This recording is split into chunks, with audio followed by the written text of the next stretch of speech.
A man walked into a beautiful rooftop bar and he took a seat next to some other guy. "What are you drinking?" he asked the guy. "Magic beer," the man says. "Oh, yeah? What's so magical about it?"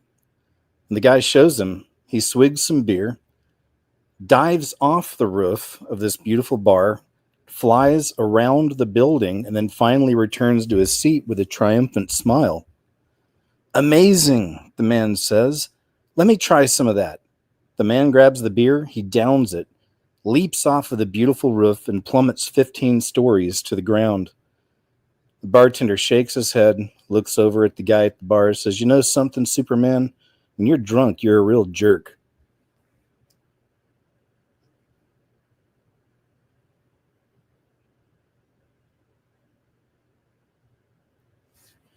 Here's a story I haven't told y'all. This is from a really close friend of mine. A few years ago, on one night, he was about to propose to his girlfriend when his roommate, Joseph, barged into the room out of nowhere. He tripped and he fell over, and he broke a glass table with his face. Totally ruined the mood. So he didn't know that Joseph, he really didn't know Joseph that well. Didn't really know where he was from, but he put his plans on hold to help him through his injuries. Joseph had gotten a big glass shard in his eye, making him completely blind in that eye. He had to walk around with one of those cotton pads on his eye for a couple of months. And then he suddenly disappeared one night, along with my friend's girlfriend. Apparently, they had bonded during the time after his injuries and ran away together without even leaving a note behind. My friend tried to track them down, but never found them. So in conclusion, if it hadn't been for Cotton-Eyed Joe, my friend had been married a long time ago. Where did you come from? Where did you go? Where did you come from, Cotton-Eyed Joe?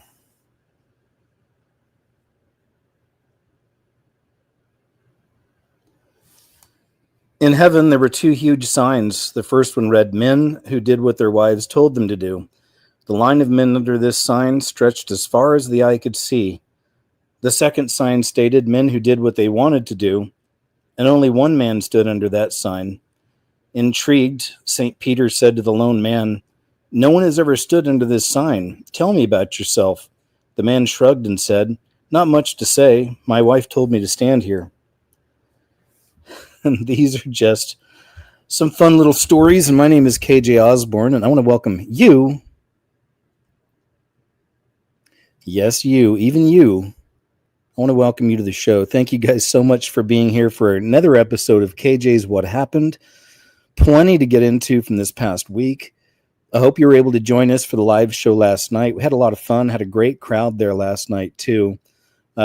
For something scary is happening with Generation Alpha, and it's a recent rabbit hole of mine. I hadn't really done much looking into it, and when I did, I was pretty interested in everything I found. So shared that with you last night. Thanks again for being there. Always a pleasure. Thank you, Tamara, for being here, my friend. Always much appreciated. And thank all of you for being here today. Already have a great crew coming in, so thank you so much, man. Always great to see you all. I want to talk about this real quick, too. So I know that Charlie is on a lot of people's minds and hearts. That's been a huge story this week, as you know. And I've got a lot of stuff. Now, it's not all put together, so as we go through the show, we'll find different stories here and there related to that event. And you know, my whole intention is just to show you everything I found on it. And then, you know, you can draw your own conclusions. I'll give my conclusion near the end of it because, you know, one thing I battle against, that we all battle against when we search for the truth is, you know, the black pill mentality. And unfortunately, in the system, there's a whole subculture of people who are totally black pilled, which means they're not using reason, logic, common sense, critical thinking. It's just everything's fake, everything's a hoax, everything's bad. It's that kind of thinking, and that's not good either. We have to discern things, discern the times, all that. So that's how I look at this situation with Charlie. I'll share everything I've got. I'm seeing a lot of really crazy theories out there. Then I'm seeing some stuff where it's obvious the devil's fingerprints are on this one. So we'll kind of cover that as we go through the day. And then by the end, you'll see everything I've found throughout the week. I've found some stuff maybe you hadn't seen. And, you know, we'll go from there. Okay. So, all right. Hey, thanks again for being here, guys. Much love to you. Hope you had a great week. Appreciate you spending your weekend with me and last night. And of course, this Monday, I'll have Uncensored on Rumble, 2 p.m. Central Standard, and new video coming up this week also. So, got plenty to look forward to. And then for next Friday, I may go ahead and do a call-in show next Friday. It's probably been a month or so, or close to it, I think, since we've done one. So next Friday, I may do that. I'll post it up later this week. All right. So all that being said, let's go ahead and jump in. Let's tarry no longer. And what the? Oh, hold on a second. Thought I'd set that up already. All right. Give me a second.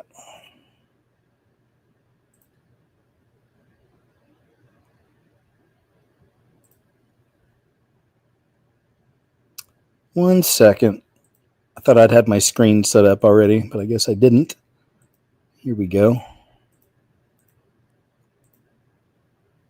Yeah, that's it. So make sure we're all good. You should be able to see that now. Yeah, we're good. Let's do that. And let's do it. Labor Party considering using military barracks to house small boat migrants, as almost 1,100 arrive in one day. So still with this nonsense, unfortunately, still with the breaking of borders, clashing of cultures, but that's also a part of the plan, for the melding of all, putting everything into that one world order situation, as you know. And they're really just letting it go in Europe. It's like they're welcoming it. ICE has released a video of its raid on Hyundai LG's Georgia battery plant site showing Korean workers. South Korea's foreign ministry has confirmed over 300 of the 457 taken into custody are Korean nationals. What we're seeing there. So that's still happening out there. They're still finding plenty of unwelcome visitors, if you will. South Korea responds to the raid of the Hyundai plant that resulted in hundreds of arrests. Okay, we saw that. Loony lefties storm Washington, D.C. streets to protest the drop in crime. As funny as that sounds, it's really what it is, But this is just, look at this large section of our society, of our population, out of their minds. Out of their minds. You can see they got all the flags. So it's all the causes. Upside down American flag. But yeah, big division, as you know, in America, all by design. And this recent situation with Charlie certainly going to add to the fuel, add to the fire of that. Indian migrant scammers in Canada are now lying about being native Indian Aboriginals so they don't have to pay taxes. Since when was Rajesh an Aboriginal name? So just a little bit of that. Scamming from some of the unwelcome visitors. Outrage over $0 tips. Delivery drivers are losing it online. There's a couple of clips I wanted to show here. She's looking at. Here we go. Check this out. I don't know. Some of you might be delivery drivers. That's a real common profession these days. Is doing the food delivery. As you know, it's one of the new jobs, and some of you may do it. I did it for a while. Can't remember the name of the company I was doing it for now. Maybe it's Grubhub, but I did it for a little while. And it's one of those things I could tell that if you really put your time into it, like do 8 hours a day or whatever, you could make good money. Like that was my experience. That was years ago. One of those part-time jobs I did for a little while. Anyway, enough about me and food delivery. Let's check some of this out.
Wait a second. I'm seeing a bunch of people saying there's no sound. You can't hear anything.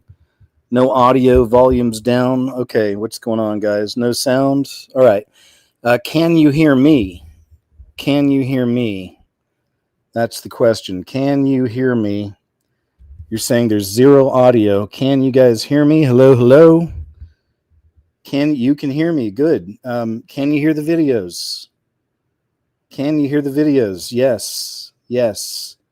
Why do I keep getting messages saying that there's no audio on the videos? There's no video. Okay, so there's no sound on the video. Goodness gracious. All right, let's see what's going on here. If there's anything I can do. Let's try that. Okay, can you still hear me okay? I just clicked something. Let me see if you can hear the video now. Hold on. Let's go back to this one.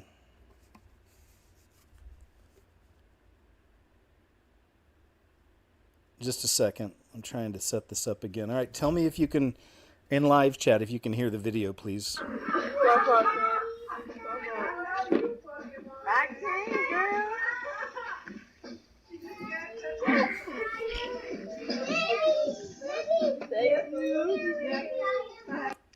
Bye. Did you want to leave a tip? Wow. Thank you. No. Yeah. So you have a car? Okay, good. Thanks. Okay. Well, I'm going to the convenience store. Yeah, I know. Thank you. You have a good day. Take care. Come get it, next time. Yep. Is that your car? So what you're watching then, if you didn't know, and again, man, like I said, I always do the same setup, man. It's just like some BS. It's like random stuff all the time with the audio. Either way, I'm glad we're back. This is delivery drivers losing it because they're not getting any tips. And let's check some of these out. All right. Okay. Well, I'm going to the convenience store. Yeah, I know. Thank you. You have a good day. Take care. Come get it, next time. Yep. Is that your car? That's your car? Well, then you can go get it next time. Oh, that was a good one. That was thinking that you weren't tipping.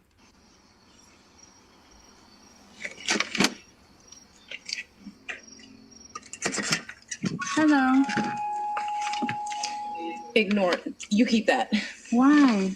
Because I didn't see a tip on the app and I put a little card in there. So please keep that. I'm sorry. No, I just had cash. Please take It's it. okay. It's okay because it's okay. Thank you. Have a good night. Hello. What does the note say? Lucky for you, Lucky for you. Oh. I didn't bother the food, but next time consider tipping your driver. Ruh-roh. But this is really just a reflection of, we're seeing a lot of this just in society in general, right? People becoming more easily offended. Even just, like any industry out there, especially like fast food, you can see it in, but things are going down. Quality is going down. Prices are going up. And some people are losing their freaking minds out there. I mean, I was right here. Thank you. Okay. So What? not so on the app there was no tips. I thought maybe sometimes some people like to give tip in cash. So No. Can we just talk about how cringy this is? So, sometimes people like to tip in cash. Wink, wink, nudge, nudge. How awkward is that? It is so incredibly cringy and awkward. I'd already paid for my food, so I thought that included your. no, on the app it's $2. They pay us to deliver, and then everything else is tip. We're a service business, so everything is tip. I'm sorry. No tip. I don't have any cash. You see? Just go home, guy. Stop tip begging. Oh my gosh. I understand he probably needs the money, but I'm getting secondhand embarrassment here. It was a long drive. What are you How many doing? did you hold? Can I sit down? It was a long drive. This can't be for real. So is there ketchup? This can't be real. Is Are that- you serious right now? This can't be I'm real. reporting. It was a long Did you drive. just take a So bite? if I go home and tell my girlfriend that I drove 35 minutes for $2, no tip, she'll beat me. So Do you have water? Oh my gosh, this has to be fake. Oh my gosh. So Okay, here we go. the caption says, he clenched his fist and scared me from inside, pounding so hard. He's not happy with that delivery.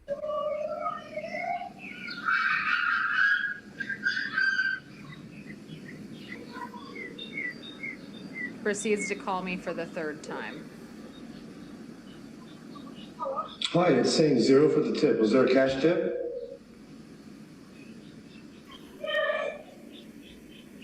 Oh, more cringe. Loser.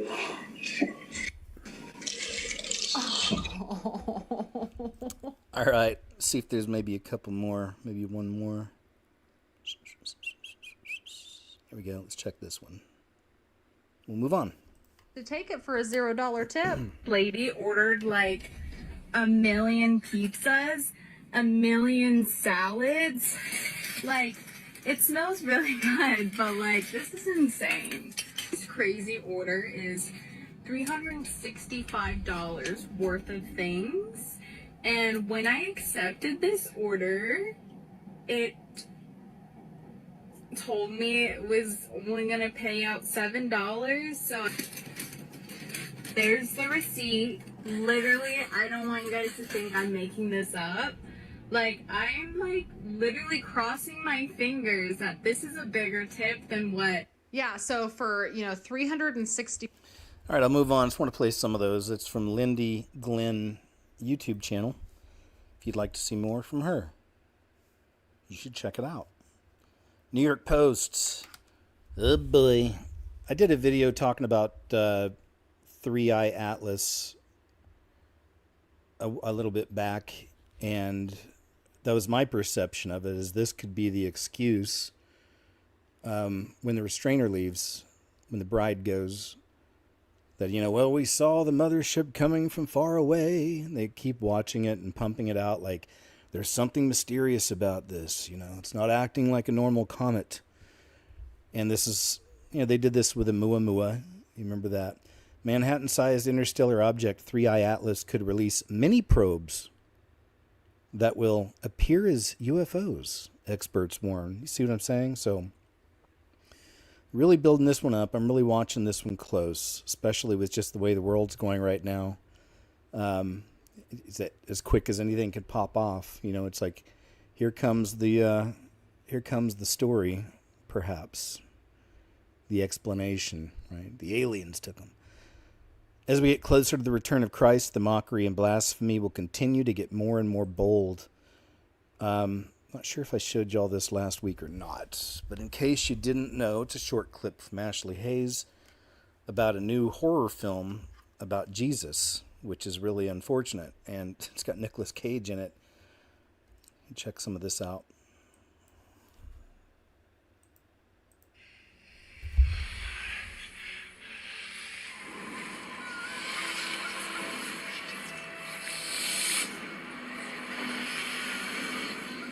Supposed to be Mary and Joseph.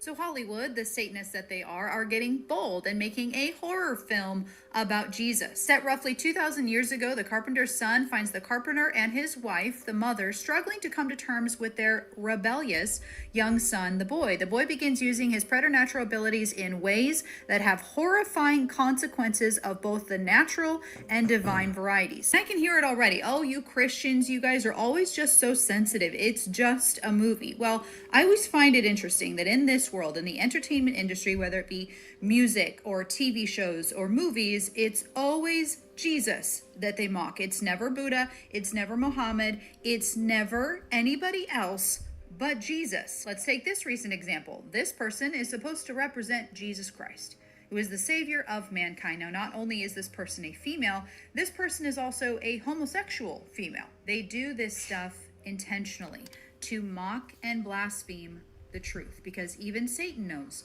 that Jesus Christ is the only way to heaven. This world is ran by Satan, so the mockery, the blaspheming is everywhere you look, and it's not even hiding anymore, and yet people still don't see it. In the music industry, in movies, even just in Instagram posts about your birthday. And let's zoom in on that centerpiece, shall we, where Jesus would have sat. So instead of Jesus, the one true God, they replace it with their God, the worship of Saturn. Jesus Christ died for the sins of mankind. He is the savior of this world. There is no other way to the Father. There is no other way into heaven but through him. Even Satan knows that truth. And unfortunately, this world serves Satan. True points. True points, Ashley. Thank you. The blasphemy is crazy. Yeah, that was from Jim Carrey's birthday party. I'll show you the full picture here in a little while. Here's more information on 3i Atlas, the mothership, releasing probes, UFOs. This is getting interesting.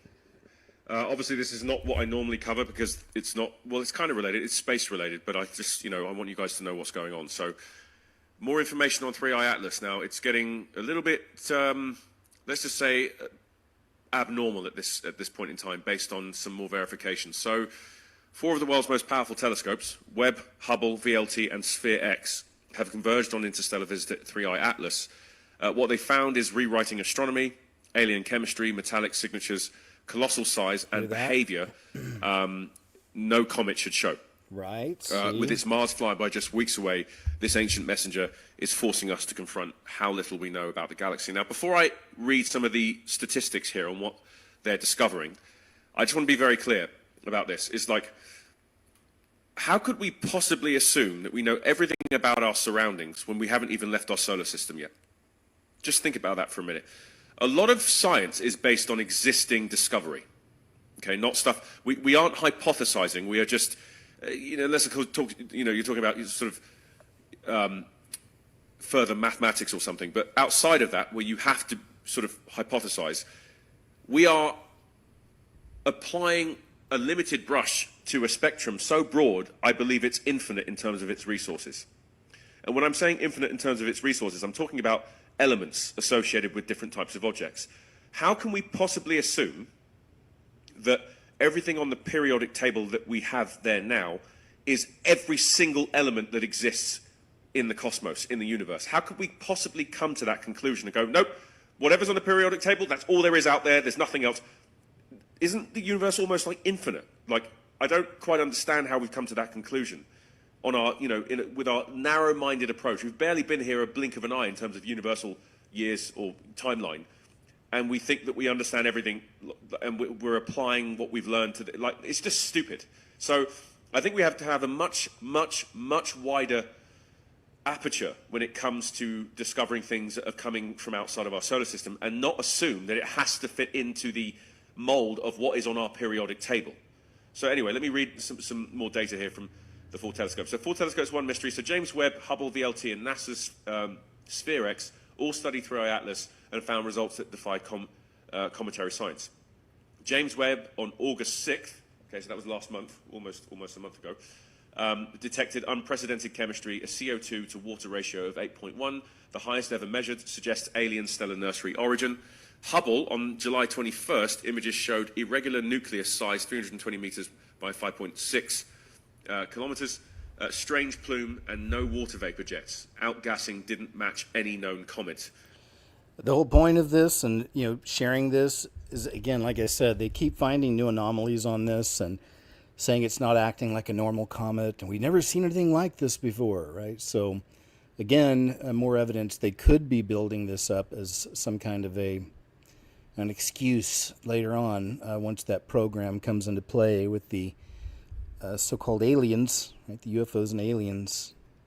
Very large telescope, VLT, August 21st, found cyanide and nickel, a metallic signature pointing to an ancient alien stellar system origin, estimated age 7 billion years.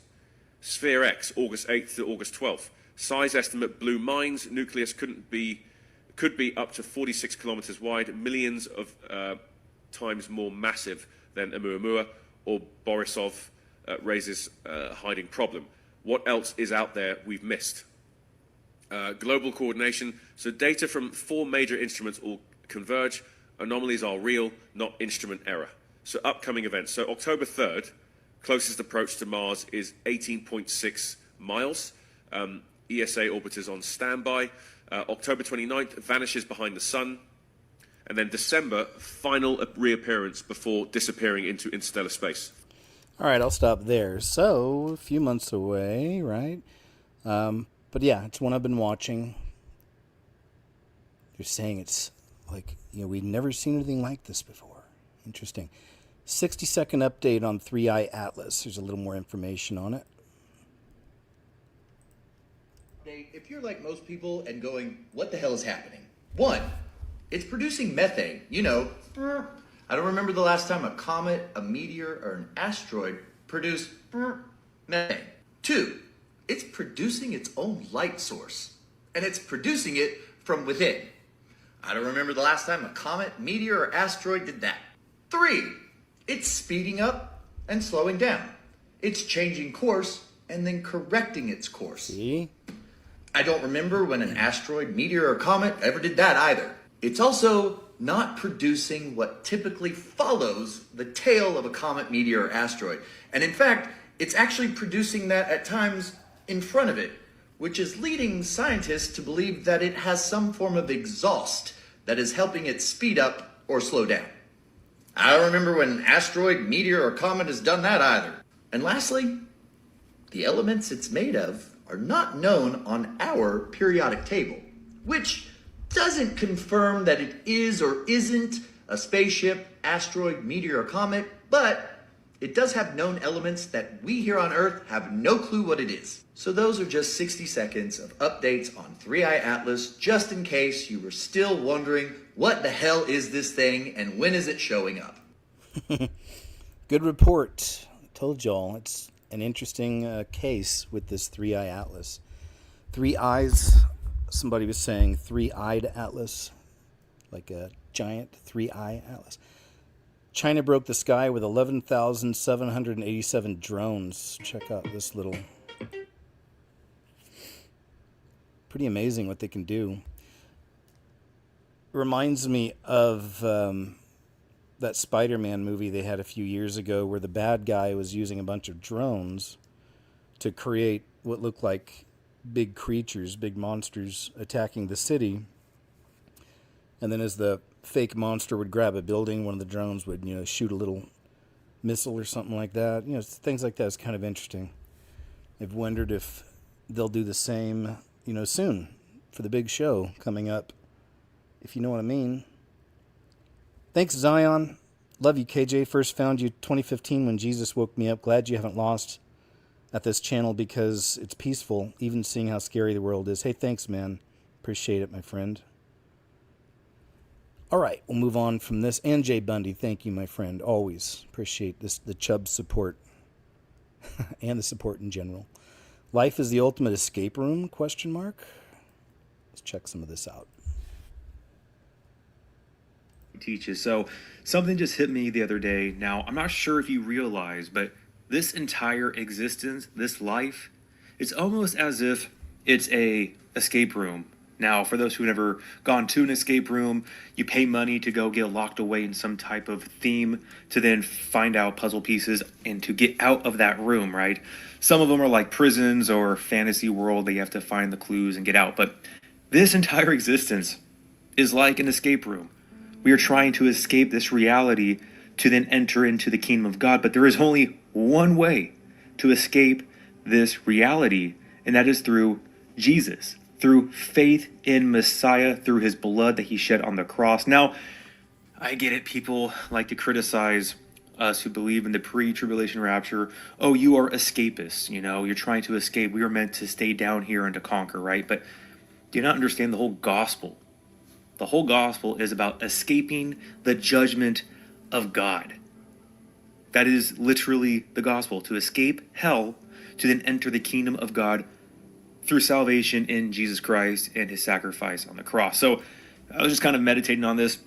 And the reason why this came to my mind was because of that whole situation on my vacation with Alina, with the whole picture on the wall with the dictionary page of a whale, and how it had my name with 23 and all these different like biblical things about phylactery, and having like, you know, Exodus 13 and whatnot. But it reminded me of an escape room, because for those who have gone to an escape room, you look for little clues in the environment to see what's going on, right?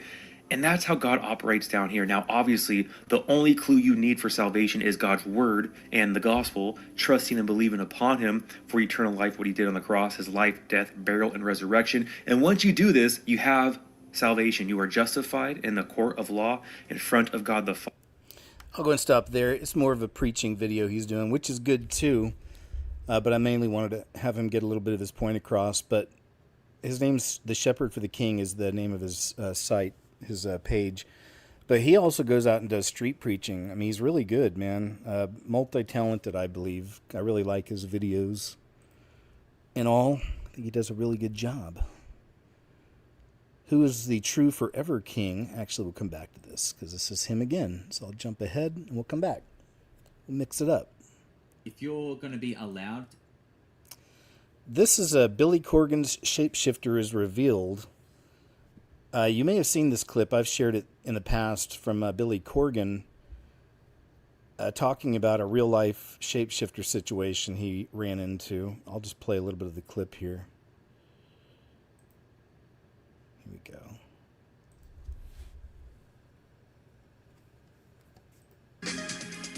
All right, so I guess the best place to start here would just be to look at the clip of Billy Corgan. I saw a transformation that I can't explain.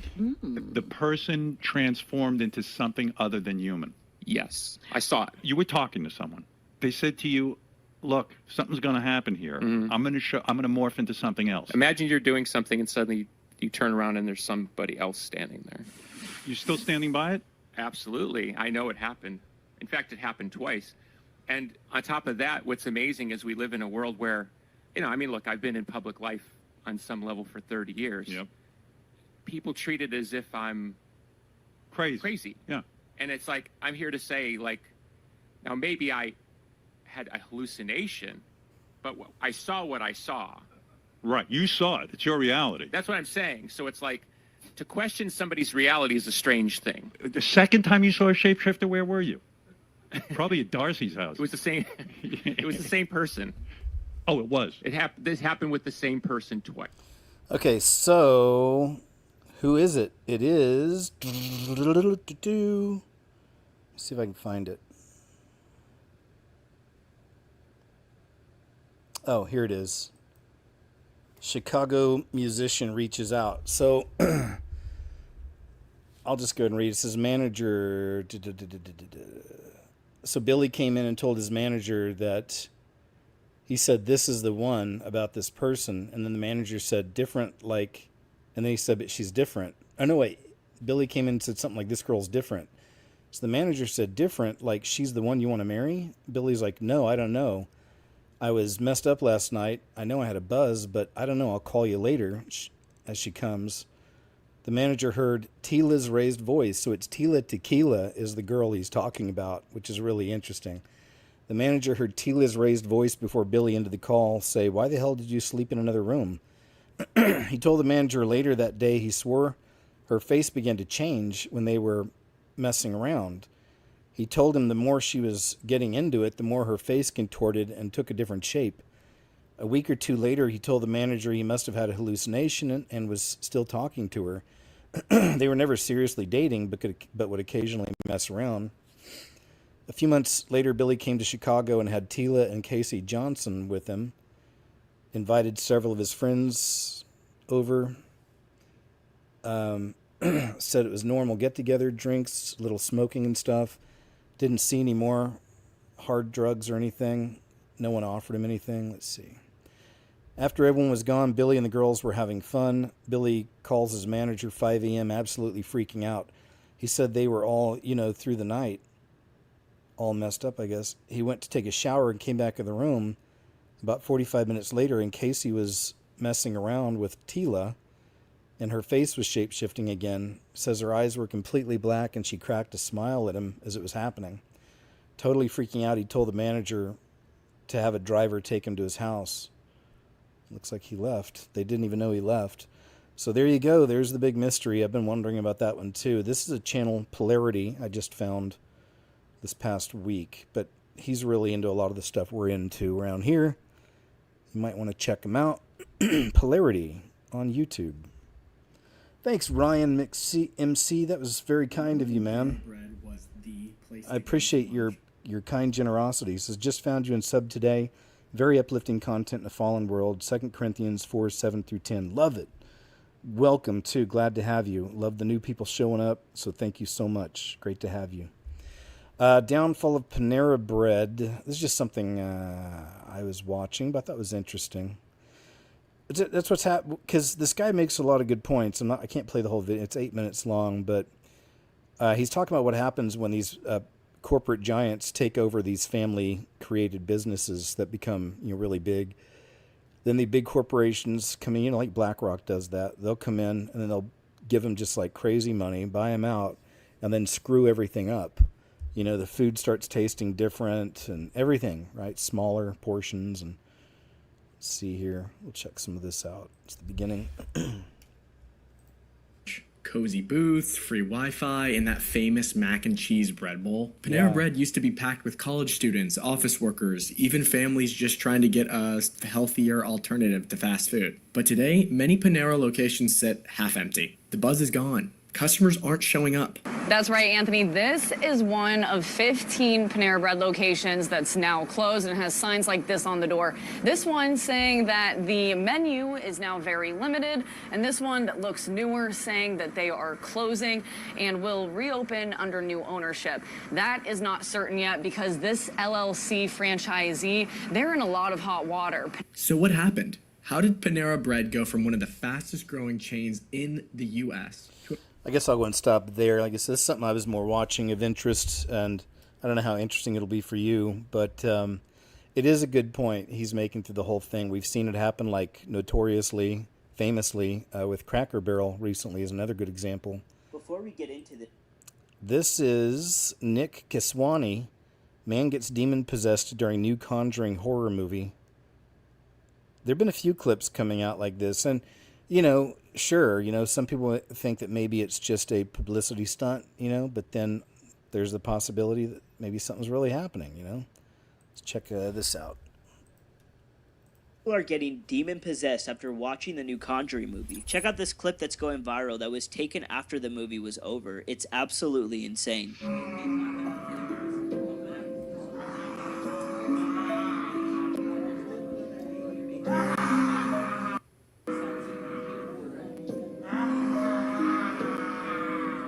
Before the movie even started, they had priests outside blessing people with holy water and praying for them. However, this wasn't stopping people from having terrifying supernatural encounters after the movie, because you can't have one foot in the kingdom of the devil and the other foot in the kingdom of God. It shows you how powerless religious rituals are when you are walking in compromise. Holy water and blessings can't protect somebody who is willingly choosing to entertain darkness, because Jesus said himself, you cannot serve two masters. If your attention is split, so is your protection. When you watch a horror movie, you are opening portals in the spiritual realm for demons to come into your life. This is because whatever you devote your attention to, that is what you worship. So when you take interest in the things of the devil, he has legal right in the spiritual realm to abide in your life. This is why fear-based movies are so dangerous. When you watch it, you aren't just being entertained. You're actually devoting your focus to it, and in the spiritual realm, focus equals agreement. If demons thrive off of fear and torment, and you willingly feed yourself these images, you have invited them to dwell where your attention lives. Since demons are spiritual beings, they are not bound to physical limitations. So the same spirits at work in these haunted horror films have the ability to come into the physical realm outside of the screen and into the theater. That's why people feel predictive programming softens resistance so that deception feels normal. For example, in the horror movie Poltergeist, they show a scene of a demon coming out of the TV screen and into the little girl's living room. This is the truth hidden in plain sight, and when you watch these movies, the same thing happens. Just as that girl in the movie gave a place to the spirit, the viewers do the same thing. The doorway isn't fictional, it's real, and it... Good points, sir. Good points. But see, I think there's a lot of... Sometimes some... different ideas can exist and be true at the same time in some cases. Like, I'm with all that. I understand. I mean, I have I got a degree in writing horror and science fiction, so I understand a lot of that and how this stuff works.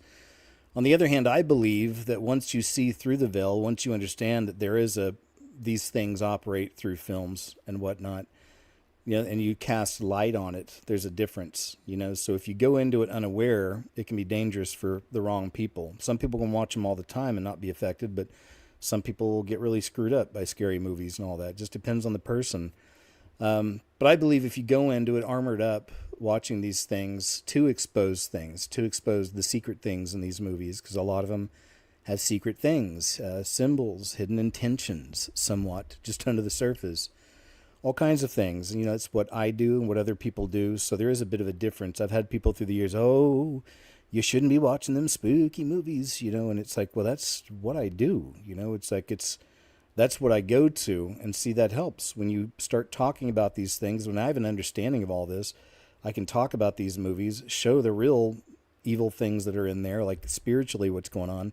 That can help other people that have been maybe addicted to horror films and all that their whole lives and whatever it is, and not realize what's going on. You see what I'm saying? It's like, once you see through it and you understand it, you go in armored up, you're okay, to expose it.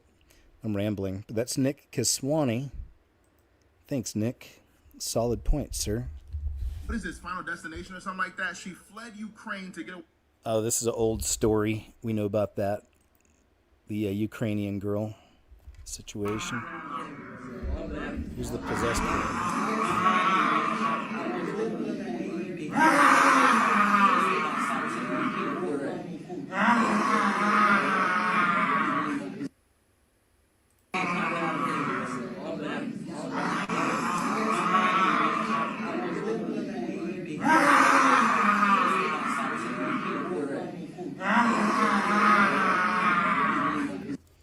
So I don't know.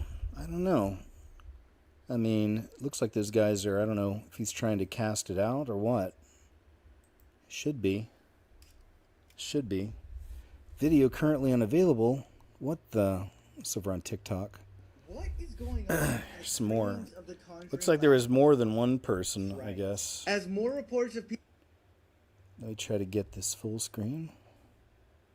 What is going on at screenings of The Conjuring last rites? As more reports of people needing real medical attention during this movie, and I think we all know why. First of all, I said this earlier in a post, this movie is not scary, it's a family film, but they also probably shouldn't have made replicas of Annabelle like this, because more and more theaters are being shut down during the screening of this movie due to demonic possession. I'll be honest, I think the demon was already in them before they got there, and then when Ed starts reading the rites, it just brings it out of them. And you've probably already seen this video of this dude's demons coming out while watching this movie.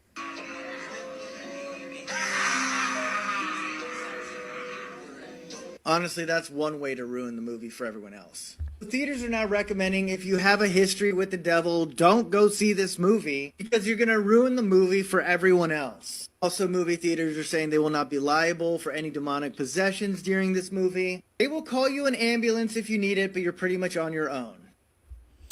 Right. And he didn't show the picture, but that's another thing they did to promote the movie.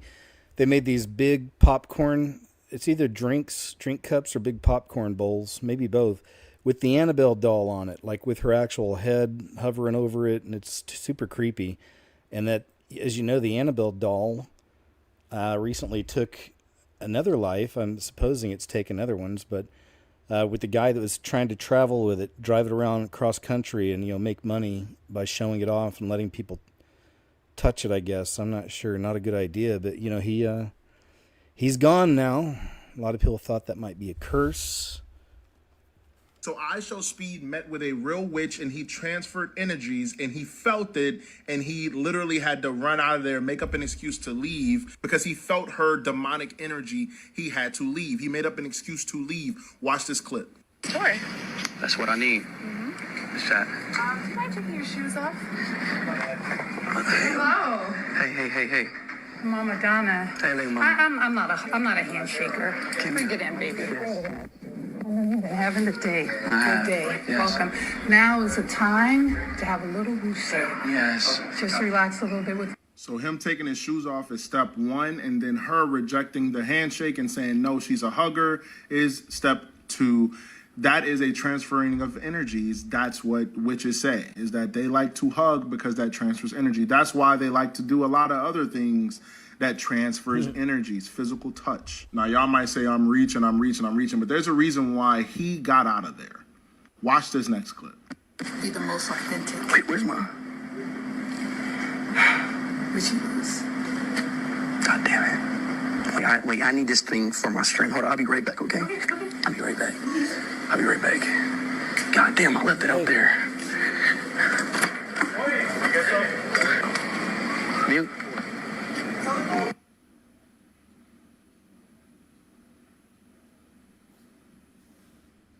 We have to get back to this later. Then, as you can see, he pretended like he forgot something, told the cameraman to mute, went outside, and then guess what? He was in his car and said, we'll get back to this later. He felt something was off. You can feel with these witches, they are demonic. It's all throughout the Bible. These witches are demonic. Stay away from these people. I'm so glad he felt it, because at first I'm just like, nah, because the way you was treating that dude who was just trying to spread the gospel to you, you was tweaking. But then, you know, he ended up leaving, so I was like, okay, cool. But still, like, y'all got to be careful with these witches. They're Agreed, man. Agreed. That's another interesting thing that happened with the Charlie situation. Yeah, that there's a magazine called Jezebel, appropriately enough, as we see that spirit running loose, especially in school teachers these days. It's called Jezebel, and they posted a story like maybe a week or less before the Charlie event, where they were saying a bunch of witches got together to put a spell on Charlie, something to that effect. You guys know that story? So there's that to consider. Here's a early doom break for us, man. It's a real good one. I think a lot of us have felt like this before. This little fella really puts it out perfectly. Check it out. He's had a hard day. I'm quaky, I'm tired, I worked hard at school. Okay? All right, so what? You don't want me to mess with you tonight? No, I'm quaky, I'm tired, I worked hard at school. What's You're not going to wrestle here in a little bit? Well, maybe. Oh. But I stop getting cranky and tired. Do you hear me? I'm quaky, I'm tired, I worked hard at school. Okay? All right, so what? You don't want me to mess with you tonight? No, I'm quaky, I'm tired, I worked hard at school. You're not going to wrestle here in a little bit? Well, maybe. I love that. Well, maybe. You know, just let me see how I'm feeling, man. That's why people like you and me. This is so cool. 1980s Taco Bell commercial.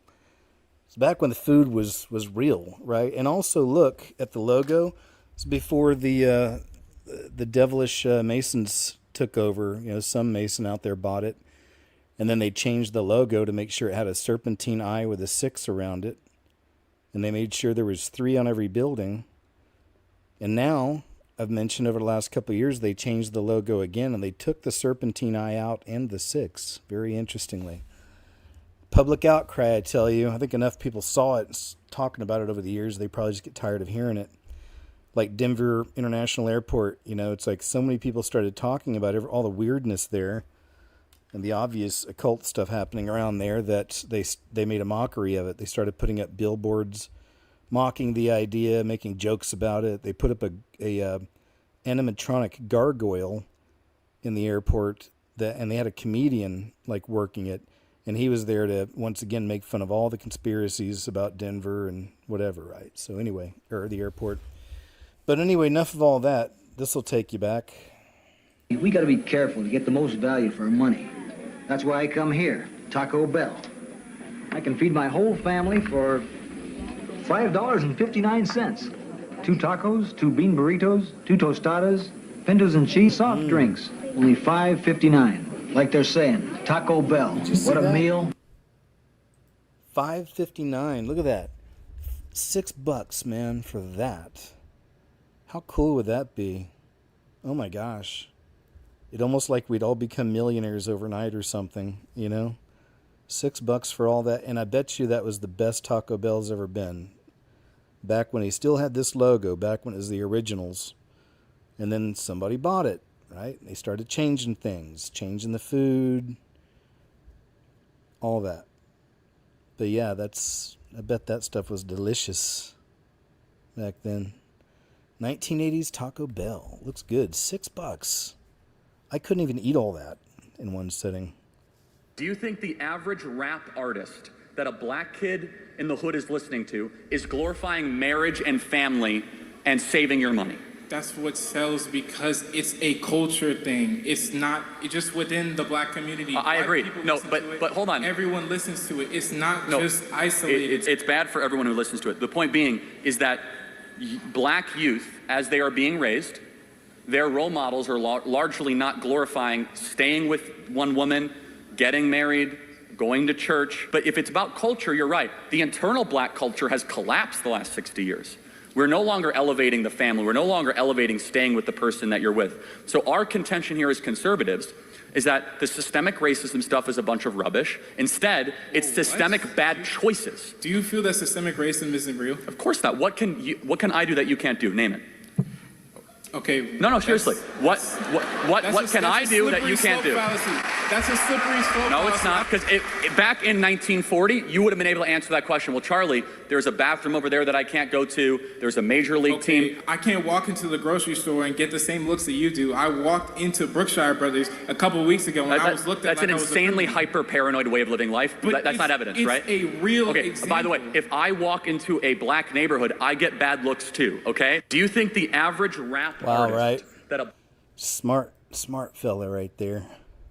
It's a classic. After this fan went viral at a Texas football game for having an angry face, Holy the image spread so quickly across the internet, he found out he went viral mid-game before it even ended. It's an angry Texas fan.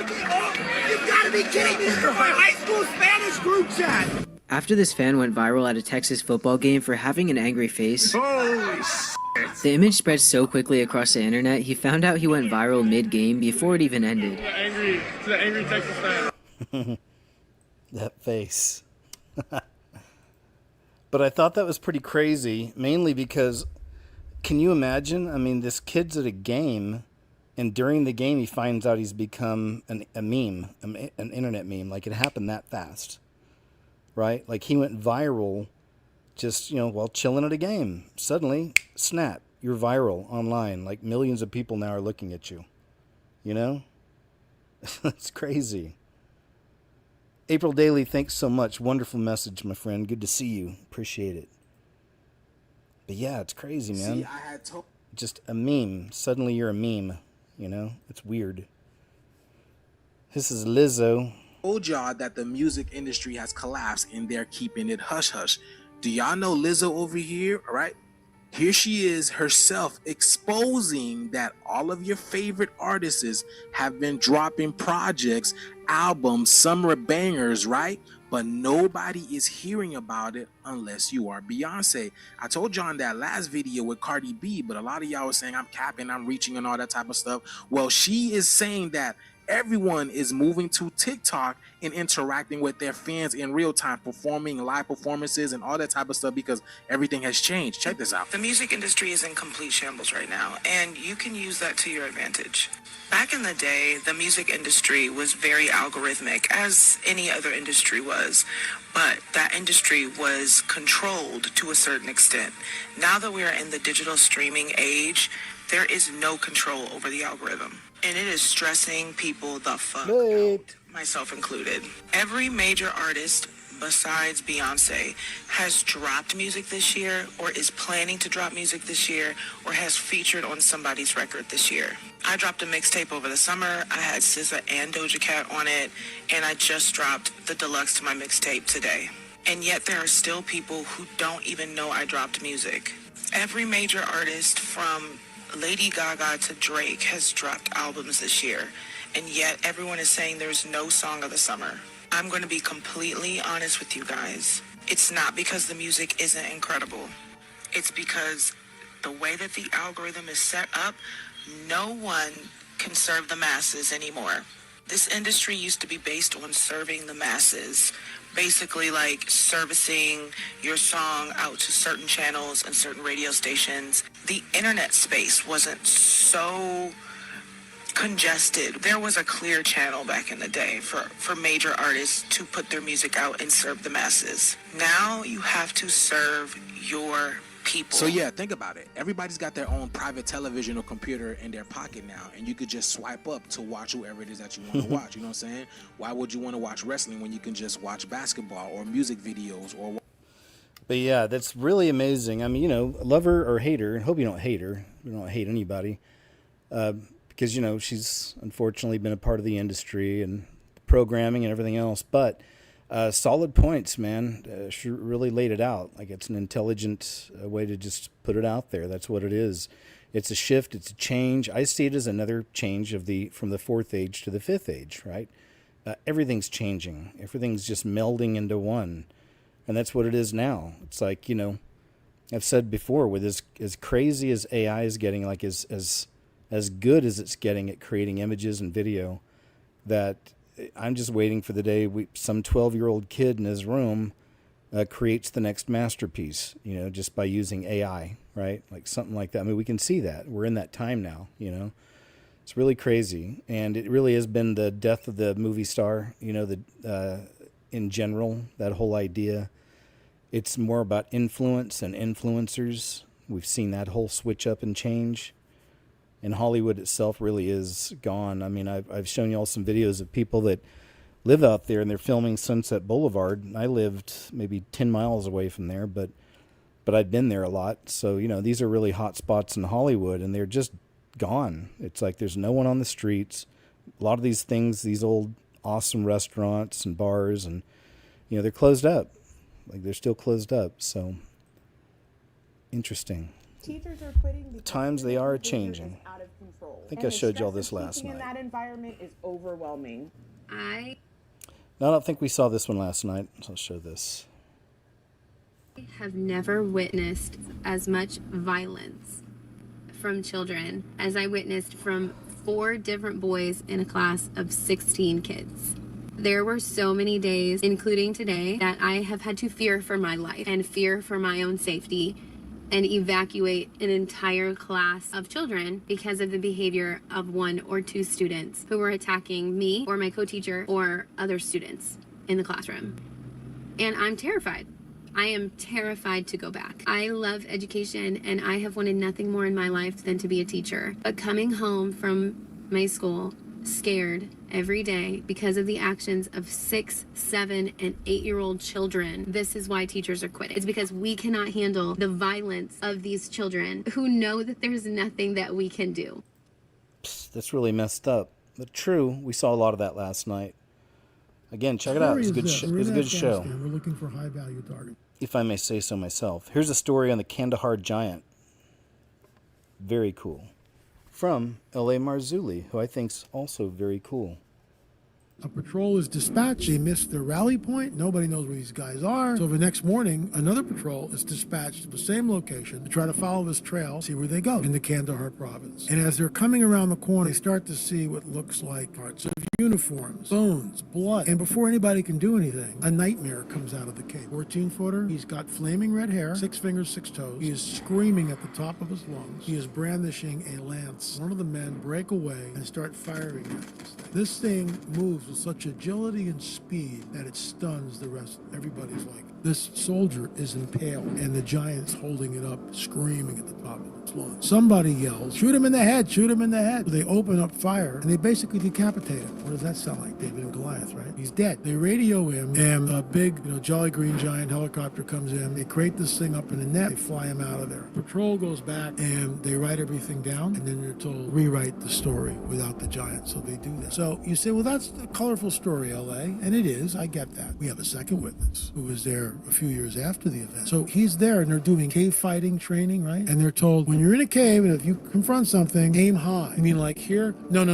High. 9 to 10 feet high. And all the soldiers are going like, what are we looking at here? Years later, a gentleman called me up and wanted to get in touch. He said he was part of a government operation that received the giant bodies. And then more than one. More than one. And then processed them to go to Wright-Patterson Field. I mean, I've had people come up to me at conferences and just go, LA, I want to tell you everything about the Kandahar Giant. It's real. I know. I can't come on the record. I'm active military. And he just backs up and walks away. The story is...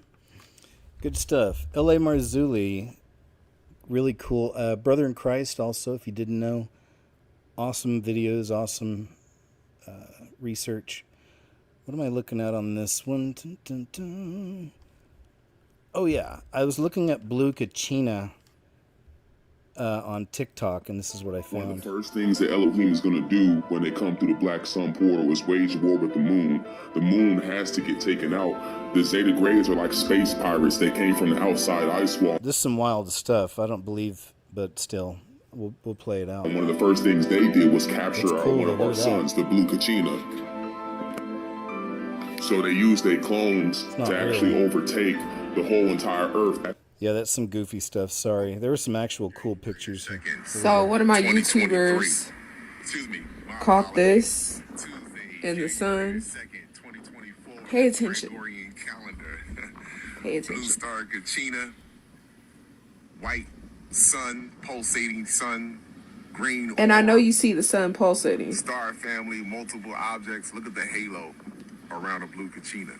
And look at how the sun is on the tilt. Look how it's on the tilt. Now, hold on. Let me just turn my camera Look at around. this part. So that way you can see for yourself. Is there anything on my lens? Anything on my lens? Anything on my lens? Let me just move it around a little bit for you. All right, here we go again. Now, look at the halo. Oh, my.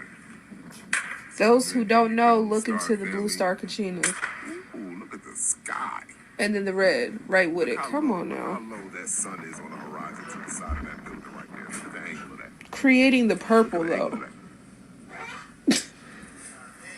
Like, those of us who know, we know, and this is crazy. Side to side, green orb at the 12. It's crazy. 12 Look at that. position. Multiple colors Look in at the that. sky. Excuse me. You see yellow right here, Multiple a objects little in the bit, sky. orangish yellow, purple right there. Like, You think you got a blue and black sky? Look at this. shout out to the creator. Pulsating His light. his YouTube is pause the beginning. You can look it up. When you look into it, just look for strange things happening that. All right, I'll go ahead and move on. Just something I was looking at this week. All right, y'all, watch this. So as you can see, that's the sun. No clouds in sight yet. I waited till no clouds in sight. You got to get this sun gaze, all right? You ready? Let's go. 1, 2, 3, 4, 5, 6, 7, 8, 9, 10, 11, 12, 11, 48. Okay, I'll move on. I know that's getting kind of random, but Blue Kachina. You guys, here we go. The Hopi prophecy is at hand, because tell me why this guy caught the sun looking like the Blue Kachina in the back of his house in Georgia, y'all. What is going on with the sun? What is happening, y'all? What does it, why does it look like the sun is in water or something like that, or it's coming, or it's going inside the water? Do y'all see all this distortion that's around it? And then he also videotaped these 3 objects that's on the left side of the sun. Check this out, y'all. He couldn't really make out what these were, but these things were there for a very long time. And I don't know if this is what was causing the sun to change in aperture or temperature like that, but that looks crazy, y'all. Have y'all ever seen the sun do anything like this before? The Hopi prophecy talks of the sun going and being strange during these great cataclysmic shifts. The Blue Kachina prophecies a Hopi belief, Hopi Indians, that a spirit called Blue Star Kachina is going to appear as a big blue star, and that'll signal the beginning of end times and a transition to a new world. So there's that to keep in mind. That are getting ready to take place. And again, this ain't fear content, y'all. I'm just telling you guys what we all know, right? And a lot of people are feeling on edge and they feel anxiety. Could this be the reason why? Because we all feel something big is coming or something big is here. And then check this out, in San Jose, California, y'all, everybody was catching this pink glow that was popping out of the sky. But the weird thing is the whole sky is gray. So how is this light popping through? Seen a lot of that all around the world. What did they tell us, y'all? Didn't they tell us November? Didn't they say November? So we have a blue sun and then pink skies, and over here is looking yellow outside. So I truly believe this prophecy is unfolding right in front of us, and this is the reason why all these distractions are kicking up, y'all.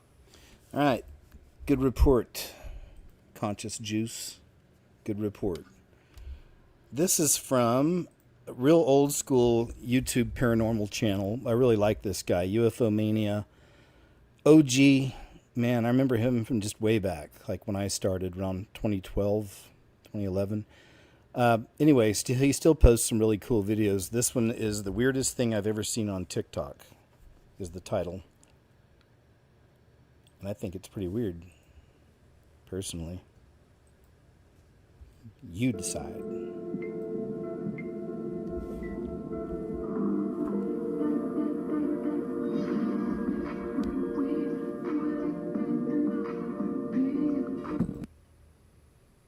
Kill the music. Yeah, look behind. See that?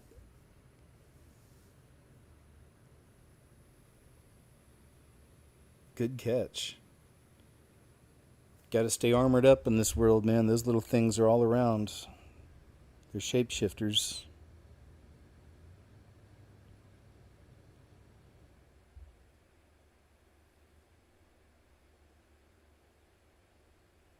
I guess there's just, that's not really that interesting. Let's move on from that.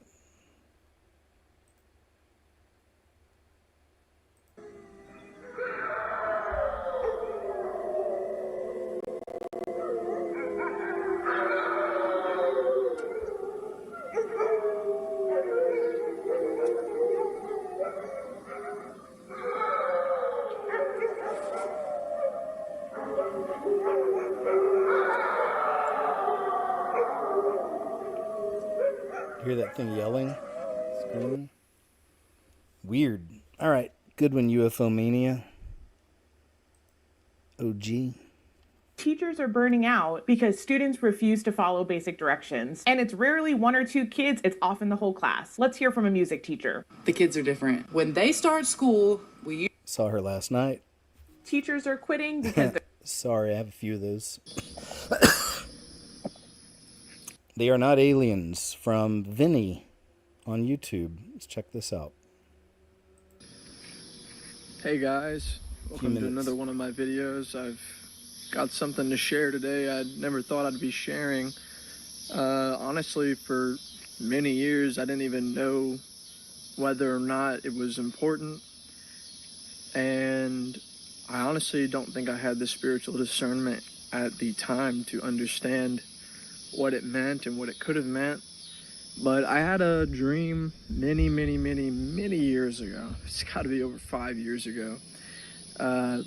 And I think I understood it pretty well, but looking back on it, I'm honestly thinking to myself that I may have not been given this just to hold on for myself. It might be something that I need to share.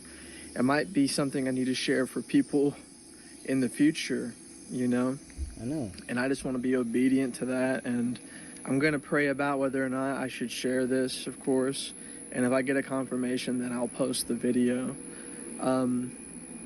But I want to state that I'm not a prophetic voice or anything like that. In fact, I maybe have had 2 dreams in my life that seemed very, profound and powerful and from the Lord.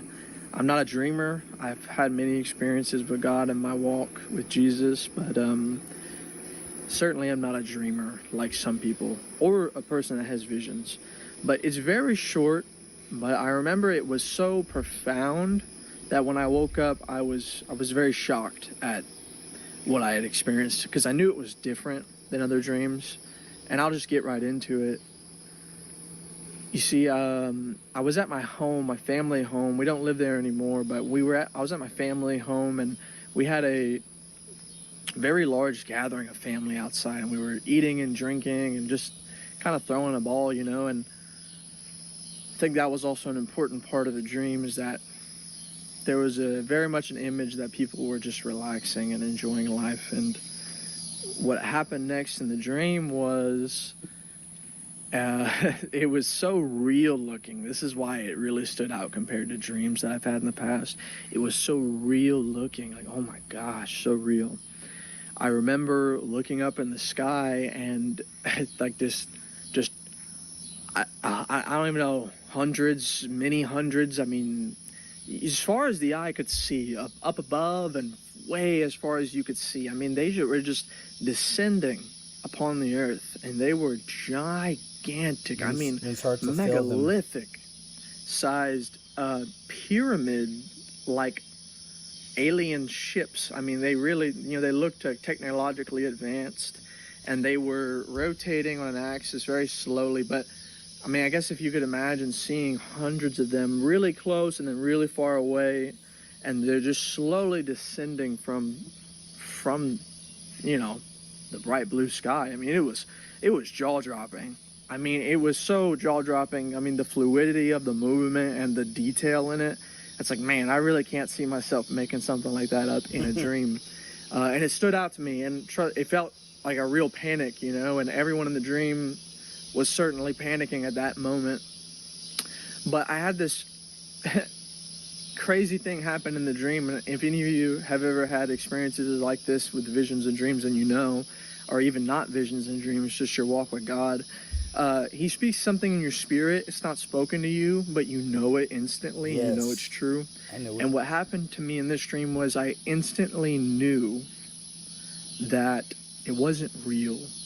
And what I mean by that is I instantly knew that these aliens were a simulation. They weren't real. It was fake. It was a hoax. It was almost like they were a hologram or something. It was instantly put in my spirit, and the fear left, because I understood that they were not real. They weren't real. It was fake. It was a hoax. All right, I'll stop there. I just want to play some of that. Thanks, Vinny. Good job. Appreciate it. Love it. This doctor explains why you could be getting physically sick, and the Bible told us this a long time ago. Watch this. Did you know that holding on to bitterness can actually make you sick? Hebrews 12 verse 15 warns us, see to it that no root of bitterness springs up and causes trouble, and by it many become defiled. But modern research proves this. A study from Hope College found that when people replayed a grudge in their mind, blood pressure and heart rate spiked by 30% within seconds. Research from Duke University Medical Center shows people who hold on to unforgiveness have higher rates of heart disease, weakened immune systems, and chronic pain. Chronic resentment raises cortisol and adrenaline for hours, which increases inflammation, a root cause of almost every chronic disease. The Bible said it long ago, a peaceful heart gives life to the body, but bitterness rots the bones. Bitterness doesn't just punish them, it actually poisons you. And forgiveness isn't excusing what happened, it's handing it to God so you can be free, body and soul, and start to actually heal. Beautiful. I can't remember where I saw it. It was a long time ago. It was really good knowledge. But this person was explaining why it's super important to really live, in the moment, not be thinking about your past all the time, and especially not to be reliving in your mind bad things that happened, horrible things that happened over and over in your head. Because what happens is they're saying that there's a disconnect there. So your brain doesn't understand when you're thinking about that. It doesn't understand that you're just kind of reflecting on that, whatever. It's taking you back to that time, and you're going to experience all the same physical issues that you do when you're in a horrible situation, right? Something traumatic or something. And it makes a lot of sense. The Bible says something about I don't know the exact scripture, but it talks about keeping your speech simple, like a simple yes, simple no, and then I guess the rest could just be nonsense, like whatever. It basically hints at just not over talking. Like it's okay to be quiet, it's okay to listen and just answer directly, and you know what I mean. You guys know it. Some know the scripture I'm talking about, but. So I think about that too. It's good. It's almost also like being Zen, if you will, but being right there in the moment, free and not hindered by these past chains and all that have already been broken. Because when you do constantly think back, then it's like you're going to have to experience all the same everything, emotions and physical sensations, which will be bad. Okay, anyway, moving on. And we're moving on. Teachers of all ages. Oh, sorry. It's another one. I got a few mixed in from last night. So this is a pretty big deal. Congress hearing live. Trump reveals big UFO secret. Shocking alien revelation rocks America. This was posted on the 7th, so it was like about a week ago. And unfortunately, let me refresh it, but this is one of those that doesn't look like it'll let you... Yeah, you can't navigate on there, so that's not fun. So anyway, let's go ahead and move on. But this was a really big deal. If you want to go check it out, this is on Mirror Now channel. But I'm sure you can find it other places where you could actually play it. Disgraced Diddy is traumatized, in quotes, and living in fear behind bars. He's a broken wreck, they're saying. He went into prison thinking he'd be some kind of a cult figure, but people treat him with contempt. The source says the 55-year-old is convinced the guards are out to get him and says he's getting all kinds of intimidating side-eye looks from other inmates. He's barely eating because he says he's being served maggot-infested food and treated worse than a rat, the source says. As readers know, the Bad Boys CEO is accused of all those things. His trial ended with 2 convictions on 2 counts of transportation for naughty things. Maximum 10 years per count. Whoa. All right. Here's that. A little bit of an update, I guess, if we can believe it, from an inmate. This Christian professor just destroyed the theory of evolution. Hi, Jay the Gent. Thank you, man. Good to see you. I appreciate it. Let's check this out.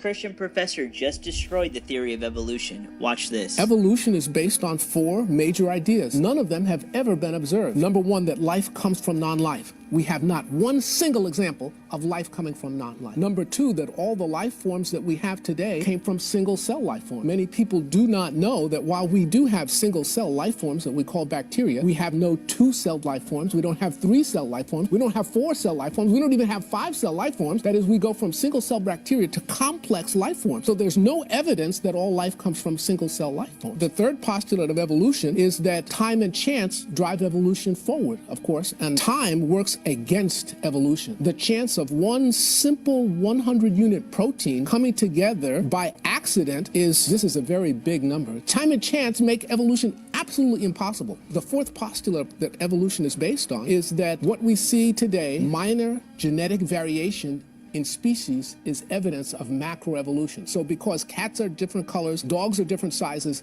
that means that fish turned into cows. And of course, we know that that's not true because Mendel proved that all the genes that exist today, you can shuffle them around, but there are no new genes that were created. Good one. Good one. It's another one. This is on TikTok. That was from Nick, once again. Eli, good to see you, man. How you doing? Thank you. Appreciate it. Glad you're here. Another one on TikTok. Who the heck is this? Go on, tell. Yeah, this is a good question. See if you can answer it. Who the heck is this? Go on, tell me. I'll give you 5 seconds to guess who this is. I'm waiting. This isn't who I... All right, so we'll actually try. I've watched it already, so I know, but I'll give you guys a chance. Who do you think that is? And this falls in line with, you know, the drastic changes some of these Hollywood, quote, celebs are going through, like real wild physical changes, you know, like they almost don't look like the same person anymore in a lot of cases. It's kind of along those lines. You know what I mean? I've shared some examples. I'm sure you've seen them elsewhere too, but who is this? That's the question. Who is this? Scaleworks, what's up? Says a dude, probably. Several people. Iggy Azalea, Brad Aaron Brockovich, Marcy, Taylor Swift, Amanda Bynes, I Dream of Jeannie. Let's see. Doja Cat. She's pretty. Ariana Grande. Barbara Eden. I know Barbara Eden in her youth. Yeah, I can see that. Have No Clue. Demi Moore. Hillary Clinton. Millie Bobby Brown. Demi Moore. Gwen Stefani. Kelly Osbourne. All right, cool. All right, let's go ahead and move on. Let's see who it is. Good guesses. Remember, you guys, who the heck are you, lady? I don't think so. Any guesses yet before I expose one of the dozens of 2.0s in Hollywood. You guys are messing with people's eyes and their brains. How are we going from Adele's little sister to this? What's going on, guys? I really feel like we're in the Twilight Zone right now. Are these the same people? How are they reversing age, you guys? She looks younger here than she did a decade ago. There you go. So, yes, nobody would have ever guessed, right? But there you go. What a change, right? Truly, I like the way this lady puts it, 2.0s. How? Another thing that's bothering me is, why are all these celebrities channeling the 1950s? What was happening in the 1950s? I first recognized it when I saw Shania Twain 2.0. Look at that. Man, there's a couple shocking images of the new Shania Twain I've shared before. There's that one, I think it's on her Instagram, where she has pink hair and she looks like she's 22. It's crazy. Or younger. I don't know. Who used to look like this, by the way, acting like a Stepford wife, guys, completely robotic. And then we had the Kate Beckinsale 2.0, who used to look like this, by the way, showing up at an event looking like a 1950s ballerina. What's happening? Jessie Murph, 1950s style. Sabrina Carpenter, 1950s style. They're all channeling the 1950s style. And if you were to put Kesha, Paris Hilton, Meghan Trainor, Sabrina Carpenter all in the same outfit, you wouldn't be able to tell them apart. I mean, with Kesha, it makes sense because she was Paris Hilton's little discovery in 2005 on The Simple Life, if you don't remember. But how they got Paris Hilton to go from this to that, mind blown. What is going on in Hollywood, and how are we going from this to this? Right? She's on to something. I've shared a few of her clips. What's her name? A Truth for You. I think that's her name. Yeah. She's good. Truth for You on TikTok. What the heck is in the water in Hollywood, you guys? Yesterday I'm scrolling social media and I see that it's trending that Angelina Jolie is sporting a new blonde bob for her movie, Anxious People. And I'm looking at these photos, and first of all, she's extremely pale, and I'm like, maybe this is a horror movie or something like that, because she has always had olive skin. None of you remember what Angelina Jolie used to look like. What's happening? And then I notice her hands, and I'm like, that chin. Somebody needs to check her pulse immediately. What are those? What is going on? What is going on with some of these celebrities' hands in Hollywood? Angelina Jolie is just 50 years old. Meanwhile, Martha Stewart is 84 years old and just recently posted this picture to her IG account promoting her new skincare line. What is going on? How is this possible? She looks just as young, if not younger, than she did in the 1990s, early 2000s era. 84 years old. 84. Meanwhile, Angelina Jolie is only 50 years old. She is 34 years younger than Martha Stewart. And she is going from this to this. I find it really concerning, to be honest with you, because that is the hand of someone much older than 50. Why are some celebrities like Angelina Jolie, Miley Cyrus, Ariana Grande, Jenna Ortega wasting away looking decades older than they are? While other celebrities like Kris Jenner, Christina Aguilera, Kelly Osbourne are all aging in reverse. What is going on in Hollywood? Love it. That's some great stuff. Love it. Much older. Yeah, and you know, she even Stewart. And she I was noticing from this to this. Even if you, and she's always had that strong jaw or whatever, I guess, but I mean, and neckline, but look at that. It almost looks like a mask from this angle. And from the other angle, it was even worse. From the side angle, it looked so much like just a mask. Who knows, you know? I got an old video on mine, KJ Osborne channel. It's on YouTube still, and it's old school. I mean, I can't remember the last time. I even forgot how to get on it. Like, I forgot all the password, everything else for that long time ago. So I don't even know how to get back on it. But it's got some classics. It's got some videos that have over 1 million views over there. Check it out. One of the videos, I don't know how many views it has.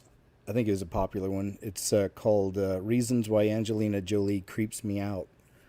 So you can go check that out if you haven't seen it. It's a KJ classic. So yeah, something's going on here, right? Much older. All right, moving on. Than 50. Why are some celebrities like Angel? Creepy stuff. The witches. What you're about to hear is real.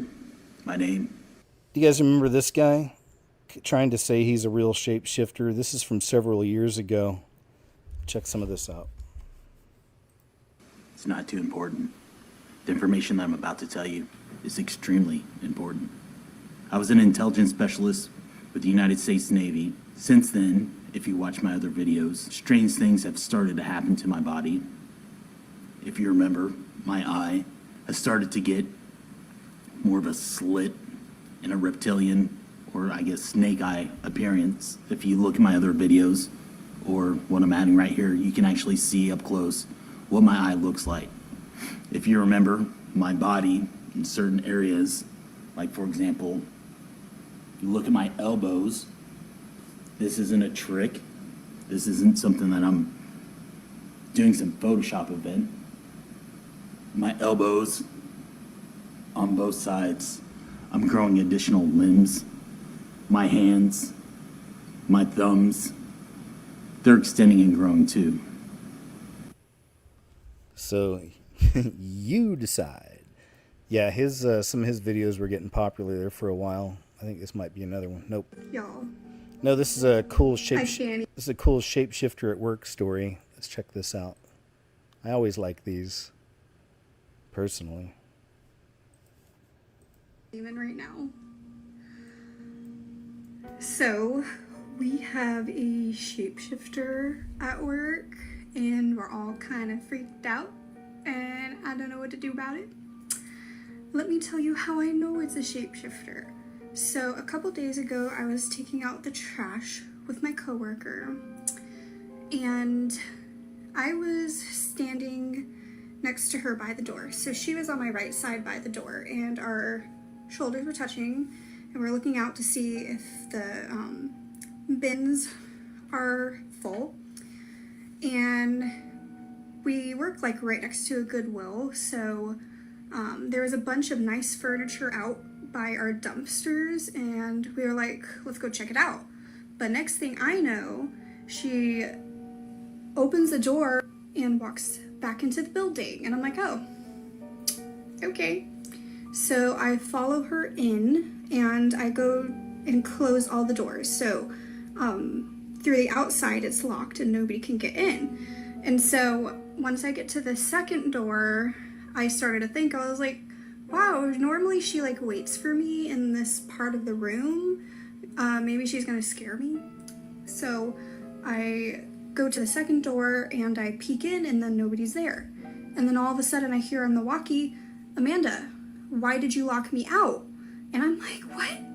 And so I go back outside and I see my coworker like far along where this ramp is. She's like towards the middle of the ramp. And I'm looking at her like, how did you get over there? And she's like, Amanda, I've been here the entire time. I was wondering why you just left me here. And I'm like, what do you mean? You were just right here next to me and you walked right into the building, so I just followed you. And she's like, Amanda, that wasn't me. And I'm like, what?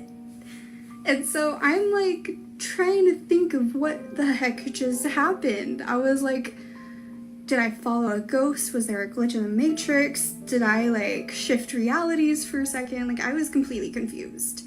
And then not too long after that, my coworker, one of my other coworkers was in the back, and he was all by himself, and he heard a woman say hello. And when he turned around and said yes, there was nobody there, and he was like all freaked out, and he told me about it because I told him what happened when we were back there. And then I come in today and talk to my other coworker, and she's like, dude, that spirit or whatever is still here because it was pretending to be a coworker she opened with. She was like, I saw him standing outside of the front door staring at all the cars. And then next thing, like I know, like a second later, I like turn and I see him coming up from the back, like hallway. And she looked back at where what she thought he was standing at, and he disappeared, and he was coming up, like the real him was coming up, and she's like, were you just outside? And he's like, no, I was in the back. So this thing is a freaking shapeshifter. I know it. Like this is not Pretty wild, man. It's a good one. It just kept getting better. That's one of those that just keeps getting better. That story more interesting. Yeah, got to be careful. They walk amongst us. He saw a 13-year-old boy burning. Worst sections of hell, demonic worms. Let me see where I was at on this. All right, we'll just kind of jump in here. Wait. I guess it's this guy's. In this video here, obviously I've got some pictures to try and give you a little slideshow, so to speak, to give you like an idea of what I saw. They're quite, some of the pictures probably, just to give you some sort of idea of what I was seeing. Anyway, I was back in this cavern again, and obviously this cavern had lava coming down, it was a cavern, had lava coming down the middle, and there was people in it burning.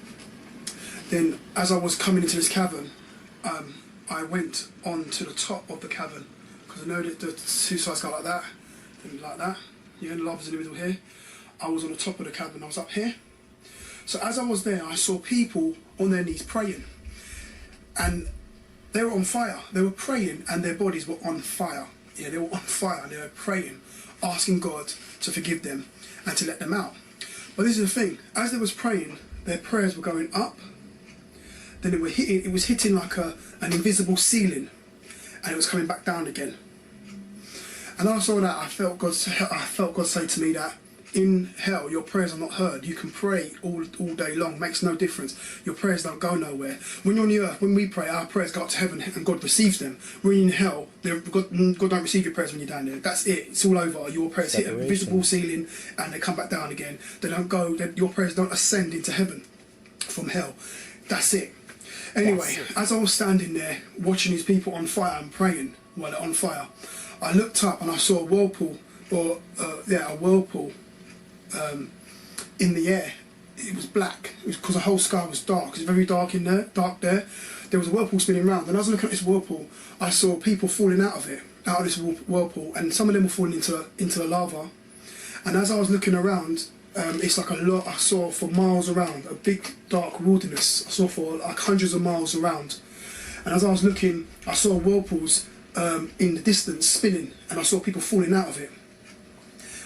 And I don't know what was over that side, but all I know is that it's not going to be nothing nice. If this is hell, it doesn't matter where you land, it's not going to be nice. And then God will show me that all the people that died without Christ, they're coming through this whirlpool and falling straight down into that place where I was, in hell. Simple as that.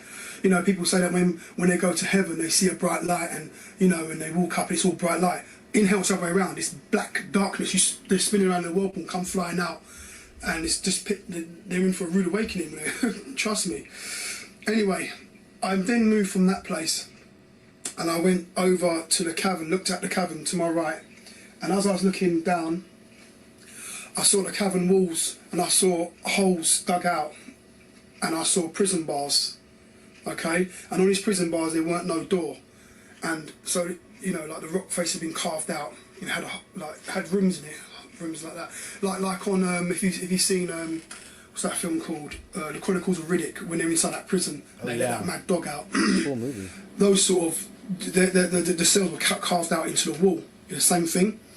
And I saw a man sitting inside there on a chair. He looked, not a chair, like a wooden seat, and he had his hands in his head like this. And he's going, "Why am I here? Why am I here? How did I get here? Why am I here?" And that's it. And it's like pure confusion coming from him. And he was just sitting on this stone rock, and he wasn't going. He was in his cell. The cell's got no doors, just bars from top to bottom, and he weren't going nowhere. It's like a 5 by 5, 5 foot by 5 foot, or 4 foot by 4 foot square cell, carved out in the middle of the rock, which is overlooking like lava. Because when you look down, there's all lava there, and people are in it burning. Anyway, then beside that, I felt myself. It's like I was being taken into a corridor, a dark cave. And as I was going down this cave, I saw a short cell about knee. All right, I'll go and stop there. I just want to play a few minutes of it. I love listening to these kind of things, heaven, you know, whatever it is, dreams, visions. But yeah, this is over on Holy Heartbeats channel if you want to hear the rest of that. It's a really good one, though, I thought. American travelers who were supposed to fly to Nice, France, end up taking wrong flight. This is crazy. And I read up on it. This is real. And it's just kind of a scary example, you know, of some of the young ones these days. I don't know if they're ready to enter the big world yet. You know, you'll see what I mean. Here, check this out. Doom break. Wait, where are you going? Nice? Is this going to Nice? To Nice, yeah. I thought you said to Nice. Nice, which is in France. Oh. That's why you confused me. Wait, where is this going? Tunisia, in Tunisia. Tunisia, Africa. In Tunisia? North Africa, not in France. You're not going to France, right? Yeah, we are. You are going to France? Is that where this is going? Just go for that. Go. Oh my god, Brittany. Just go. Where's Tunisia? I don't know. Is that Africa? I don't know, Brittany. He misheard us. You misheard him. Where did you just go? And they were never seen again. Go talk to them. Where are we? I need to go talk to them. Excuse me? Is this plane going here? Sorry? Are we going there? Is that where we're going? No. Nice? No? Where are we going? Where are we going? To Tunis. Where's Tunis? Hannah, here? And where's Tunis? Look at, that's what that is, Brittany. This is Rome, sorry. Hello. We're going to Africa? No. Rome, Fiumicino, Yes, Tunis. yes. We're going to Tunis. No, we're supposed to go to Nice. No. Nice? Yeah, France. Yes. No. Oh my gosh. Hannah. What do we do? We need to get off the plane. We're not going. We can't go here. We're going to the wrong flight. It's the wrong flight. You need to go. Where's Tunisia? In North Africa. Right here, Tunisia. You know, we're going to North Africa. We're not going. Get off. Wait, where's Tunisia? We were supposed to go to Nice. We told the guy Nice. Nice. We told them Nice. Yes, later. After this flight. It's gonna go to Nice? You change the plane later in Tunis. We're gonna have to go change it in Tunis. Okay, we'll just stay. We'll just go. Going to Africa, girls. We're just gonna go. We'll just stay.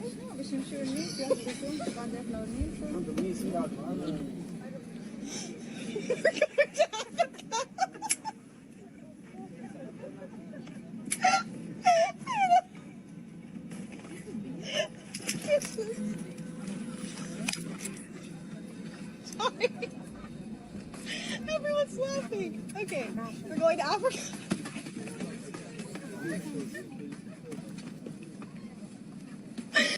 France, but they accidentally booked us to Tunis, Africa, period. Now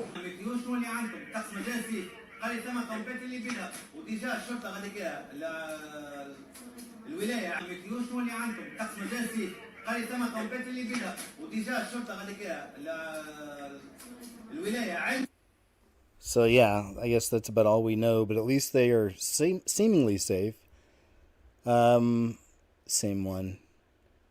Yeah, at least they made it off the plane. That's good. Groundbreaking research suggests organ transplant patients are inheriting donors' memories and personalities. There have been some movies and maybe TV shows about it, but I know there's a movie about it. Wes Craven did a movie about it. And gosh, I know there's others. I just can't remember the titles. But, we'll just read. But yeah, I know you've seen that trope before. People receiving organ transplants have reported strange changes in their emotions, tastes, and memories. This phenomenon is most common in heart recipients, but those who received kidneys, lungs, and even faces have also noticed changes to their food preferences, music choices, and even their sexual orientation. For some patients, their new hobbies and preferences mirror those of their donors, which has led experts to question if recipients are also receiving their donors' memories. In a review published earlier this year, researchers pointed to one case study in which a 9-year-old boy received a heart from a 3-year-old girl who drowned in her family's pool. Though the boy had no idea how his donor had passed, his mother reported that he became deathly afraid of water. In another, a college professor who received a heart from a fallen police officer, who took one to the face, started seeing a flash of light right in front of his eyes. He said, "My face gets real hot. It actually burns." That's crazy. Increasing research suggests be because the heart and brain are intrinsically linked, as the heart shares neurons and cells similar to the brain. Additionally, an organ transplant may cause genes that control traits to change and express themselves differently. The researchers in the 2024 review wrote, emerging evidence suggests that heart transplantation may involve the transfer of the donor's personality traits and memories to the recipient, challenging conventional views of memory and identity. Additionally, the heart's neural network and bidirectional communication with the brain support the concept of heart-brain connection in memory and personality. Wow. The team suggests these changes could be due to a transfer of cellular memory. That's a trip. Which suggests the individual cells may be able to form memories. However, the mechanism for this is still unclear. Trying to see some stories where people changed. Here we go. In 2002 case study, doctors detailed the case of a woman who inherited her donor's food preferences. They wrote, she was a health-conscious dancer and choreographer. Upon leaving the hospital, she had an uncontrollable urge to go to a Kentucky Fried Chicken restaurant and order chicken nuggets, a food she never ate. Interestingly, uneaten Kentucky Fried Chicken nuggets were found on the jacket of the young man who had lost a life. Another 29-year-old woman who received a heart from a 19-year-old vegetarian suddenly developed an aversion to meat.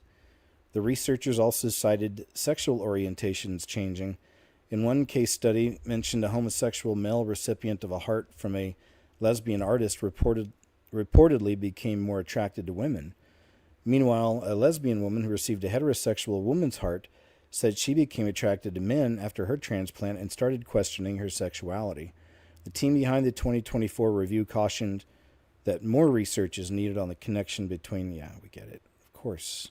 I think it's fascinating. It's pretty cool. Pretty interesting. Imagine what they could do, you know? They could help people. I mean, of course, in the beast system, you know, that's wishful thinking, right?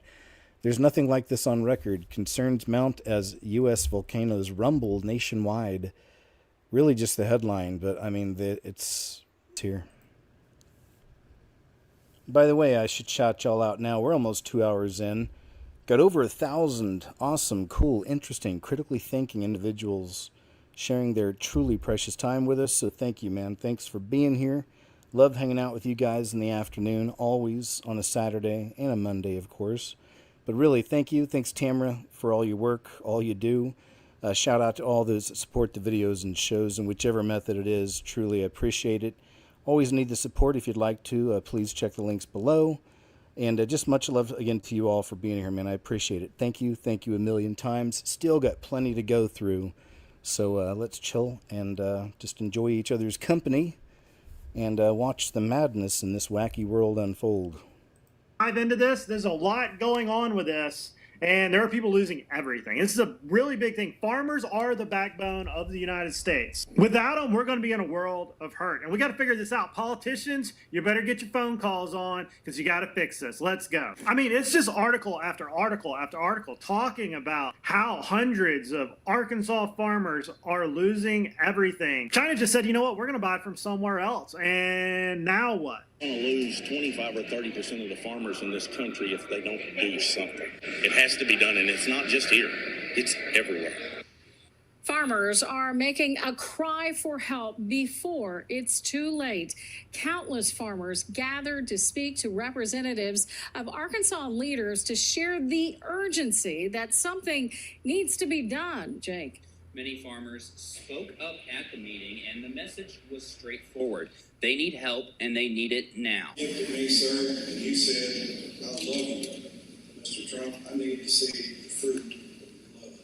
Farmers in crisis align way out the door of the Woods Chapel Baptist Church in Brooklyn as hundreds of farmers from not only Northeast Arkansas, but from across the state came to voice their concerns about the current state of farming. Representatives from U.S. Congressman Rick Crawford, U.S. Senator Tom Cotton, and U.S. Senator John Boozman's offices were in attendance to hear those concerns. Among those farmers in attendance was a farmer in Woodruff County, Chris King. He told me this was his 39th harvest, and he has never seen it as bad as this. And I've never been as worried as I am now about whether or not my kids and grandkids will be able to carry on.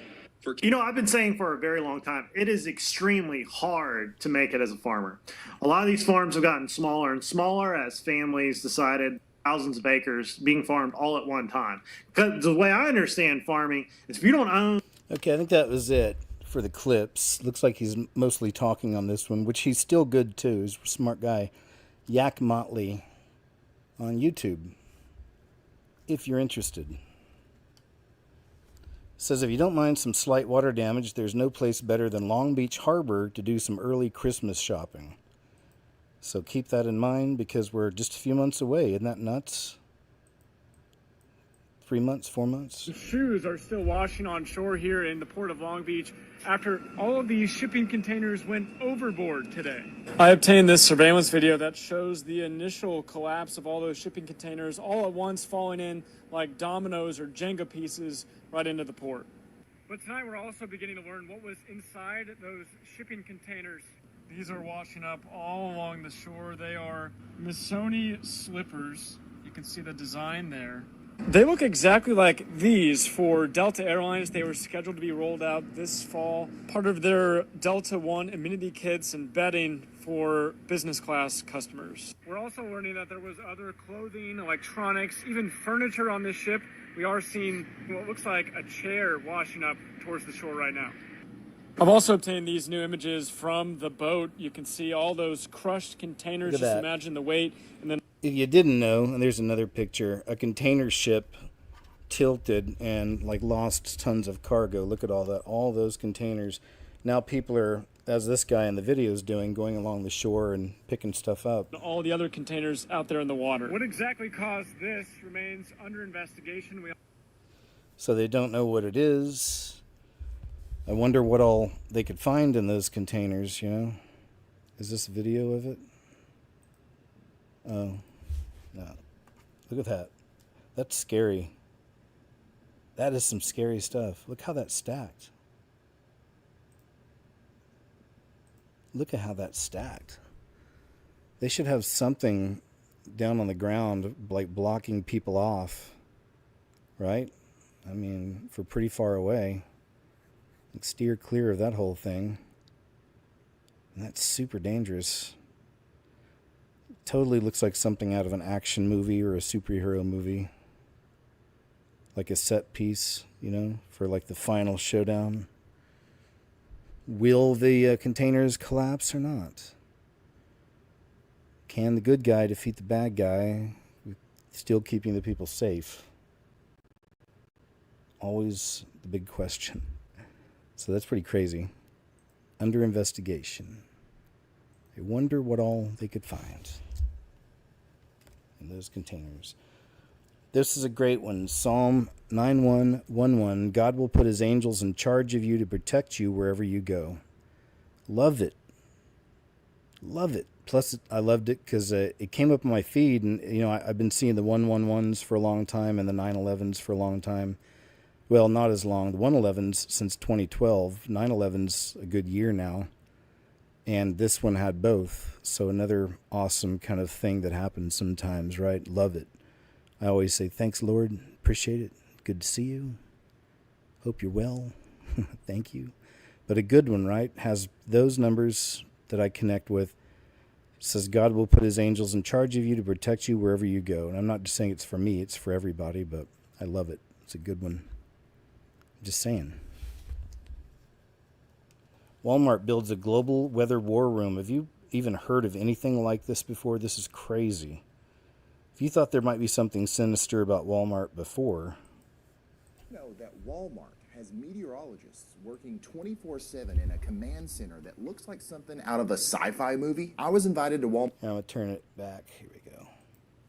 Did you know that Walmart has meteorologists working 24/7 in a command center that looks like something out of a sci-fi movie? I was invited to Walmart's brand new Global Security Operations Center in Bentonville, Arkansas, And this place was insane. They're literally tracking storms around the planet, from tornadoes in Arkansas to typhoons hitting their stores in Asia. The senior meteorologist told me that his entire job is making sure Walmart never gets caught off guard by weather. Think about it, they've got over 10,000 stores worldwide, so anytime there's severe weather anywhere, there's a pretty good chance that it's going to be impacting a Walmart. And get this, they're actually using YALBOT, the AI weather monitoring system that I developed as a part of their 24/7 operations. It helps them monitor threats in real time across the United States. This whole thing started 20 years ago after Hurricane Katrina, when Walmart's response was so fast that even the federal government had to study how they did it. Now, they're using cutting-edge weather technology to protect their employees and keep supplies moving to communities before, during, and after disasters. This was one of the coolest things I've ever seen, and the meteorologists down there have a really cool job. This is next-level weather operations, y'all. It's pretty crazy, eh? But just interesting, again, just how, everything's being connected. Everything. But they have a good reason, I get it. But anyway, it says Florida student has been arrested after video shows him, a 9-year-old girl getting into a fisticuffs. Not cool. But that, I'll say, even with that thing we just saw, even if you couldn't totally make out the image, there is a lot of kind of rage bait stuff, that shows up in your feed sometimes, and especially a lot of that divisive stuff, the black on white thing, because there's obviously, a segment happening out there with real straight up, B on W crime and things like this. Obviously, there's an uptick. But we shouldn't be surprised, because that kind of programming is in everything, right? Like all that divisive demonic programming. And it works, unfortunately, on small segments of society, but they get a lot of attention because they do horrific acts a lot of the time. So we are seeing a lot of this, man. It's very unfortunate. But, I always just turn to Jesus on all of it, keep my eyes on him. Don't start getting too focused on this worldly stuff, because that's all part of the spell. It just wants to get you mad and against, whatever group that isn't you, as far as your skin or whatever it is, or your religious beliefs. And yeah, so you got to be careful of the rage baity type stuff. That, it's crazy, because for some reason I didn't realize when I'm on my like over here on X and I'm going through threads or whatever, for some reason I didn't realize that I didn't realize that you could switch between the people you're subscribed to and then just not, and then look at like an open feed. So I was looking at an open feed there for a while, and I was really tripping. I was like, first off, where's all the channels I love, that I subscribe to here? And secondly, why is everything I'm getting about Mideast, everything happening out there, and mostly to do with small hat people, if you know what I'm saying? And there's just so much of that, man, over and over and over in the feed. It's just like, I don't know. It's just not. It takes me back to the divisive stuff. Like there's a lot of that real divisive stuff in there, and just not cool. I don't think. When you just do like a laser focus on certain things like this, or certain groups, or whatever, and don't look at the big picture, that it's all little devils. It's little Satan worshipers, minions of the devil. This is his flesh system, his beast system. They're doing his bidding, his deeds, and they come in all different shapes, forms, religions, sexes. It's the big picture. So I try to keep my eyes on the enemy, the real enemy, behind all these groups and religions that aren't Christianity. Well, truly followers of Christ, if you will. You know what I mean? So that's how I see that. So I never like it. Anytime there's just a constant solo focus on something day after day after day, because that's imprinting, it's programming people. Again, it goes back to that, even the last 4 years of Trump, when he first got in, it was horrible. I mean, because everything, the mainstream, everything was programming against Orange Man every day, every day, every day. Look what he did. Look what he said. Look who's suing him now. Look who's taking him to court. It was like every single day. And that the people that follow that stuff, the mainstream, whether they mean to or not, they get imprinted with that. They get programmed. And then that leads to people getting triggered right, from their programming over things like a red hat, you know? See, and that's just one example, but yeah, so I don't like it. I'm rambling. Lifestyle of politicians. The lifestyle of politicians' children is directly linked to corruption in the country. You probably heard about this happening in Nepal. From luxury cars to designer clothes and endless vacations, everything's paid for with taxpayers' money. So yeah, the people are going after the politicians.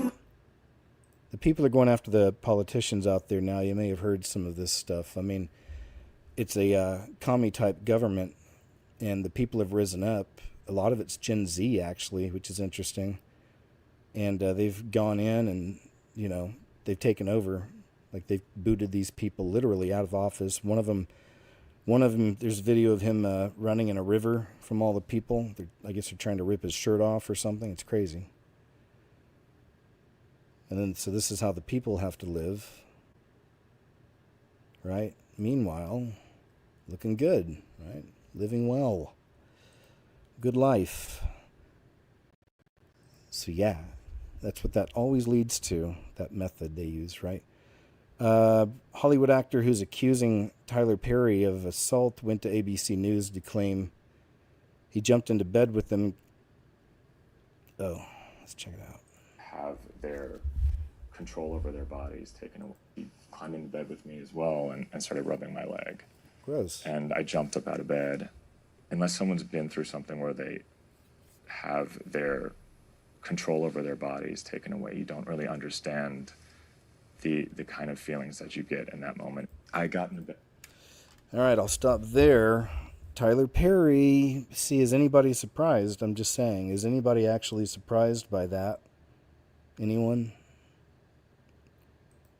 English patriots, pay attention, it says. Oh, and this is Nepal. It's just there. This is Parliament in Nepal. Nepal. The music. The Winner Takes It All. It was from ABBA, right? ABBA had some really cool songs, I think. Pretty crazy, right? But there's definitely a lesson there. I'm glad to see the people saying no to that. The Savannah Bananas. Oh, this is a good one. Nice little doom break. Savannah Bananas clowning on Philly's Karen.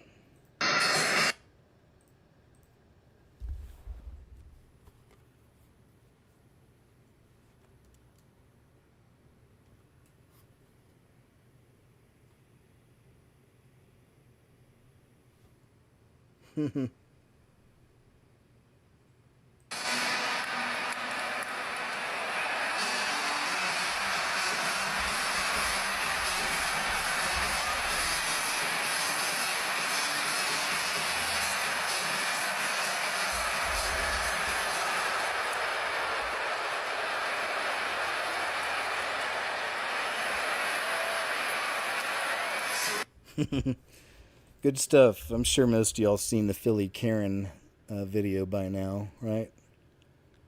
I'm sure. The Carlos Brown Jr. speaks from jail for the first time. Oh, this is the dude that attacked the young lady on the bus, the Ukrainian girl.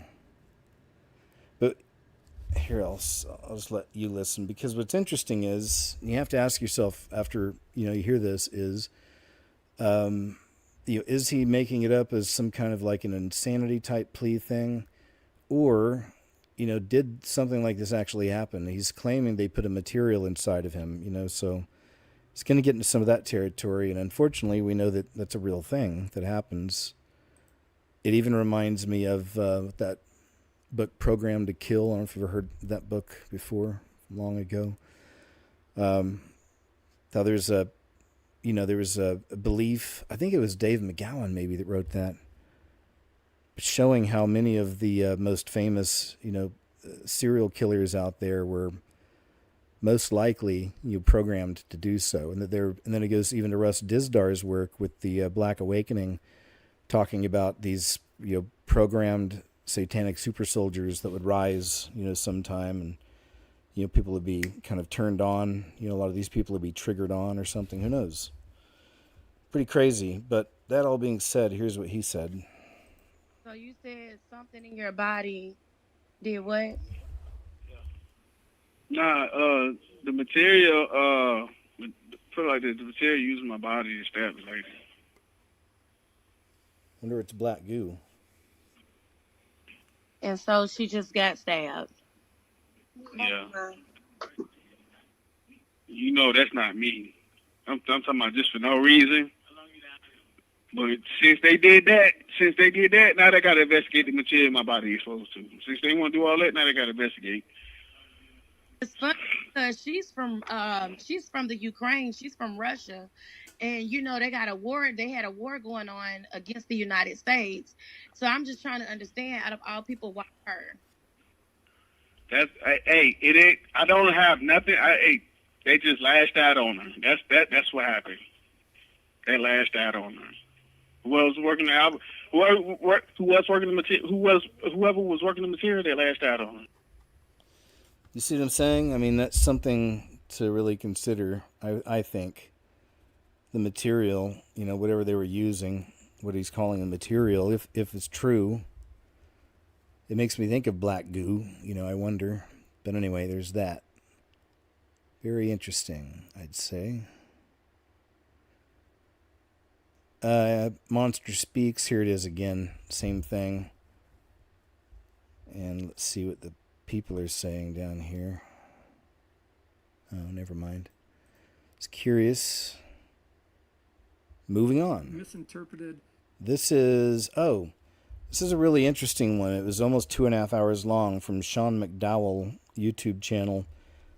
Why Todd McFarland denies God, but loves Spider-Man, his family, and life. So this was most of us know, unfortunately, a lot of these people are atheists, but growing up, a lot of you probably know Todd McFarland, famous comic book artist. And then they started making movies about some of his creations, like Spawn, most famously. Probably familiar with Spawn, right? So this is the guy behind Spawn, who's, the hellish angel, savior, right? It's funny, of course. But, I prayed for the guy when I first saw this. Pray for him again. Hopefully you guys pray that he finds Christ. But, yeah, the whole time he just argues against him, and you'll see. I'll just kind of play some. May have actually been the up or the down of those sales, and try to either stay away from it in the future or replicate it and try and see if you can get another bounce another day. So on the comic book front, I'm trying to write, because what am I going to do? I mean, I've created, somebody told me the other day they did a count, there's 2,100 characters in the Spawn comic book in the last 30 years. Some of them are just doctors, lawyers, cops, whatever. To some people, anybody over 5'10" is tall, and not somebody else, no, you got to be 7'6". So you have to define it. You have to. What's weird, even the symbolism behind them is weird. I'm not saying it's intentional, but like on the left side, it looks like an upside down cross, right? So it looks like on the left side, it looks like an upside down cross. On the right side, it's the star of Lucifer on top of his head, or the star of Ishtar, 8-pointed star. Define it, because this is the piece I tell people. I go, you actually think that human being you're talking to has lived the same experience as you. It's not true. If I was born in Alabama, I concede right now, I would probably think differently. Not better or worse, I would think differently. Why? Born in Alabama. And there's a structure and an environment that's around me that's going to form certain thoughts. And if I was born in India or Pakistan, I would have even another sort of thought process. I concede it, right? I didn't. I grew up in whatever was the life that I've lived with what's around me, and that's sort of how I distilled the world, and for me personally. So let me come back to the idea. I think there's a lot of things in religion that make sense that they're invented. I think we could point towards some. One of the reasons I'm a Christian, because I think there are certain factors that nobody in their right mind would invent. things like the Trinity. Why would you invent that God is triune? For starters, like, it's difficult to understand. It stretches the mind. Things like your wow, Sean. Things then like you haven't let read me some of give my you a couple comic. You more. haven't read some of my comic books. Then come on, you're selling yourself way short. Okay, so let if me you make, let me think that make a stuff in the couple points. Bible is good stuff, like, dude, I'll come up with 10 times. There's been 1,000 people. We can come up. All right, I'll stop there. Anyway, so he's going to go on to tell him about he could come up with better stories that that are in the Bible. But anyway, that's just a little bit, 2.5 hours. If you're interested, you should check it out. Hopefully, you'll pray for Todd McFarland. And yeah, there's that. If you want to see some more, go check it out. Be my guest.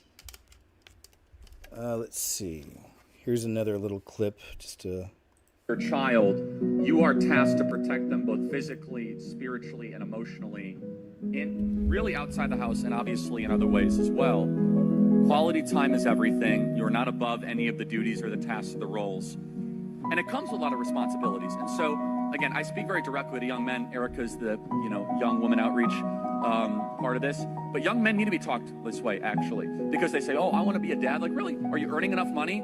Have you done the right work? Have you asked for a raise, asked for promotion, got up earlier, stayed up later to make sure your family does not have any financial pressures or issues? Because here's the one thing I have found. Once you have kids, there is this primal thing that comes into you where if you think you have worked hard before, when you have to go feed a child and provide for a family, you are willing to go to the ends of the earth and push yourself in ways that you never thought possible. Well, I would say you need to understand. All right, a little remembrance.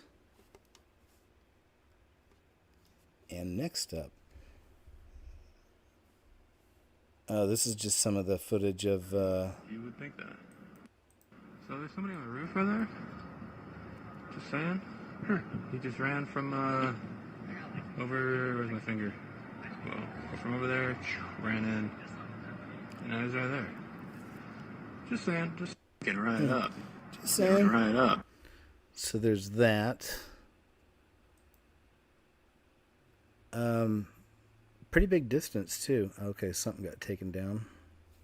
People say that this place is not Demons at Burning Man Festival. demonic, that it's just for fun. I want to see a long form of that sometime. It'd be cool to see people being saved out there. So this is Philip Renner Ministries. It's the name of the channel. Looks like he did a lot of things out there at Burning Man. Here, let's see. Find something so out of the ordinary. How are you laying me down? Witches put cursed. People say that this place is not demonic. This is not just a get out of hell card. This is when Jesus becomes the temple on the inside of you. There's a lot of temples around here, but we don't actually have to go to a temple to feel presence. He wants you to become his temple. The Bible says this. The Bible says that all have fallen short of the glory of God, which means that we've all made mistakes. It means that I can't judge you, you can't judge me, nobody can judge anybody, because we've all fallen short, and the only one who can truly judge is God. Secondly, it says that the wages of... All right, I'll go and move on from this. Want to check some of it out. Interesting. Burning Man. Good place to be for that, right? What was just said, he's... Oh, this is Mark Dice covering Charlie. You'll see here in a little while more about this, but it's another thing that really showed a big divide in humanity, because a lot of people came at this with very little humanity, like really, really nasty. And you'll see some examples of that coming up. This says email screenshot internal message describing. Oh, yeah. So this kind of was a long. You can check this out. This is Steven Crowder posted this here,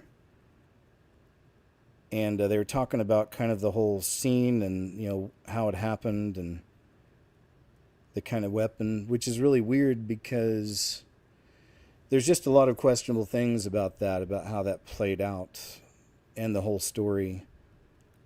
Because I guess, they're wondering why he didn't just leave it up there and he changed something out on it, like the scope or something, and left it in the woods, knowing they'd be searching the woods, of course, just weird stuff. And then the whole idea they're saying, I guess he had carried it in a backpack or something, but the thing is that I just happened to, interestingly enough, have the very same type that he used. 30.6. And that's why I was pretty amazed. I don't know, they got that from so far away. That kind of a range was just crazy. But anyway, I'm rambling. But yeah, you could check this out, kind of read some of the official story on this, so to speak, early on. Moving on. They're still finding out new things. Today I saw something where they found out that their guy they're saying that did it also had a trans girlfriend or partner. Jesus meet Labubu, Labubu meet Jesus.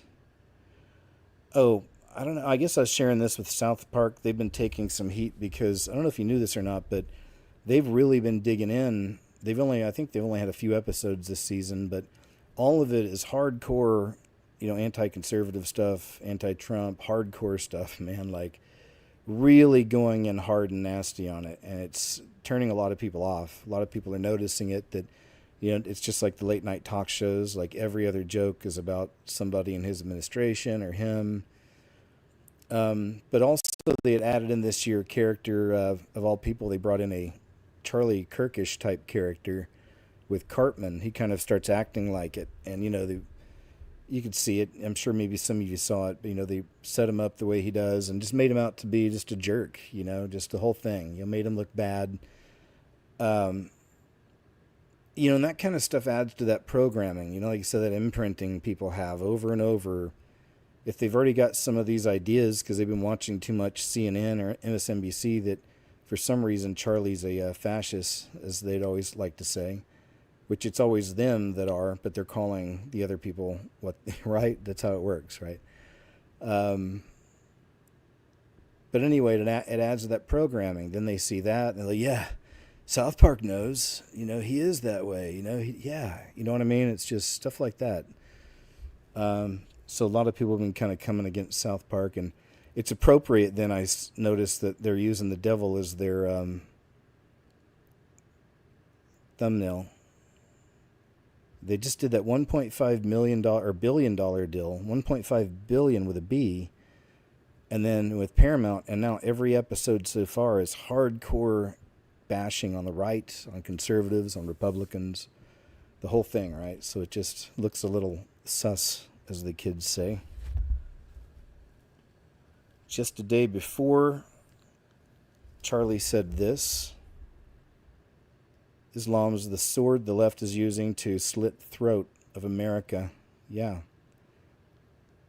And that's just a day before the event. It's interesting. Interesting post. Here's this little bit right here. In remembrance. This was a good one. Very, very much so. Like, why is that exactly? Oh, Jesus saved my life. I'm a sinner, gave my life to Christ, most important decision I ever made. So you believe the Bible is real? Yes, I believe the Bible is true and real. Yeah. Why is that?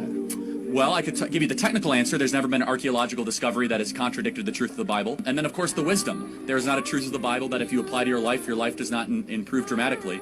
And then finally, we have the most accurate and transparent, historically robust account that one can have of the most important figure ever to live in the history of the world, Jesus of Nazareth. And the resurrection is the pinpoint of my belief that Jesus did rise from the grave so that we may live. What makes Christian mythology real? So that's not mythology, but that is theology. If Genesis 1:1 and the resurrection is true, anything in the Bible is possible. You're looking at the greatest miracle. The greatest miracle is creation. And then the fact that Jesus rose from the dead. And I say, how do you know that Jesus rose from the dead? Well, show me another historical piece of a story where so many people willingly died a brutal death for a lie. Every single person around him had everything to lose, and yet they went to the absolute death, from Paul to Peter to the half-brother of James, saying that Jesus is Lord, Jesus rose from the dead. Not to mention, if you were going to fake a story, you would not use female witnesses in the ancient world. In the scriptures, it said that the women were the first one to see Jesus Christ. If you're trying to fake a story, you would never do that.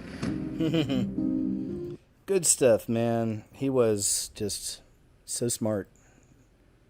So good. Good with scripture, good with everything. History. This is during the candlelight vigil, Boise, Idaho, for Charlie. Several loony lefties showed up to instigate. So just no surprise there. There was a lot of that, by the way, at different vigils. Extended footage, Idaho Capitol at Mantra. Oh, here's a dude just going through the vigil on a scooter yelling F Charlie during a vigil. So there you go. Not nice. Shows that divide, right? To me, it shows some of the monsters around us. Assistant Dean of Students at MTSU has been fired, effective immediately following vile comments celebrating the whole situation with Charlie.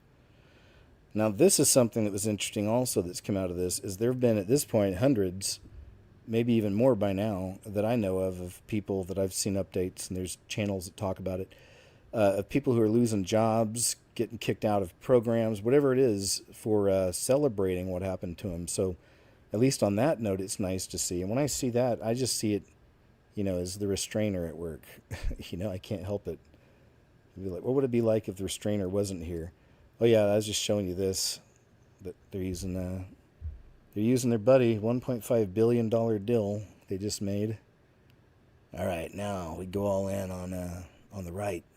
Just weird.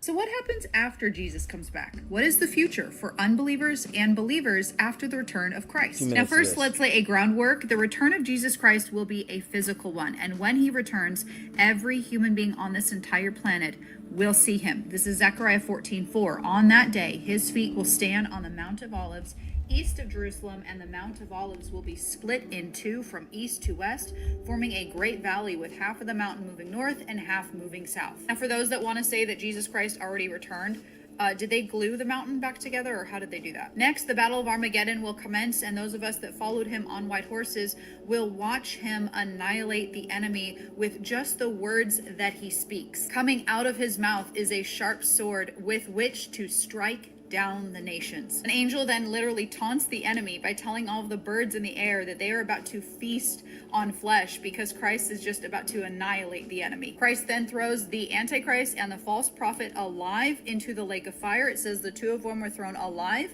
into the fiery lake of burning sulfur, verse 21. The rest were killed, the rest of the wicked, with the sword coming out of the mouth of the rider on the horse. This is not a hand-to-hand combat.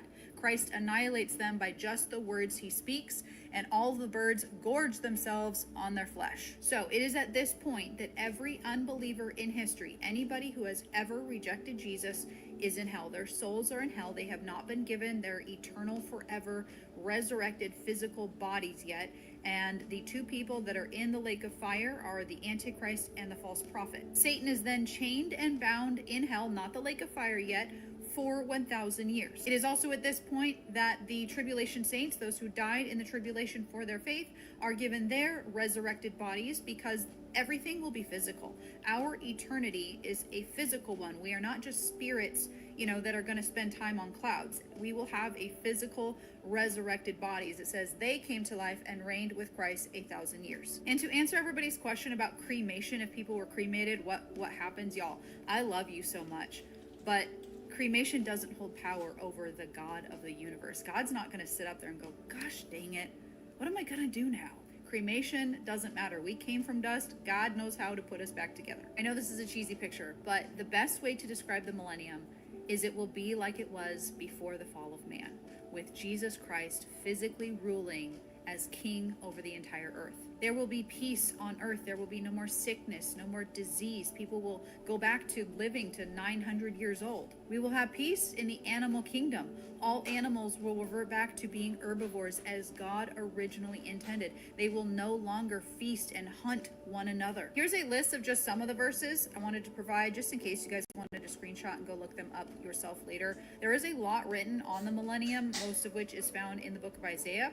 But Christ will rule the world from Jerusalem. highway of holiness leads to Jerusalem. Worldwide peace will exist. No more wars, guys. King will be a shepherd. Peace will exist among the animals. Thank you, Lord. Peace between animals and mankind. We will be able to go ride lions and bears. Kids will be able to go walk up to a lion, pull on its tail. Nothing will happen. Earth filled with the knowledge of God. Thank you, Jesus. Vegetation will flourish. Imagine being able to eat an apple as God originally intended them without Bill Gates having an influence. Believers will enjoy long lives. Suffering will cease for believers. Unbelievers will be allowed to sin. Now, this is where I think people get confused. There will be a few survivors from the tribulation, and it will be those believers that will repopulate the earth during the millennium. So there will be almost a dual citizenship, if you will, during the millennium. You and I, who will have our sinless, resurrected, eternal bodies. We can no longer sin. We will have a body like Jesus has. And then there will be mortals who will still be born with the Adamic sinful nature. So it says, I will rejoice over Jerusalem and take delight in my people. The sound of weeping and of crying will be heard in it no more. Never again will there be in it an infant who lives only but a few days, or an old man who does not live out his years. The one who dies at 100 will be thought a mere child. The one who fails to reach 100 will be considered accursed. There will still be sin in the millennial kingdom because there are still mortal human beings with the Adamic nature. Y'all, we don't need Satan to sin. Satan has been bound for this entire period of time, and yet there's still sin because we are sinful by nature. And that's one of the points of locking Satan up, is to show us that we don't need him to sin. Now, even though there will be sin, Jesus will deal with it immediately, and there will be immediate consequences to it. You see here, the one who dies at 100 will be thought a mere child. People will go back to living to, 900 years old. The wolf and the lamb will feed together, and the lion will eat straw like an ox, and dust will be the serpent's food. They will neither harm nor destroy on all my holy mountain, says the Lord. People will... All right, I'll go ahead and stop there. This is pretty fascinating. I would say, if you're not sure what to think, listen to the rest. It's almost 9 minutes long, so there's more. But Ashley Hayes 2.0, you decide, okay, as always. But scripture is what matters, right? People are scared to death, it says. Members of Congress, now they're scared for their safety after what happened with Charlie, is the claim. We'll see. Sadly, I expect more of that kind of thing. We've talked about it around here before, long ago, that one of the next steps of everything would be to, going after the political opponents in that way, taking lives, right? Getting their hands on people like that. This was really a screwed up one. I don't know if you guys saw this whole story that came out this week about TMZ. So I remember seeing their people when I lived out there in Los Angeles long ago, early 2000s or so. Really kind of slimy bunch. A lot of weird things about TMZ. And, they're a 3-letter agency, and a lot of people wonder what other 3-letter agencies they're connected to for a lot of different reasons. But here was a thing that people called them out on, and I've got a video where a lady debunks because they came out apologizing. I guess I'll get to the point. So during the Charlie situation, they were watching a car chase in Los Angeles, and then over the car chase, the news person told about Charlie, what happened. And at that moment, you hear just like tons of their people in the background, it's like cheering. Yes! Yeah! And then then later, it was so obvious that Charlie and the other guy that works on the show with him, I can't remember his name, they come out and they're trying to say that all those people were cheering at the car chase they were watching. I know, it's total nonsense, right? It really is. Let's see here. Well, I wanted to let you know 5 that o'clock President Eastern. Trump has said Charlie Kirk Janet, has died. So that is the breaking news that we are likely about to have with ABC News. Did you hear that? It's pretty obvious. Likely about to have with ABC News. He was President Eastern. Trump has said Charlie Kirk Janet, has died. So that is the breaking news that we are likely about to have with ABC News. There you go. But no, they were cheering on the car chase, is what they said. Interesting, eh? Oh, let's see what the images were. Some people were pointing out some of the characters around Charlie that day. They're trying to say this might be the same fella that was with Trump during the attempt with Trump. Seems to be the claim on that one.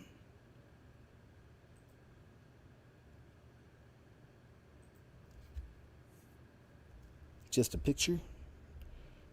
So yeah, this lady's the one that busted him on it. Let me see here. There's nothing I love more than a good investigation, and I'm coming to you guys with the receipts. Exhibit A, the alleged car chase that they were watching. Right there on the banner below, you can see it started in Temple City, and we saw that. Go ahead, Philip. Well, I wanted to let you know that President Trump has said Charlie Kirk has died. So that is the breaking news that we are likely about to have with ABC News. Exhibit B, the giant clocks around their office. Exhibit C, don't worry, you won't have to do the math because I've done it for you. Timestamp, time. It is 1:07 and 15 seconds in the afternoon, with the timestamp on their video of 3 hours, 42 minutes, and 5 seconds. For 3 o'clock in Utah time, which is 2 o'clock Pacific. Exhibit D, we have the cheering starting at exactly 4 hours, 17 minutes, and 15 second mark, which is a difference of 35 minutes and 10 seconds. So if you take the timestamp plus the clock saying it was 1:07 and 15 seconds, add 35 minutes and 15 seconds, what time would you have? 1:43. So they technically were watching a car chase video. What do you think they were cheering for? People in the back room away from our news desk here who were watching a car chase, and they were laughing, they were clapping, and you could hear it out here. And we want to make a couple of things clear. One is that I know these people, and they were not laughing, they were not reacting that way about Charlie Kirk's assassination. They were not. They would not work here if they did. Right. So that was some of their apology. They came out together. You know, they were, good car chase. Oh yeah. Also, just kind of wanted to throw this out there. You can just put that term here, university, and then the word on, and then the word lockdown in a search engine. I use Brave. And look at what's been going on. This is 2 days ago. Virginia State. Here's one right here. It's the headline. Multiple historically black universities under a lock and down after receiving troubling threats, it says. Multiple. It's another one. So yeah, just wanted to, throw that out there. These little chaos agents all over the place. We saw this earlier. That's supposed to be the dude, Mr. Robinson. So they say. Let's see here. Oh, this is somebody just posted this. It's from a person called Maya Poet. It says, "Thank you, Charlie Kirk, for showing such compassion to the young trans-identifying students you debated with. Seeing your work helped me get myself out of the woke cult and to leave transgenderism behind. You, sir, have helped to save a generation. Charlie has changed so many lives. He will be so deeply missed." Beautiful. Beautiful. That's fruits. That's fruits. It says, whether intentional or not, it's disturbing that Cartman, and this was Cartman on South Park playing Charlie, he evokes Leviticus 3 during the episode, which details the proper way to slaughter an offering at the tent of a gathering. It's pretty crazy. How's that for something very interesting? And, he seemed happy about it. He had a good attitude towards it, but it still doesn't make it right. He had the best attitude towards it. He even, I think this is him responding. Let's see. Cultural domination on prime time on Comedy Central. So important, so impactful that South Park is highlighting. Watch it.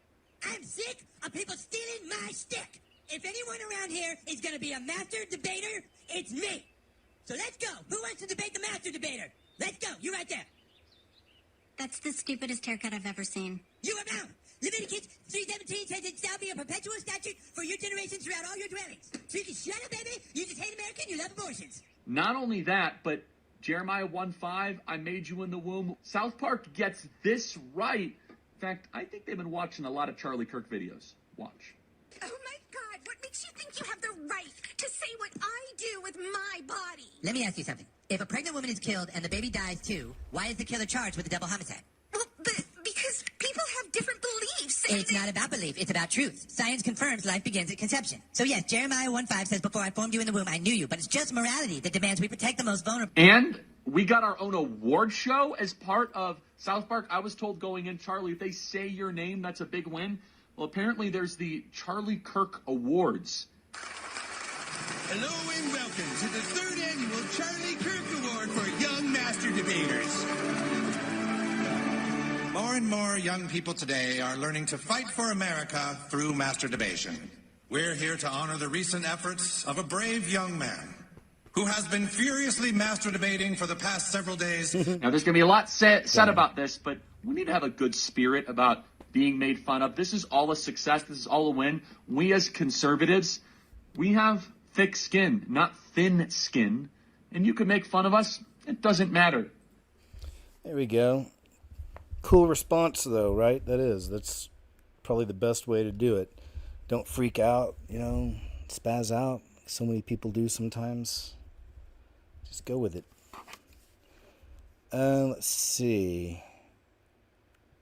They're talking about the Leviticus quote again. Just interesting. Interesting observation there. But here's something that's, unfortunately, just not a fan. But, they use this code. We see it a lot, probably every week at this point. I'll show you an example, but the 33 code. In 33 hours, we have made historic progress for Charlie. Governor Cox, our partnership has been absolutely incredible these last few days. Our partnership will endure. Your state and local partners, your sheriffs, your DPS community has been unbelievably impressive in the hardest of times. In 33 hours, we have made historic progress for Charlie. Governor Cox. Right, so there's the 33 code, right? And it's one of those things where they'll do that because it's the news on the surface for the, quote, people, but when they pass the 33, it's like a message for the lodge, like here's what's really going on. This bus driver is talking about her high school children and what they were talking about to do with Charlie. My high school kids talked about Charlie Kirk all morning. Positive conversations about Charlie Kirk all morning. They're impacted. They're mad. But passionate, compassion all morning. These kids are smart. These kids are smart. He touched them. They knew who he was. He made an impact on their lives. They talked about his debates. They talked about his topics. Smart kids. This impacted them. These high school kids, they know. Love it. Good stuff. Good stuff. Nice to hear. But, I see that as fruits, because the whole week, or since everything happened with him, had me just thinking about him, looking into him. The Bible tells us, you look at people's fruits. It's not so much what people say, it's what they do. And you look for their fruits. Are they growing? Are they, is he fruitful? Are they prosperous, these fruits? Or are they rotten? And, everything I see from him personally, just as a human being, it's always really, I think, really good fruit, from this guy. Evolution, that's another thing that's come out of this is there's kind of these little hate cancel campaigns that are happening This was a company, I guess this lady put up a post on a online somewhere making fun of what happened with Charlie. So people started going after her husband's company. It's Evolution Electrical. I was just looking at it. And they were posting all these negative comments. And then I started looking more and more and finding out that, there's so many people that were posting these horrible responses to what happened and being really vicious about it that, man, I mean, lots of people from online just got together in these little groups. It's the town square after all, but the natives grabbed their pitchforks and fire and just all got together. I mean, it was several that I noticed that I went and looked up. Different people, they would go after them online. They would go after their companies. Like I said, that was an example of somebody going after the husband who had nothing to do with it. He was like, would you please keep your mouth shut on that social media? Yeah, and then here's a lady giving an update about the lady that was laughing about it or whatever. Across my page this morning. Gather round, bitches. Let's all join hands and bow our heads in thoughts and prayers for Charlie Kirk. Thoughts and prayers for Charlie Kirk. Thoughts and prayers. I'm sure we've all seen her before. She's really good at rage bait. And did I fall for the rage bait on this one? Maybe, but it was worth it. Because meet her husband, Justin Criney. He owns Evolution Electrical in San Diego, California. Right on their website, they brag about being family-oriented. But yet his wife is out here celebrating, dancing, and singing to Charlie Kirk being murdered because she didn't like his political beliefs. And you see, because she's a stay-at-home mom, she thinks she is safe from consequences. But your husband owns a business, one in which people are supposed to trust him to go into their house to fix whatever electrical problem they have and hope that the house doesn't turn around and burn down to the ground. And now I know that you are the type of people that celebrate political violence against people who do not agree with you. So is it really too far of a stretch for me to think that your husband might screw up something intentionally if somebody doesn't have the same political beliefs as y'all and hopes that it might burn down and kill you inside of it? I'm just saying, not a good look for a business. So there's a lot of this, though. A lot of people are getting real heated, and it's another one of the reasons why I'm not, just going to be focusing on that all the time, because it is an emotional story. There's, it can be. I mean, like I said, I believe he was a good brother in Christ, seeing his fruits, too, the kind of life he led, how many people he touched. So, but it's, when you get hyper-focused on that stuff, like I said, then you start... It's easy to get into that gang mentality online from the comfort of your kitchen or bedroom or living room, wherever you are on your computer. And just like, yeah, let's get them, man. Screw these guys. They deserve it. And then, everyone gets together and gives them a whole bunch of bad write-ups online and 1-star reviews and, stuff like that, right? It's like, I could see how easy it is to start falling into that the more you just sit there focusing on some of these stories, So I do my best to not. To bounce around a bit. So I'm showing the Masonic symbol, the beehive. I don't know if any of y'all knew, but that is one of the signs or symbols, of the lodge. Is the beehive. I've got a video coming up and it'll explain, or it won't explain, it'll just show why, but let's see. It is about a hive mind, of course. As with many of the symbols represented in speculative masonry before it was incorporated into the rituals of our fraternity, bees and beehives meant different things to various cultures. Ancient Egyptian culture, where the bee represented both royalty and their obedient subjects. Yep, that sounds about right. So there we go, just that, and I've got, let me see if this is it. This is incredibly controversial. Let me pause that. Let me take a look at this one. Just 1 second. Not yet. All right, we'll get to it eventually. I'll let you know we're there. But just remember, Beehive, the Lodge. There's a connection, right? This is Billion Dollar Tongue. I can't remember this man's name. Some of you guys might. He was at that big summit to do with Project Stargate AI. He's one of the billionaires that's helping Trump. They're friends, apparently. Somebody noticed some weird stuff with the old tongue activity here and thought they would share.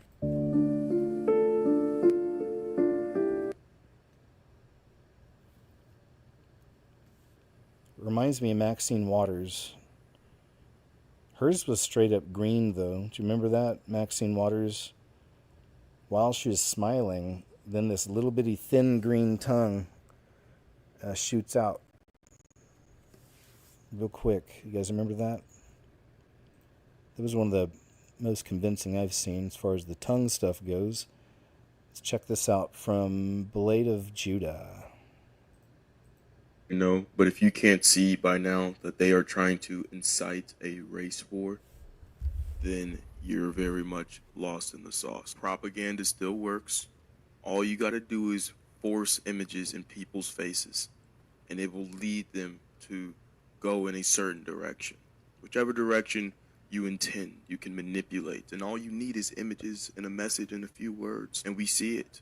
We learned in school about propaganda. And we thought, how could people be so foolish? But look at us now. And Jesus told us that this would be the case in the last days. He said kingdom would rise against kingdom. Nation would rise against nation. That word nation in the Greek is ethnos. If you look at the definition, it means multiple things. A Gentile heathen nation, anyone who is not of the people of Israel. It means a race. Jesus let us know in Matthew 24 that there would be conflict between different nations and different races. In the kingdom of God, there is neither Jew nor Greek. There is neither Gentile nor non-Gentile. You become one family underneath the blood. You share the same genes, which is the genes of the Lord Jesus, which is righteousness, holiness, purity, love, grace, the fruits of the Spirit. I'm going to say this as a warning toward those of my complexion, those of lighter complexions, darker complexions. It doesn't matter. If you have hate in your heart toward anybody of any race, and you profess to be a believer in the Lord Jesus Christ, you deceive yourself. Get mad all you want in the comments. It doesn't matter. We all stand before God, and you've heard it here. Great stuff, sir. Great message. Blade of Judah. Over on TikTok, if you like. What you're about to see proves that some imaginary friends aren't imaginary at all. And if this ever happens to your children, bless your home, your family, immediately. It isn't uncommon for children to have imaginary friends. I think most do. But when you can catch them on camera, they're not imaginary. The footage I'm getting ready to show you is from inside a house. I'm going to show you the footage, the original, then I'm going to show you a zoomed in version. Everything about this screams demonic. It's not a child, it's the size of a child, but this is something dark. Let me know in the comments what you think. If you've ever experienced, I want to hear about it. Check this out.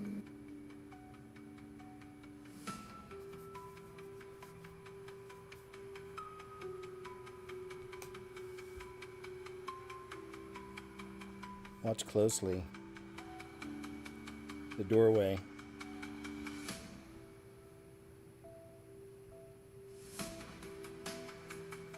Looked like a little copy of him.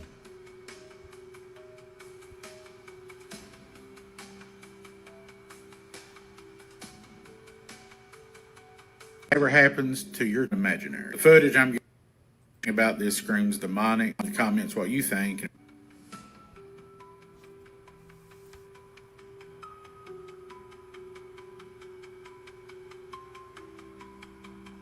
Wow, it just dipped right behind him.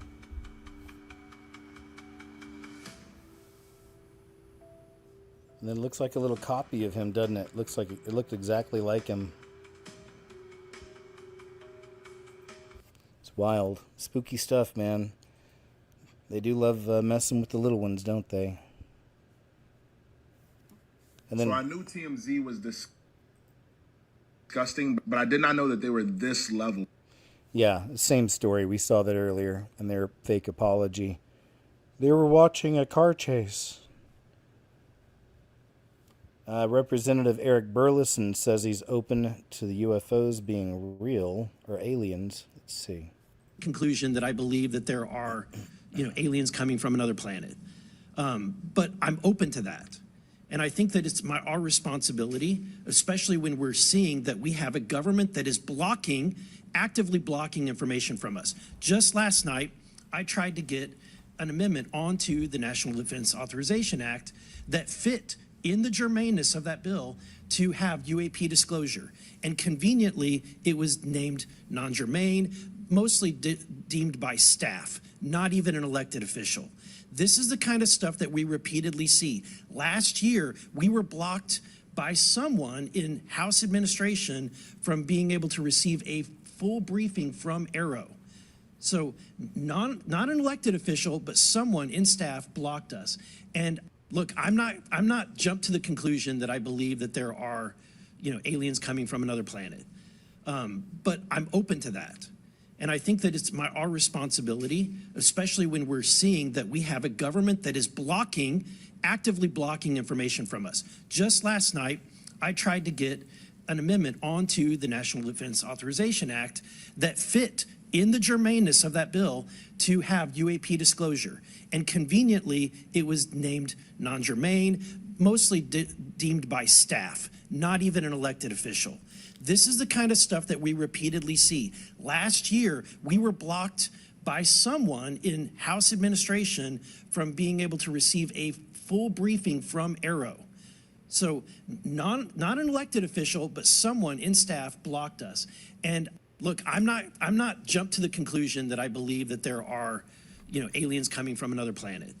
But I'm open. All right, we'll move on. It's all coming. It's all being set up, as you know. This will absolutely shock. Professor says aliens has an unsettling resemblance to Satan. Like Childhood's End. You guys remember that? All right, where are we at on this? Get right to the clips. And things from, European Catholic history, like, looked like extant, copies of books about angels and things like that. So it was amazing, and things that belonged to Alan Hynek and things like that. And you were shocked, I think, to see all of the books that he had on angels that were in his library. I was. Would you ask him about that? What did he say about that? So in the library, he showed me a lot of books about, like I said, the history of ufology, like, historical stuff from Project Blue Book. And right, that's the kind of stuff that I would expect to see in Jacques Vallée's library. Yeah, it's really interesting. And so, but most of the library was dedicated to these very old books of angels. And so he took out a couple and he showed them to me. And he had a whole row of angels and a whole row of like fallen angels type thing. And he made some jokes about it, well, if you have one, you have to have the other kind of thing. And he gave you a book at the end of your meeting with him that day. What was this book? Okay, so book on the devil, right? Well, it was a history of Satan. Okay. And it was done by these Carmelite nuns. And so he gave me the book and he said, you should try to acquire this book. It's really good. And I looked at it, and then the paging on it was really interesting. It was the last page was 666. So he laughed and said they had a sense of humor, you know? And so, yeah, that was, at the time I was really shocked by that. And thought it was, what? So it took me a while to actually talk to him about it, because I thought, how do you ask somebody about this, right? So I did ask him, and he said that, and he's right. So the way we see, he was basically suggesting it because of the ways in which, how the ways in which the UFO are made to look kind of a certain way, but when you look into it, they look different. And the same way with religious traditions, like Teresa of Avila's experience with the little angel. If you look at pictures and paintings from that, and the statue of that, it looks very different than the primary source material. Yep. Okay, like the description that she actually gave when she wrote it. Yeah. All right, let me jump ahead some. Okay. Did you read the book? So I did look for the book, and I didn't do a hard search for it because I was so busy. Right. I haven't been able to, but I do want to acquire the book, absolutely. So no, I have not read it, but I guess I'll go ahead and move on for now. It's fine. It's on Elijah Zilke's YouTube channel if you want to go check his channel out. I gotta tell you, somebody, because I'm full Jewish. TMZ staff caught cheering for right. So this is Adam Carolla's take on it. The only thing, though, I was just noticed when I was watching this segment here on Adam Carolla's show. And again, not trying to throw, cast any bad things on anybody or whatever. But I just noticed, though, that his logo, Adam Carolla Show, most logos, you could typically, it's one of the places the Masons definitely like to show who they are, But even in this one, he's got the red and the blue pillars. And those are the two lodges of Masonry, by the way. So the red lodge, blue lodge. There we go. The pillars probably representing Joachim and Boaz, if I said that right. Anyway, just saying, unfortunately. But, I always like to, even when you find out somebody signed the deals or whatever, it's like I still pray for him. And then you see a lot of them, like Mel Gibson. You hope that he's really a good dude, really knows Jesus, really cares, and it feels like he is. It doesn't mean that, he didn't have to sign the deal early on in his career. Had to be kind of a part of that system. But who's to say that Jesus can't? Because he can. He can save anybody out of anything. Even making a deal, down here. He can break all that. You know what I'm saying? So I always like to keep an open mind, thinking that these are possibilities. I think they're realities. A lot of these people do find Christ, try to break free, or do break free. Maybe they're not too vocal about it. Just something I think, always leaving room for people to find Christ, to know him, and to be saved, and all that. I'm rambling. But I think you get it. I know you get it. This was a post from Charlie from back June 22nd, 2014. Did I just get that word by that word? Feels like it. See what I'm saying here? Did I get pop by that thing? Anyway, some people have been thinking that was kind of weird. That was from a long time ago.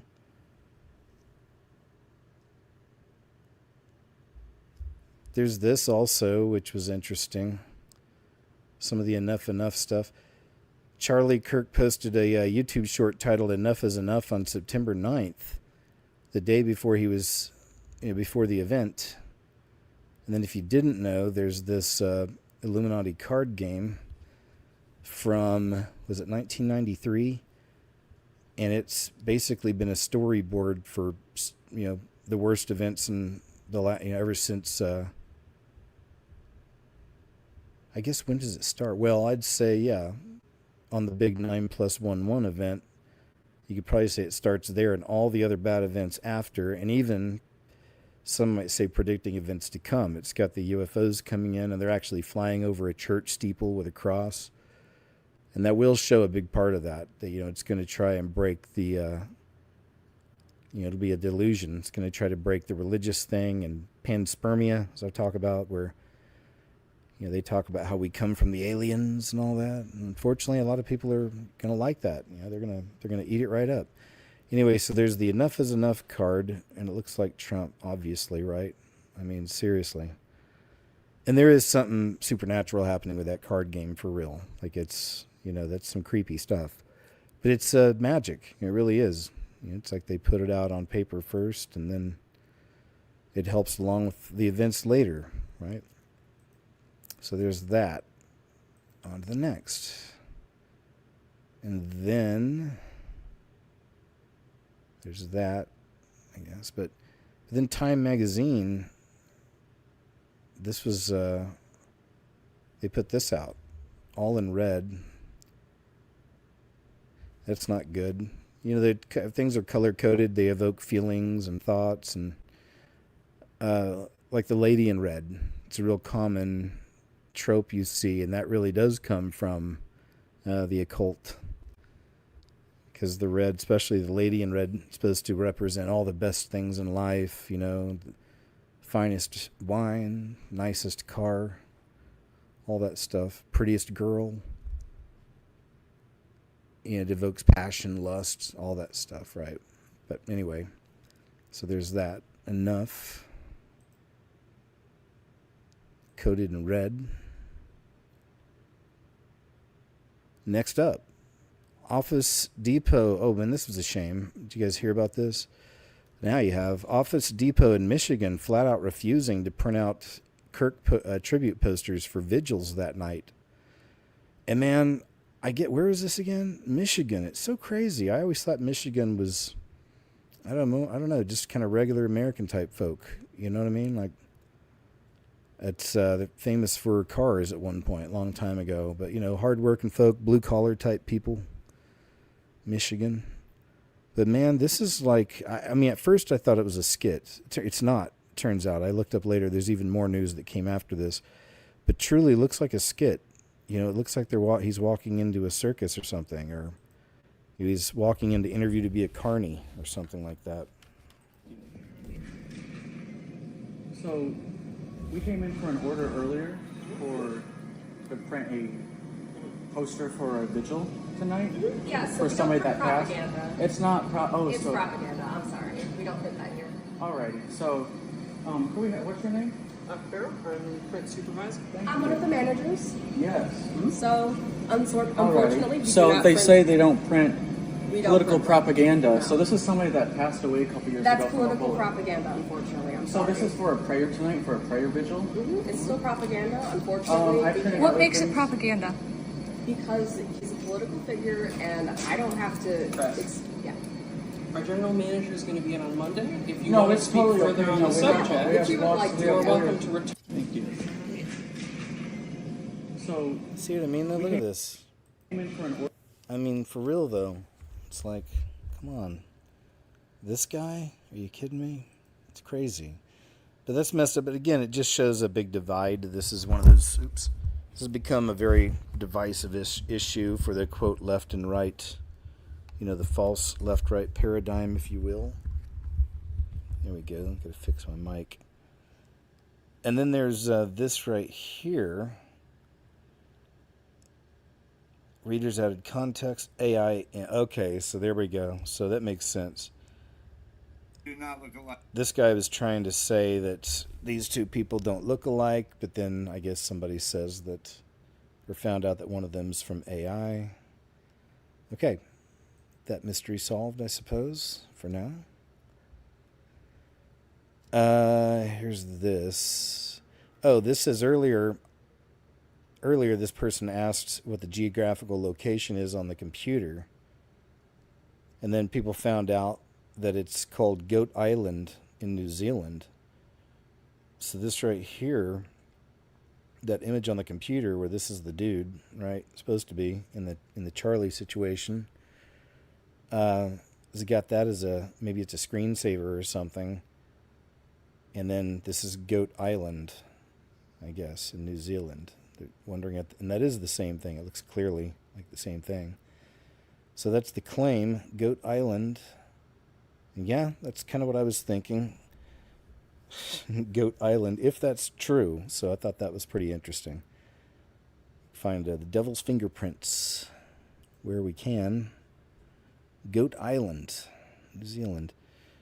Then it made me think of the other goats. This is the Mar-a-Lago golden goat they had for Trump, and it had the money all over it. Right? It's that. And it also reminded me of that image that Donald Trump Jr. put up here. Donald J. Trump Jr. The goat. Just things I was thinking. And then here's our fella here. He's talking about the same thing. We'll play a little bit of this about the Trump goats.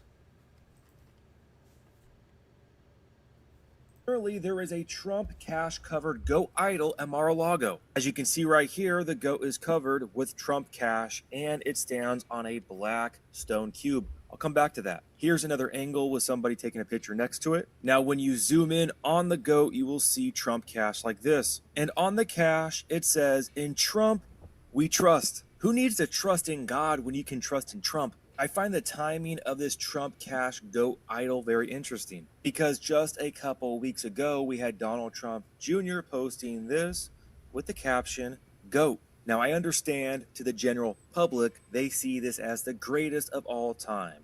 But to the esoteric, they see something else. They see the goat as the god of all things. And in the occult, they see the as above, so below god, Baphomet, as the goat god. Within these mystery religions, they hold to this duality philosophy, the as above, so below, the black and the white. And you can also find this teaching in Kabbalah, which is Jewish mysticism, as we saw right there with the Seal of Solomon, or the double triangle of Solomon, which is a representation of the God of light and the God of reflections, mercy and vengeance, the white Jehovah and the black Jehovah, going back to the duality, the as above, so below, the black and white. So again, with this duality philosophy, they have the exoteric information that is known to the general population, and then they have the esoteric information that is known to a small group of people. So again, to the exoteric, to the general population, they see this as the greatest of all time, but to the esoteric, they see this as a representation of the God of all things. Now let's go back to this black stone cube that the goat stands on, which for those who know, the black cube or the black stone goes back to Saturn worship. And as we see, the black cube of Saturn can also be seen inside of the double triangle of Solomon. Not to mention, you see the black cube symbolism everywhere. Again, this goes back to the worship of Saturn, or also known as Kronos. And you'll see the rings of Saturn symbolism everywhere throughout society. Now, for those who do not know, Kronos or Saturn was the Greek god that ruled over the Golden Age. And according to Greek mythology, the Golden Age was the first of several ages of man and a period of peace, prosperity, and harmony. I proudly proclaim that the Golden Age of America is upon us. Now, according to Greek mythology, Kronos overthrew his father Uranus. For those who do not know, Uranus was the god of the sky and the first ruler. And again, according to Greek mythology, Uranus was created by Gaia, the goddess of the earth, from the chaos, the primeval state of disorder. As we can see here, Gaia emerged from chaos and then birthed Uranus, the sky god. And then from Uranus, you have Kronos or Saturn overthrowing Uranus, the sky god. And then after that, we have down here, after him overthrowing Uranus, Kronos became the ruler of the Titans, and then later fathered several children, including Zeus, who would eventually overthrow him. Now you may be asking, why am I bringing this all up? That's because I believe that Apollyon or Abaddon found in Revelation 9:11 is the god Saturn or Kronos, who was the leader of the rebellion found in Genesis 6, where we can see here in 2 Peter chapter 2, for God did not spare the angels who sinned. This is talking about Genesis 6, mating with women and bringing forth Nephilim, but cast them down to hell. Now, this word hell here is the only time that we see the word Tartarus found in the Bible. And again, going back to Greek mythology, we see this idea that Uranus, the sky god, hated his children and imprisoned them in Tartarus. Now, if you want to do further research on your own, I would recommend Derek Gilbert's book, The Second Coming of Saturn. All right, I'm going to stop there. You can check out more on The Shepherd for the King over on X, if you like. To pre-publish, it's like... I just thought this is an interesting team up. You can go check it out if you like. It's Jay Dyer, and he's with Leonarda Joni, and she really, as far as I know, when I first heard of her a few years ago, she got her start as a comedian, and she's really funny. She's a little adult, though, so be warned if you go look her up or anything, but could even be really vicious with people. Like she's the type that can, if somebody tried to mess with her, she can really rip them apart. She's one of those kind. But then it turns out that even in some of her comedy there near the end, she started, getting pretty deep about truthful situations in our world, that are uncomfortable for people, different types, different truths. So she's interesting, man. And now, it turns out not only is she really funny, a little vicious, but very funny lady, but also she's really smart. And she's really into a lot of the subjects we're all into. And here she was with Jay Dyer. This is the first time I'd ever seen them together. I don't know if they've done this before or not. I'm guessing they are. They seem comfortable with each other, like they're friends. And talking about the strategy of tension. So let's see. We'll just play a little bit. We'll get earlier into it, I guess, when they're fresh. Maybe just play a few minutes of it.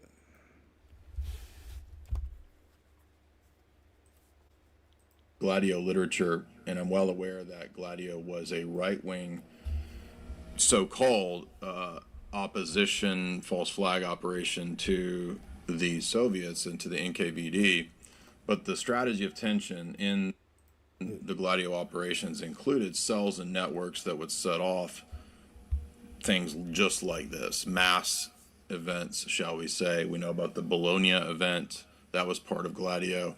And Gladio, again, included high-profile unalivings. So those patterns are studied and they're used and repeated for these types of events. We know that there's parallels also to the Trump event. Whatever you think of the Trump event, there seems to be certain parallels there. And it doesn't matter whether the individual himself is right or left wing. That can all be kind of tailored and created and crafted. He may have been a right winger. He may have been a social justice warrior from college. The things that are inscribed supposedly on the bullets do suggest perhaps a anti-fascist ideology, but again, it's unclear because he might have been trolling. Some of the other inscriptions, if you read this, you're gay, which again sounds like kind of just a joke and trolling. Sounds like a tweet on a, Right. So it's unclear exactly, but there's a lot of questions and a lot of things that don't add up, just like a lot of these high-profile events. People are saying, "Oh, he couldn't do that." Well, if he's from a hunting and fishing family, you could conceivably do that, but that doesn't mean that he didn't still have help. And if you guys remember, we did interview right after the Trump event. We interviewed Sammy the Bull, the most famous living hitman, and he described his pattern for how he would organize these types of events. And he would say that there would always be a person who was sort of the dupe that thought they were part of the event or part of the operation that was the design patsy. They think they're on the inside, they think they're part of a team, but they're actually the one that's being set up. And we see that with people like Mr. T. McVeigh.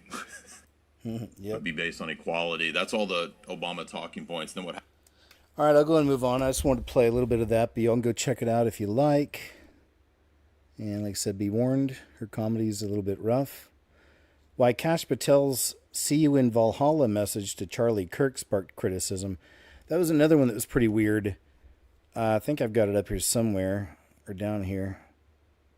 Is Kash Patel's response, or after he just said a little something about Charlie. He said, "Rest now, brother. We have the watch, and I'll see you in Valhalla." It's like, dude. It says, Valhalla. In Norse mythology, Valhalla is described as a majestic hall located in Asgard, presided over by the god Odin. As per Britannica, it is considered the hall of slain warriors, where those deemed worthy to live blissfully under Odin's leadership until Ragnarok or Doomsday. Oof. So there you go. No, and that struck me as weird just because of how openly, how much he loved Jesus, and he talked about it all the time, Charlie. Is pretty obvious, so that was just kind of a weird message, I thought, from Kash to say that, isn't it? It never ends that way. This is a Touching the Afterlife. Yeah, this is a good one. This was earlier today too, so let's check some of this out. We'll bounce around like we do. It's an hour and a half long, but I want to play some of his testimony. His deliverance from hell was so intense it nearly took the pastor out, it says. So let's check some of this out. Would include, demons coming in the forms of animals or people. And so, I remember one time, this is as a kid, mostly childhood and in teenage years. I remember being 10 years old and sleeping in my bed, and I would wake up and there would be that sleep paralysis or that fear, and it's the most terrifying fear in the world that you can experience, to the point where you cannot move. I am paralyzed. I cannot talk. I can't say anything, but it's such a strong presence of evil.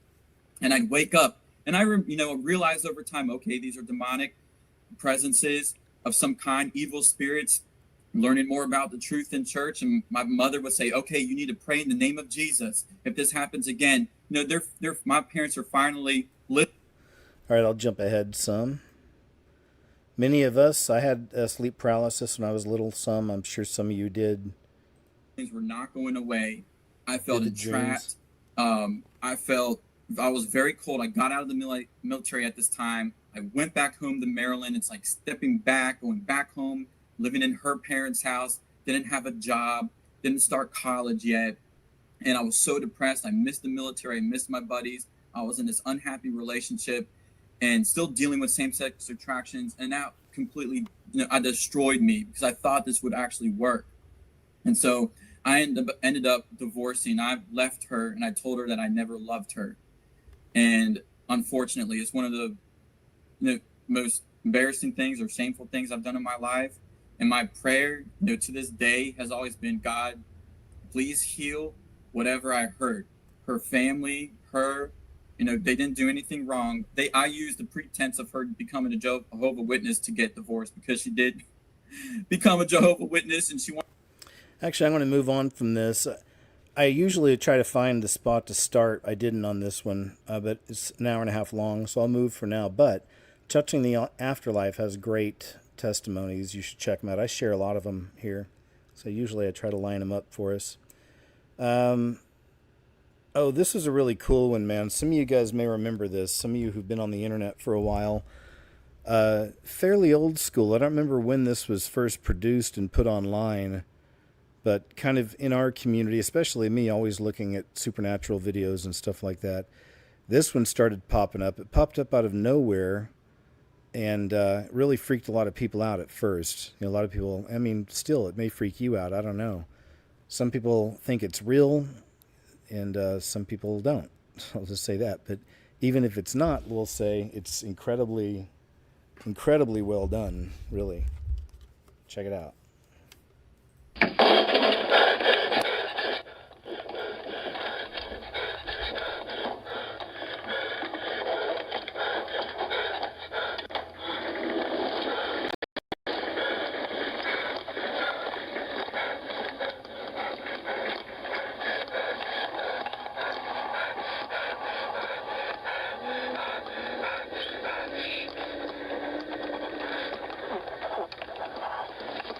Before AI.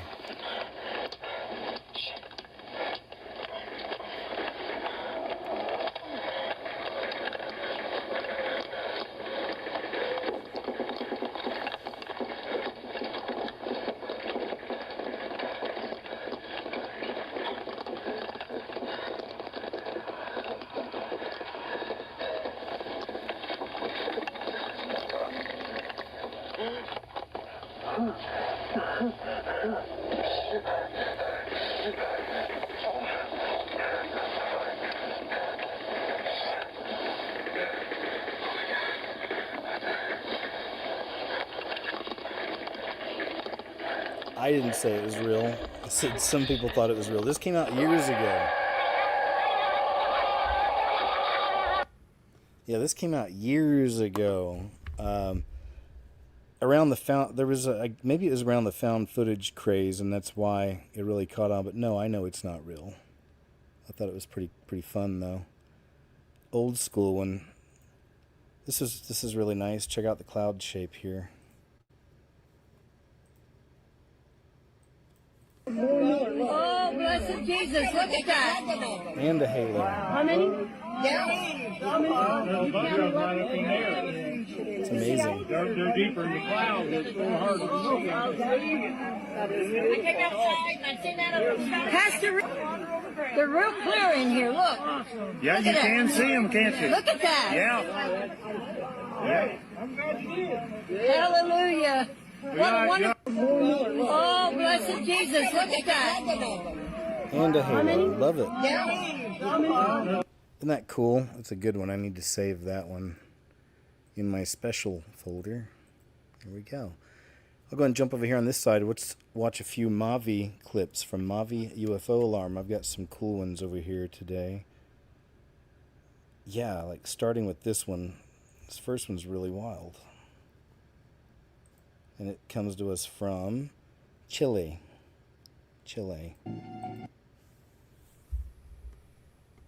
It's pretty low to the ground too. Look at that. You see the street.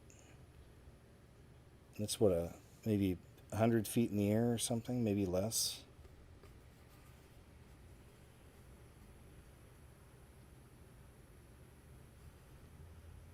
It's just floating there. It looks like it's actually going up.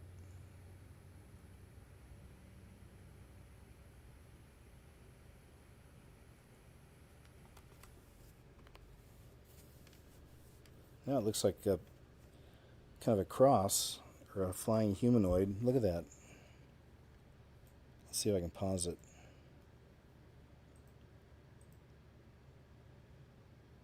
Now it looks like something else. I don't know. A white humanoidish type figure, and there's something black around it, or whatever color it is.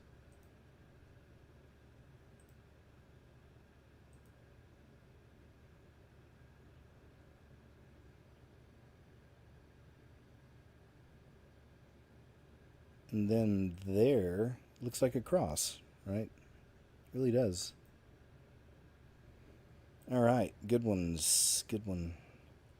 See if there's any more on this one I wanted to show you. I think that's it on this one. I got a few of his coming up. Next up on Mavi UFO Alarm. Let's see where we at. Oh yeah, this is I think this one's in China. And do you guys remember there's actually been a couple. One of them really was debunked. It was easily debunkable. But it was people recording what looked like cities in the sky above China. There's one where I saw that could be debunked. But then there's been like one or two more that were, seemed way more legit. The people were seeing these mysterious kind of glimpses of a city in the sky. And this next one kind of reminded me of those. Oh, I guess this is in California. September 7th. California. No, never mind. Sorry, let me get to the next one. There it be, I think. China. Yep, September 7th, 2025. China. See, look up there. Do you see that already?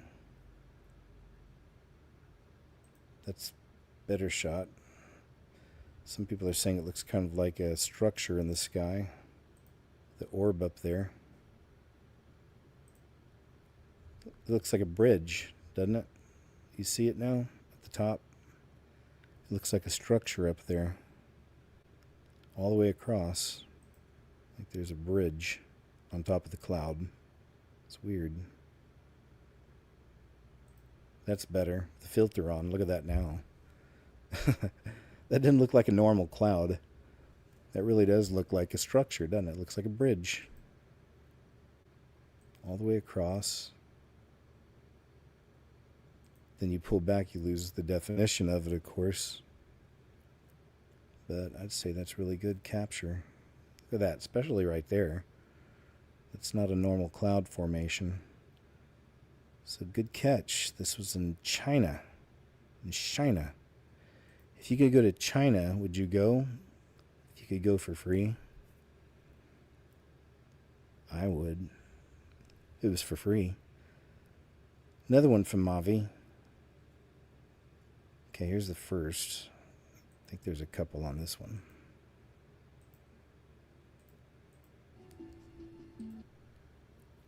Just more weirdness with these sun, the moon, and the stars. Planetary looking objects. Look at that. That's weird. It looks like a black, to me it looks like a black snake coiled around it. Around the object.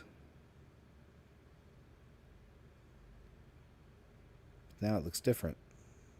Now it looks like a smiley face profile. An alien smiling with its eye closed. I'm not saying any of this means anything. Just what you see, But that's weird.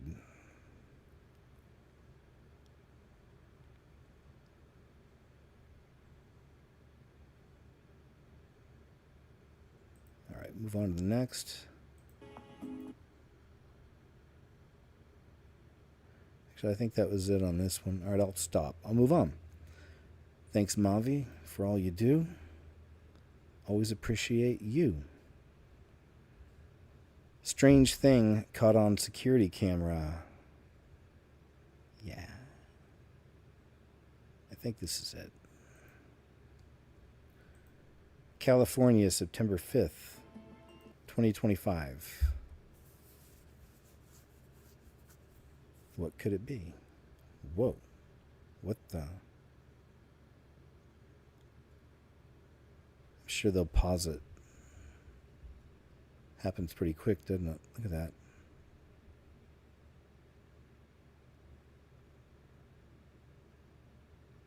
What in the heck?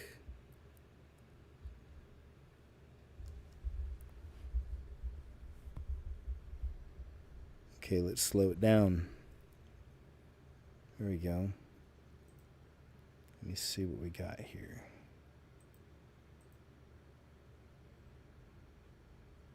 There we go.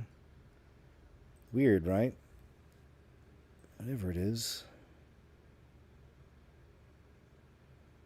There you go. You decide. As always. Check this out. Saw this earlier too. The sky pulsing, different colors. It's another one. This is another one of those anomalies we've seen a lot of over all the years. All over the world, these things. This anomaly. The purple sky. That alone has been cited a lot over the years.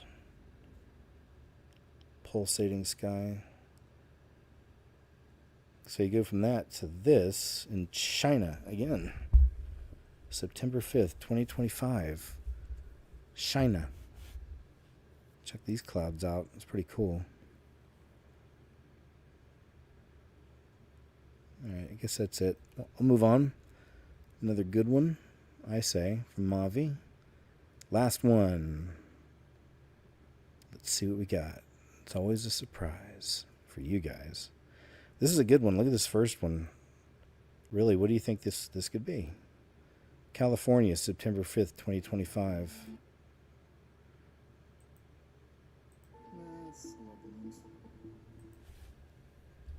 Look at that. Seriously, look at this for a second. Just look at all that. It's littered. The sky is littered. Did CERN cause this? Some of these, let me see if they look kind of like the berserkers, you know, the tentacled creatures we see sometimes. Because look, there's all different kind of shapes and sizes. This thing in the middle looks like a monster. Look at that. And this, even that, the left side, really, from so far away, you get better idea of just how many of these things are floating around. A couple of them look like floating circles. And it wouldn't be kites, you know, that'd be crazy. I mean, you wouldn't have that many kites up at a time that close. I don't think it's drones. It's like something that CERN released, probably. You know, veil lifting and all. This is a good one. See what you guys are thinking. What are you thinking about this? Look at that.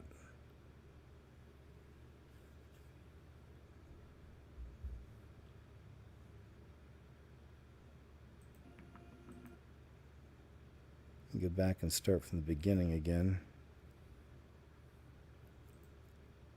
That was a good shot. Yeah, this thing. Look at that. Couple circles, like floating circles. Weird shapes. This thing in the middle, though, this big one. That must be the granddad.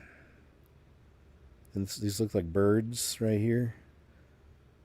No, I don't think it's a whole bunch of birds either. Because like I said, look, they're all different shapes, sizes.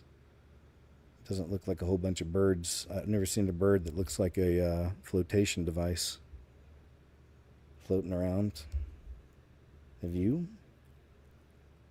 It's a good one, man. Real good catch. I'm going to have to save this one. Another one.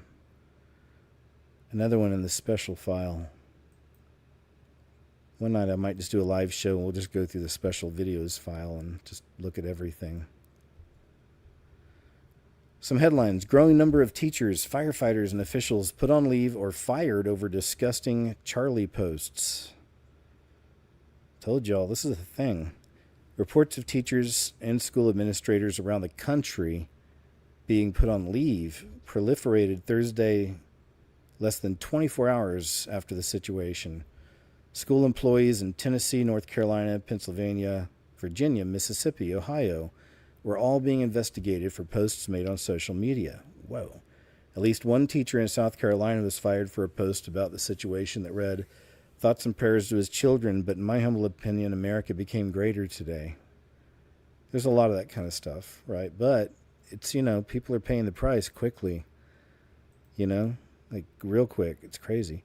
9,000 Oklahoma students seek God at Unite U.S.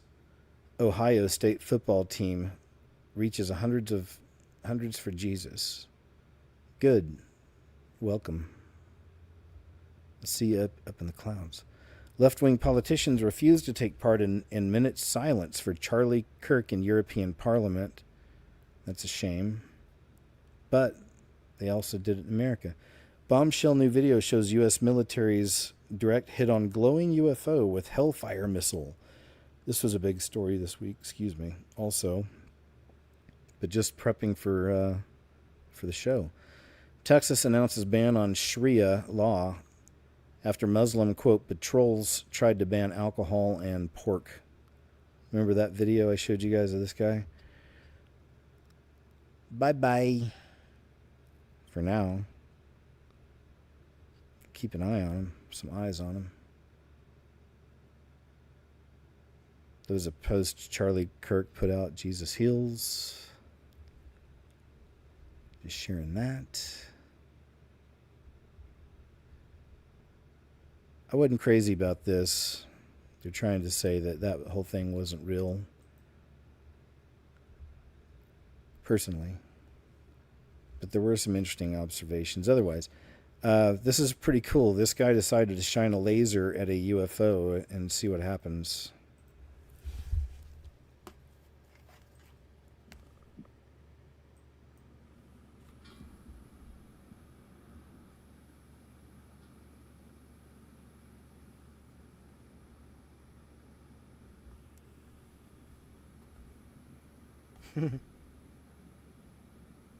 A couple of them. A couple little demons saying hi. Another one. And another one. Whoa, there's a bunch of them up there. Look at that. He called all of his friends in. All of his fellow demons. Putting on a show. That seems to be their main form, right? See that, Coach Q? The orb. They are all over the fucking place. What's your language, sir? What the fuck? Hey.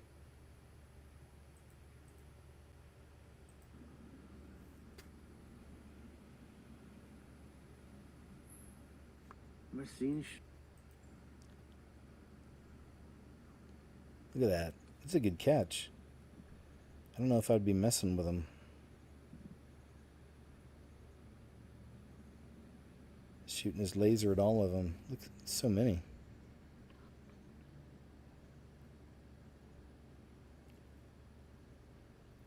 Look what you did.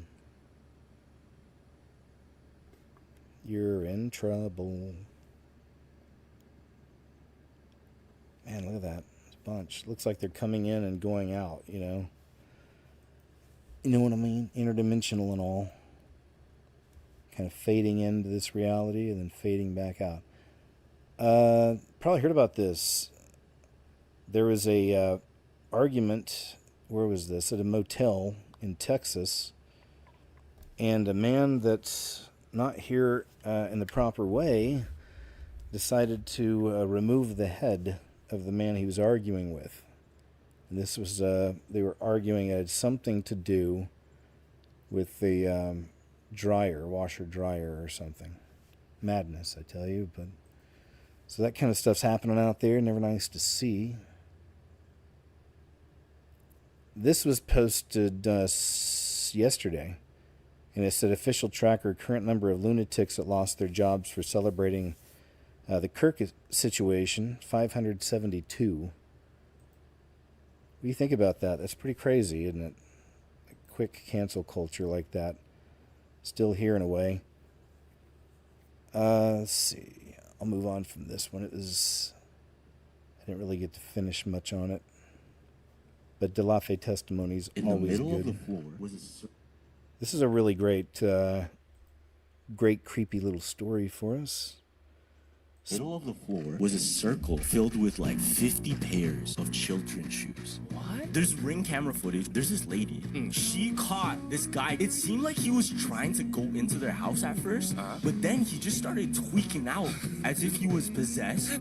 She's trying to talk to him like, leave, I'm calling the police. I just called the police. Get out front of my door. Then behind him, one of the other apartment doors started opening like slowly like this. Okay. Closed, and he just like walked away. But later, when the lady went to go open the door and look what happened inside that apartment, nobody was there. And look what they found inside that apartment. Weird circle, and there's a whole bunch of children's shoes. Just all over the floor. What's even crazier, a pair of those shoes, the boots, you see the Elsa boots right there? Yeah. Those are her daughter's. Wait, is her daughter missing? No, her daughter's like with her. Is this kidnapping? Is this a ritual? That's crazy, isn't it? If that's true, that's really, really spooky. Those guys always find good stories like that. Spooky little stories. Here was another one I wanted to share from him. From Charlie. Looks like we have a Satanist to begin.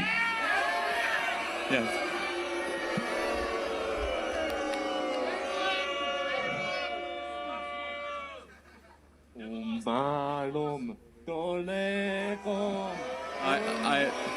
In the name of Jesus, I repudiate this unclean spirit.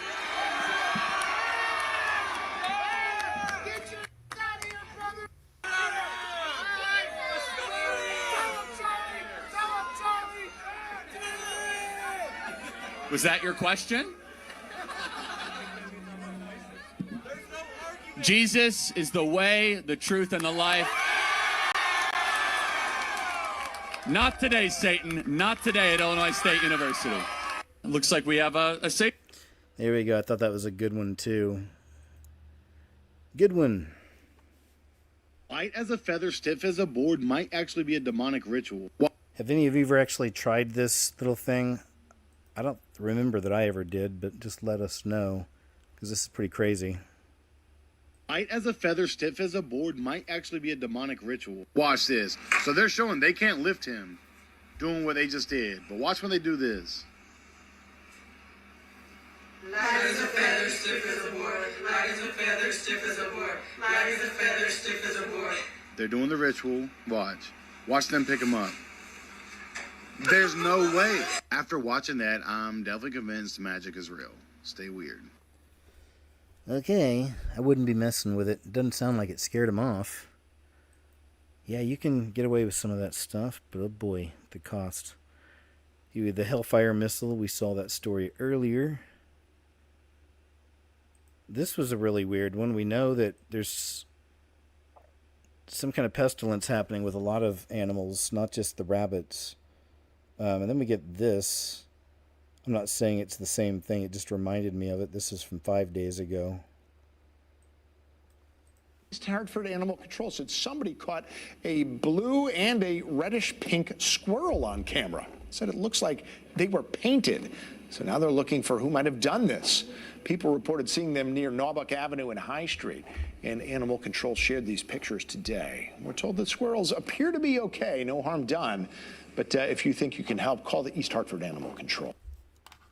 So now we're seeing blue and red squirrels. I mean, I could see where maybe they are painted too, right? So there's that, obviously, because the head still looks brown there. That's really cruel, anyway, to do that, if that's what happened. The blue one's pretty cool looking. Look at that. That looks more natural. So it actually looks even blue around its eye. It's pretty crazy. Blue and red squirrels. Don't eat the animals. That's the message, I would say. This is a really cool one. Explorers found what looks to be a giant doorway in the mountains of Kazakhstan.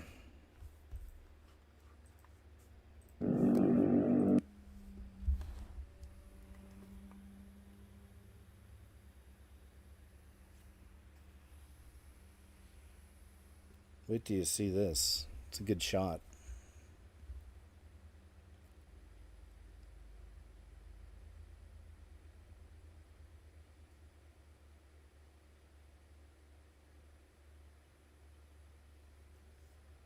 crazy. Wow. What's on the other side, if anything? It certainly doesn't look natural, does it? Be cool to go in, I think. Turning now to the Conjuring House controversy. Target 12 first broke that the home is going up for auction on Halloween after the home's owner stopped paying the mortgage, forcing a bank to foreclose on the property. Target 12 investigator Sarah Grinelli has reaction from a neighbor, plus details about how the auction will happen. Sarah? We're outside of the Conjuring House in Burrillville, and despite the business being closed since last year, a neighbor tells me people still stop by to check out the historic home, especially since the new movie was just released. As for the property going up for auction, he says he just hopes the new homeowners respect the neighborhood. Another twist in the real-life saga of the Conjuring House in Burrillville, the home made famous by the 2013 blockbuster hit The Conjuring. The property was foreclosed on and is going up for auction on Halloween. We have real concerns about what's going to happen with the property, who buys it, and what their intentions are with it. The farmhouse was made famous by the 2013 blockbuster The Conjuring. Owner Jacqueline Nunez opened it to paranormal enthusiasts until the town council pulled her entertainment license last year, citing safety issues. Don Sullivan and his family live across the street. From my understanding, the house is in pretty poor condition. The foundation, the roof, lack of any fire suppression units. Justin Manning from J.J. Manning Auctioneers will be heading up the auction at the property next month. He's expecting a big turnout. It should be really interesting because this is not just a local sell or a regional sell. It's not even national. It's truly international. I expect that there's probably a police detail. I expect people will be in costumes. Manning says the auction will be held outside and bidders won't be able to enter the house. They must arrive with $25,000 in a check in their name.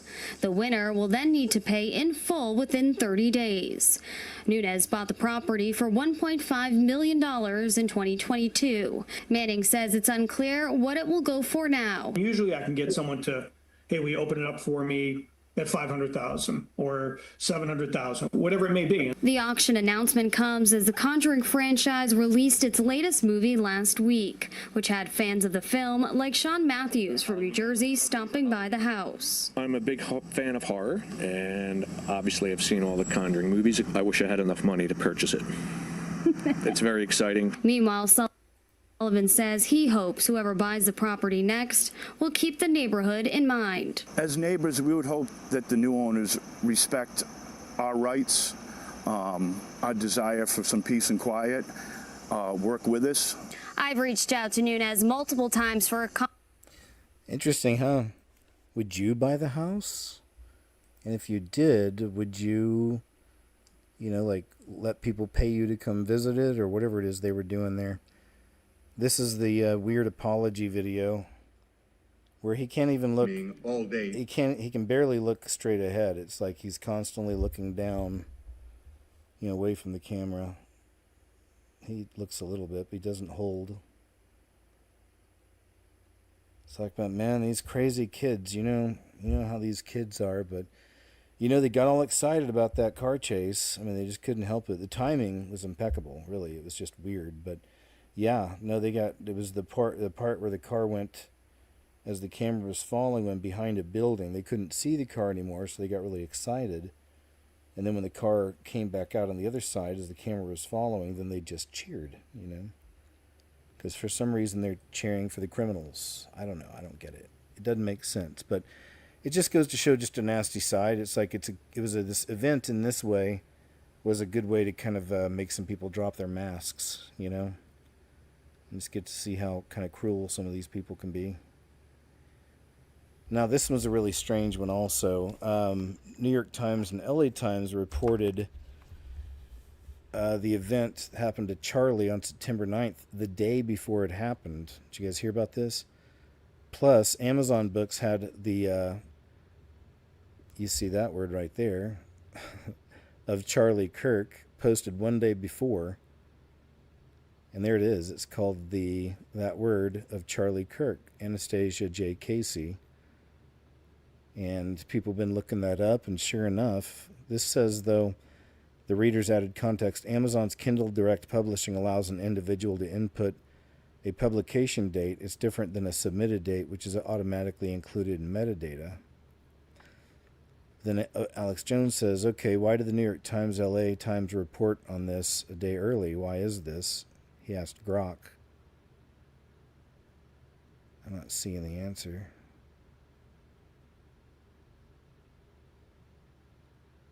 Not seeing it. All right. Anyway, so there's that. That was kind of a weird thing. And another reason why that's really strange is because we've seen that pattern before, even going back to 9+11. It was in the UK, actually. They had a news broadcast where they broadcast what was happening with the towers. This is before it ever actually happened. So one example, and you can look these up. I need to go look some time and just compile things and find a bunch of examples for us, because this has happened before. I know you guys probably remember some. So there's that to keep in mind. So the question is, was it a pre-planned thing, coordinated to trigger? A lot of people think, coming American Civil War, perhaps, as the division continues, right? And let's see what this young man has to say. Oh yeah, he's talking about the book. I'm just asking a question, like, how does one publish a book a day prior to an event happening with the exact details of what happened? Published a day prior to the event happening. What is this? The exact events. Wait a second.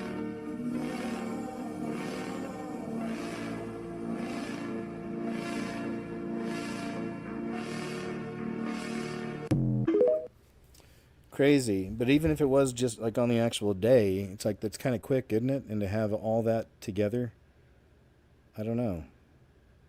Strange. Oh boy. Some of these that have been removed may have to do with him. I'm not sure. See, this person is looking at all the different angles and possibilities. I couldn't really get with this one right here. Some people were trying to say that that's what it was. It was like, they're trying to say that. But see, the thing is, then you have to start using your logic, reason, common sense, critical thinking, spiritual discernment. But you look at Charlie's fruits, and as a human being, just the things I've seen, it's all been really good. He truly loved Jesus. I believe he really is a brother in Christ. So, so the people that, coordinated this whole thing, because I do feel like it was a sheep to the slaughter type situation. I really do. After just seeing the different things we're seeing, some of the coding and whatnot, it could be that, right? Like kind of a, it was set up around him, but he didn't know, which really makes it, because the thing is, again, think about him, the kind of human he is. Do you really think, and look at the life he has. He has a really good life, 2 beautiful children, beautiful wife, nice house, nice life, money, success, reach. Look at all the people that gather around him, and listen. He's talking about Jesus, and preaching. He knows the word too, also back and forth, so just a really incredible spokesperson for Christ.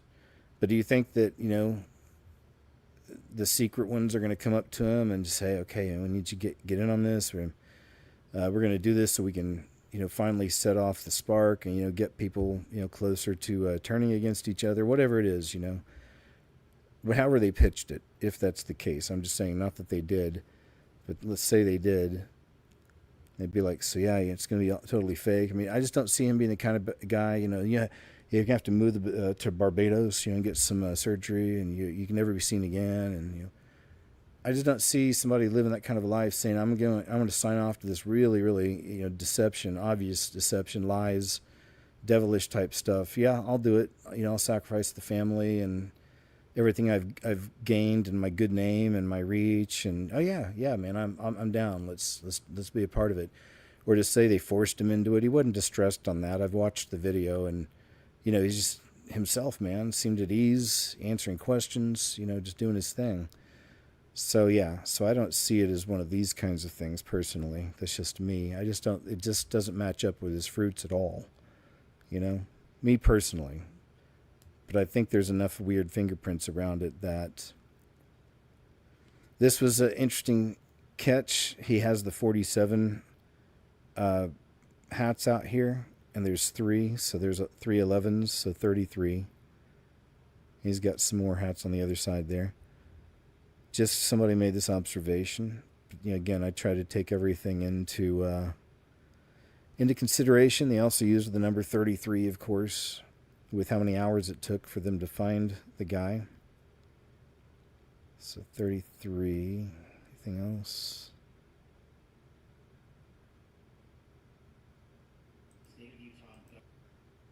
Okay, move on. Things of interest. So there's another one. Same. The 33 stuff. Here's this. Jim Carrey celebrates 62nd birthday at party with Adam Sandler, David Spade. They called it the Laugh Supper. So, mocking the Last Supper. Most interestingly, though, that they've got Jim Carrey, of course, in the Jesus position here, wearing his Saturn shirt. So representing their God. The one they had to sign the deal with. There's all the names. Adam Sandler, Seth Green. Oh boy. Seth Green. Isaac knew Seth Green. Rejected Jokes. I don't know who that is. Carrie Elways. Whoa, no way. Princess Bride. David Spade. Jimmy Kimmel. Howie Mandel. Paul Vincent. Craig Robinson. That's to name a few.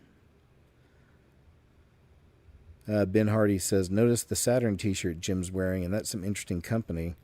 Seth Green, Jimmy Kimmel, and Bill Burr. Yikes. It's funny. And this is on Jeffrey Ross's page.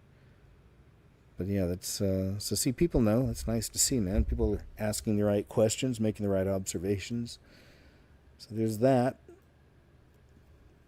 All love to Saturn, of course, as they do. I just saw Brian Baker. Hey, thanks, man. He says, Romans 13:12, the night is far spent, the day is at hand. Let us therefore cast off the works of darkness, and let us put on the armor of light. Love you, KJ, and all our brothers and sisters in Christ in the chat room. God bless. Beautiful message. Thanks for that and the scripture, my friend. Oh, here's a fun little video somebody made. The most Karen woman in the world. Little AI action here. She was born with a complaint form in her hand. She's been divorced more times than she's been married. She doesn't leave tips. She leaves suggestions. She steals baseballs from 10-year-old kids and then complains about how spoiled kids are these days. She is raising her kids to be Reddit moderators one day. Her voice hasn't dropped below 85 decibels her entire life. She once won an argument with a manager at a restaurant she wasn't even eating at. She calls the cops on kids' lemonade stands for not having a permit. She actually changed her name to Karen. She asks to speak to the manager before the store is even built. She gets the same haircut every week and still complains to the manager about it every time. She wears a mask in her car, alone. Her Yorkshire Terrier dog has the same Karen haircut as her. She once asked to speak to the pilot, mid-flight. She once called the fire department because her neighbors were having a cookout. When she walks into a store, the staff call the manager right away, without her ever saying anything. She gets in fights about spot stealing for street parking on streets she doesn't even live on. She is the most Karen woman in the world. It's a good one. Comedian Pee-wee is who gave us that. Thanks, comedian Pee-wee. Seen some of this action. This is more of the breakdown in Nepal. Those are politicians. Bye. Bye. People got sick of it, of the two-tiered system they created. The people on the top making out great, man, living a good life. And that's what these WEF people, World Economic Forum, that's same kind of a Luciferian lifestyle they want. Everybody down below connected to Meta and the internet and each other and the AC, and one big hive mind of slaves. They'll be eating the best food and living the best life. Yeah. But it's not going to happen the way they think. Religion is a guy in church thinking about fishing. Relationship is a guy out fishing thinking about God. I love it. It's a good meme. Just wanted to share. If you care. This is Cracker Barrel, man. They're still at it. It says, today we're suspending our remodels. If your restaurant hasn't been remodeled, you don't need to worry. It won't be. With our recent announcement that our old-time logo will remain, along with our bigger focus in the kitchen and on your plate. We hope that today's step reinforces that we hear you. Yeah, man, they're getting pummeled into the ground. And, you know, they should have. That was a really ridiculous move. And I showed you the video last week of what's happening with their food, which was the saddest part. You know, how they've changed their food, that one of the cooks explained everything. And that's why you're getting so much of this now. And it's just the quality, everything went down so quick, you know. And they are getting ruined right now for that. Over half of Berlin's new police recruits can't speak basic German. Headline. Deadly kissing bug disease is on the rise across the U.S., CDC warns. This should be a Monday. New scariants, new diseases, new scariants, new little monsters. Canada has outlawed carrying anything for self-defense beyond a whistle or other noisemaker. Now a city has banned home security cameras that view or listen beyond the perimeters of their own property. So look how they're just, again, always trying to weaken the citizens and then encourage the criminality. Miles received an order to comply with the city's fortification bylaw, asking him to remove his cameras. The bylaw says homeowners are not permitted to view or listen beyond the perimeters of their own property. A notice from bylaw, I thought, how could this be? Everybody has Ring doorbell cameras pointed at the street and city property, and my neighbors have cameras pointed at my house, and we all... The city of Hamilton has confirmed the order to remove the cameras to CHCH News. Miles received an order to comply. All right, we'll move on. Madness in Canada and the UK, as you know. That was one of the videos from last night. Curious discovery in the middle of the sea. What could it be? This is really weird. Share your thoughts. Mysterious sea discovery. It has Starlink on it even. Look at this thing. Look at this thing we just found. It's got a Starlink, a bunch of cameras. It's a surfboard with a Starlink and a bunch of cameras. What is going on here? What is that thing? I've never seen... What the heck is that thing, dude? That's crazy. It's got its own internet. It's looking at us right now. How's it going? It's got a camera. Look at that. What the heck? Right in the middle of the ocean. Look at this. What is going on? Is this thing driving itself? Like a surfboard with Starlink and cameras on it in the middle of the ocean. Look at this thing. It's got cameras. It's got a FLIR on it. Dude, this is the craziest thing ever. Look, we've just found a thermal camera and a Starlink on a paddleboard. Like some spy software. It's driving itself. It's got a propeller. Oh, and I can see it moving. There's more of them? What? More of them. Let me see if there's any more videos down here on it. Said it's sitting on top of a surfboard. It's very strange though, right? Like what could that be? For some reason it made me think about under the that thing we call Biden's administration, we had those mysterious balloons floating across our country. You know, kind of mapping things out perhaps. Free Tina Peters. It's a state charge, so it's hard to do anything with, but I'm not sure who she is, but I guess President Trump's working on a Free Tina Peters situation. Michigan Democrats caught laundering $5 billion in taxpayers' money. Gotta love it. Michigan. Who is the true king forever? He carried the weight of every expectation on his shoulders. But he never broke.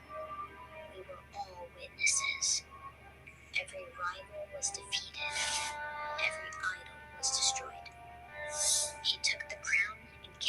LeBron. That's messed up. The greatness. He is the Forever King. Yeah, about that. There's only one Forever King, and this guy right here isn't him. Can you believe doing a video like that? I mean, like actually going through with that? What do you have to think about yourself? That's LeBron James, if you didn't know. Now, please, for the love of God, tell me that I am not the only one who is sick and tired of this satanic world system where these individuals at the top who have influence completely mock our Lord and Savior with their blatant Satanism. And of course, this mockery clip of blasphemy opens up with, what do you know? One-eye symbolism, talking about how he is the chosen one. He carried the weight of the world, how he is the forever king. Now, something, just a little side note for you guys. So I saw this clip, I think it was Monday or Tuesday. It was after I made my video talking about the revelation that God gave me on my trip with Alina, where I saw my name Matt with the Roman numeral 23 on a dictionary page that had a print of a whale. Here's a picture right here that was hanging up in our hotel bathroom. So now I'm not going to retell that story right here for those who have not heard it. And if you are interested, you can go ahead and check out the video right here on my TikTok, Instagram, YouTube, which I go into detail about that entire story. But now back to this video of LeBron James being called the chosen one, having the weight of the world, the forever king, right? Again, what a wild coincidence. I mean, I don't know what to make of some of this stuff, guys, but just unbelievable. So I made that video, like I just showed you guys, on this paper right here that was on the wall in our bathroom, where it had Matt 23 in Roman numerals. And then literally after posting that video, I came across that LeBron James video on X, where lo and behold, what do I see? The number 23 in Roman numerals. You can't make this up. And again, we can see on the official Nike post of the video where they use the Roman numerals 23. Now, again, of course, I understand 23 is his number, so I'm not surprised about that. But once again, using the Roman numerals, and it was just something very personal and specific towards me. Again, you can think it's a wild coincidence, which it most likely is, but having this pop up right after the video I made about Matt 23 in Roman numerals, and this right here, this whole video is in mockery to Jesus. He is the forever king. Now, I get it for the sports fans. No, this is about sports. Him versus Michael Jordan. Who's the king, right? Guys, there is a spiritual level behind what's going on. These individuals at the top, they do not worship Jesus. Some of them may profess to, but behind closed doors, their allegiance is to the enemy. Yep. They make it very clear. So this is complete mockery. This idea. All right, good one, sir. Good report. Shepherd for the King. Great channel over here. A little bit from this one, also from him. Got a couple. And I am.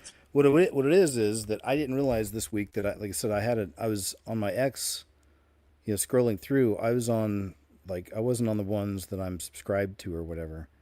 So I was finding all this other stuff. I was like, where did all these guys go? So I went to his channel and I started finding videos I hadn't seen for the last week. So I kind of piled a couple on here. I think this is the next one. Just watch a few minutes of this. Thrilled to report that the U.S. Space Command headquarters will move to the beautiful locale of a place called Huntsville, Alabama, forever to be known from this point forward as Rocket City. Huntsville, Alabama, you don't say. Very interesting timing. Because now what's very interesting is how there is a quote from Amy Eskridge, whose father was a NASA plasma fusion propulsion engineer, say that 5 times fast, where she is videotaped saying this right here: disclosure is going to come out of Huntsville, Alabama.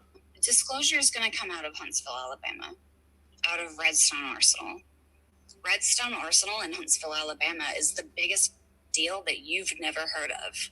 Now, for those who do not know, Amy passed away in 2022. Now, from what I've seen online, there's a lot of different opinions and takes on Amy and what happened to her.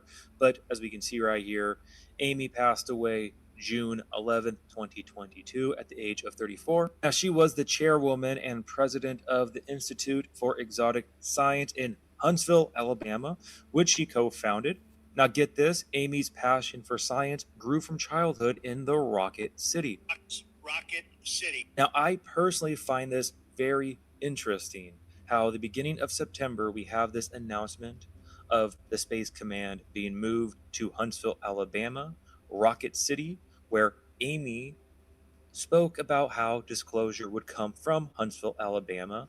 Again, just very interesting. And now the reason why I personally find the timing very interesting here with this whole Huntsville, Alabama move, and also this information resurfacing of Amy talking about disclosure coming from Huntsville, Alabama, is how we continue to see the push for disclosure. As we can see on September 9th, we have another UAP disclosure hearing that is set, where we can see further down in this article where Luna announced a hearing on restoring public trust through UAP transparency and whistleblower protection that's officially set for September 9th. Now, this is the same Luna, which, by the way, a little side note, I find it interesting that her name is Luna the Moon, as we have a blood moon coming up on September 7th. Again, just looking too far into it, but find it interesting that is her name, where she was also on Joe Rogan not too long ago, and how she was talking about interdimensional beings.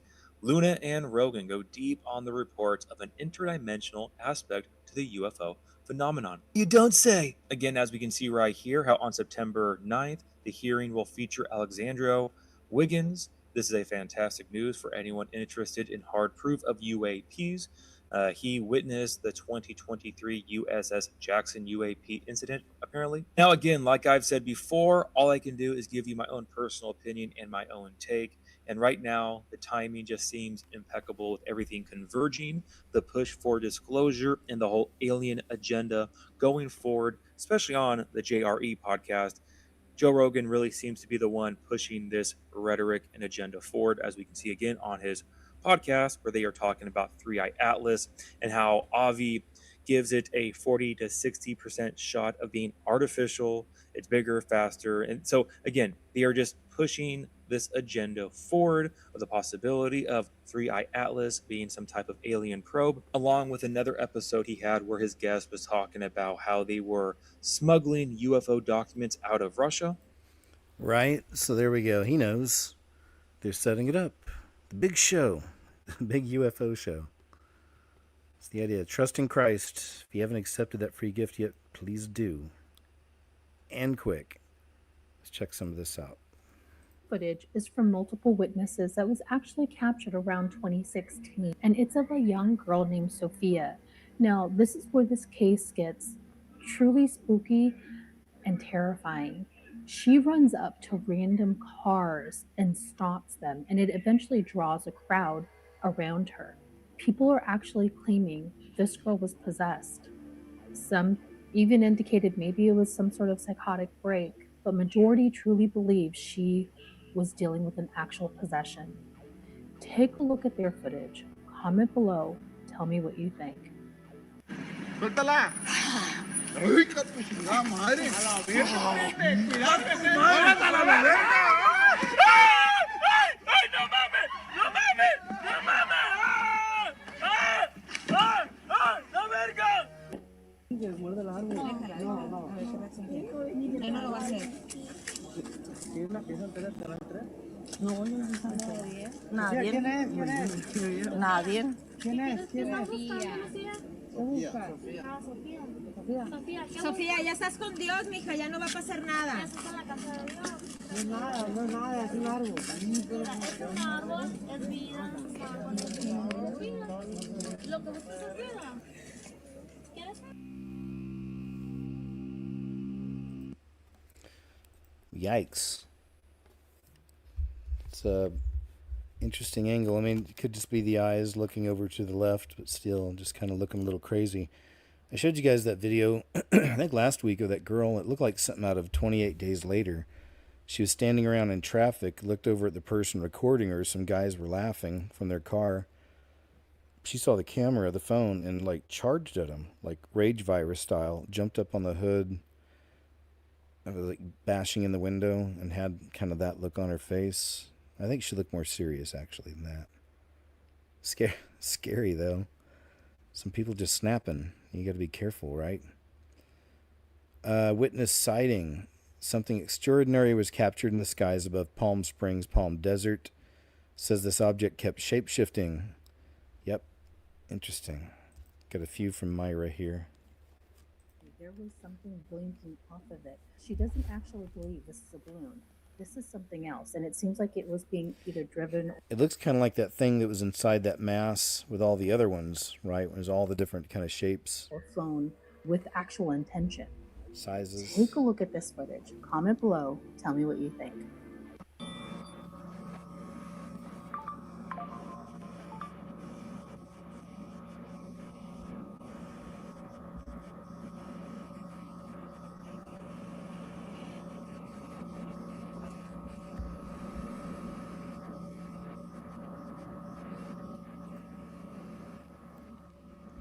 It's weird. Almost looks like a sky serpent, doesn't it? Coiling and uncoiling. But then we always talk about it. These are shapeshifters. I believe these interdimensional demonic shapeshifters. And we see a lot of the sky serpent type footage too, like that. And then there's the flying serpents, that whole mythology all around the world. You know about that. Dragons even. Weird one. Good catch. I think the rest of them are paranormal. Because same thing with Myra. I wasn't seeing, I call her Myra. Myra, more paranormal chick. I wasn't seeing her videos, and it's just really cool stuff. All right, let's see. Check this out. You may have seen this footage or you may not. And if monsters. you haven't, then you're going to love this. This was actually captured by a family back in 2022. They were having a family outing out at Lake Champlain when they recorded what some are deeming the best footage ever captured of the famous lake monster, also known as Champ. Take a look at this, because whatever it is. This is a cool one, because remember I just did that video on the picture of Ogopogo, another sea serpent, so they're out there. It is serpentine. I believe. It's not something you would typically see in the lake. Now, hundreds of people have come forward claiming to have seen Champ. Could this be legitimate footage of that? Take a look at the footage, comment below, tell me what you think. Okay.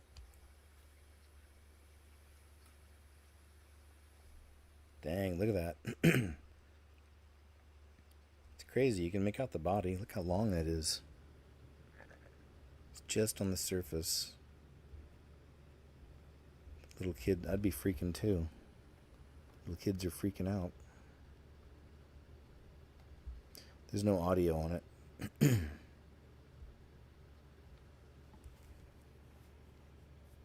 Look at that. Look at that. So you can see its head bobbing up and down at the front.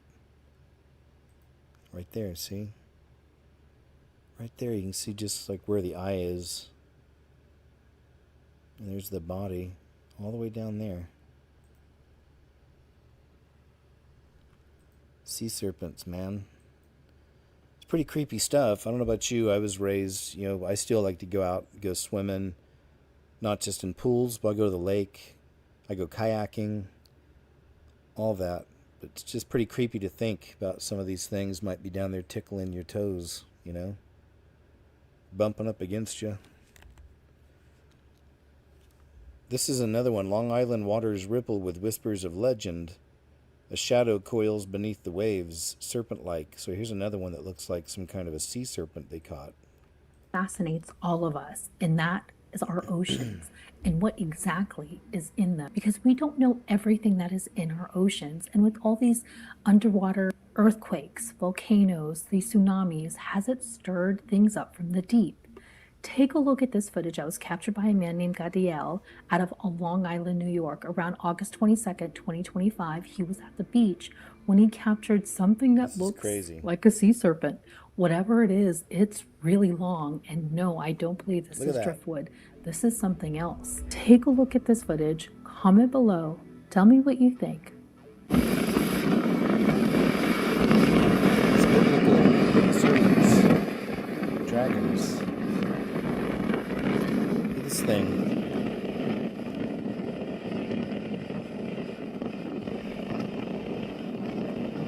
big old head. Bobbing up and down in the water. The other one.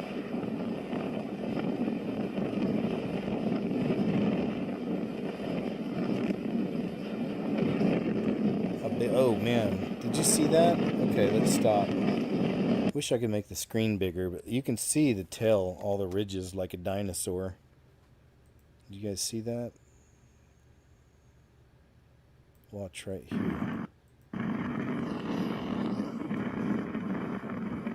I'll pause it.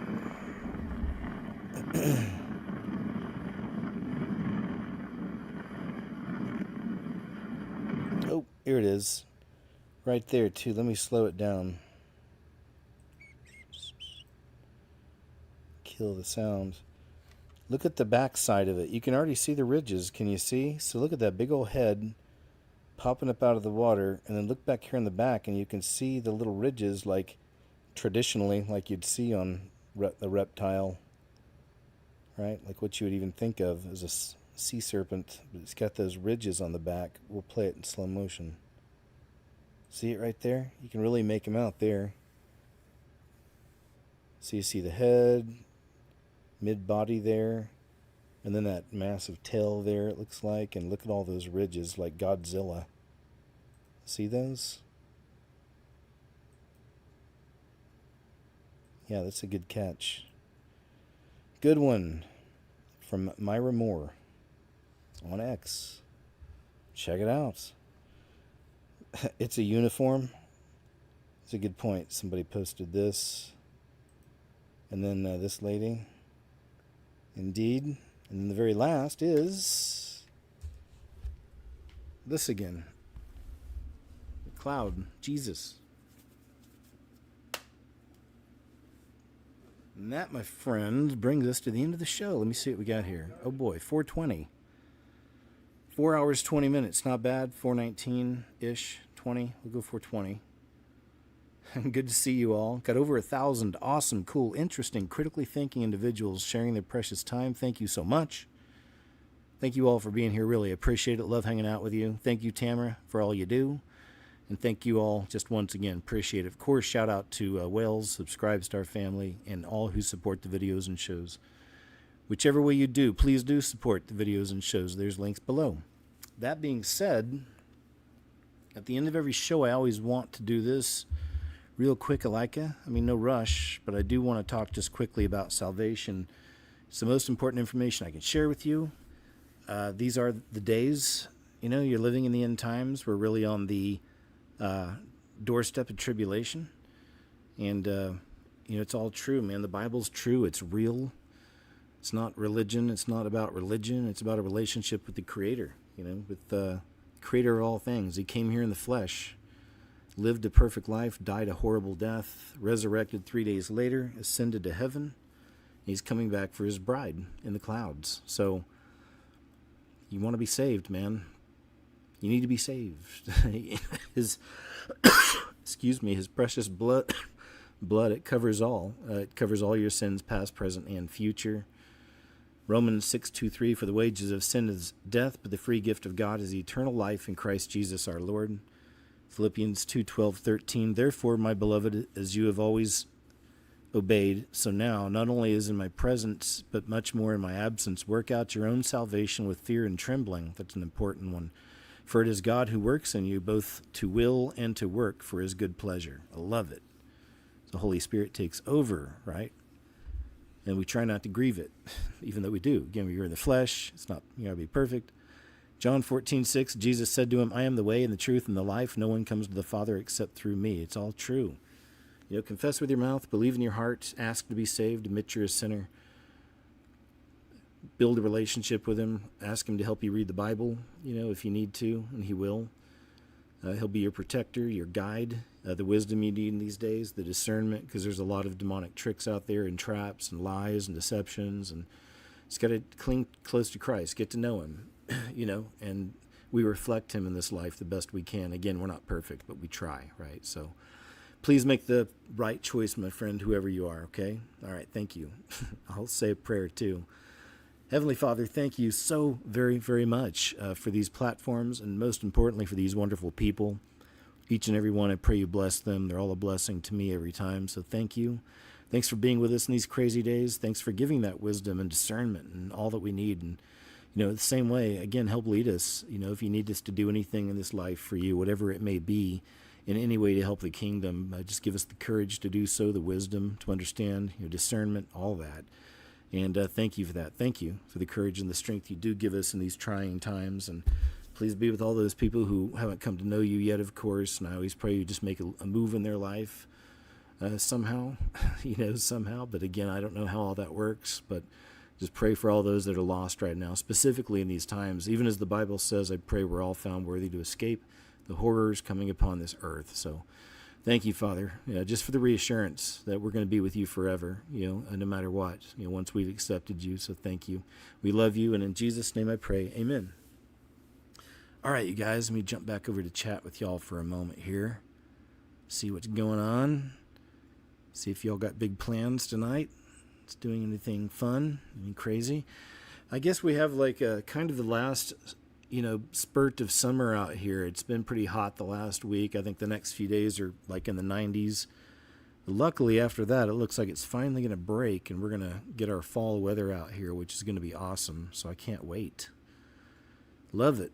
Fall and spring, 2 favorite times of the year. Especially fall, though, because I like the winter also. So I know we're going into the winter, and I really like and I learned to like the summer a little more this year. It wasn't as bad. I was doing a lot more swimming, and that helps. Staying in the water helps.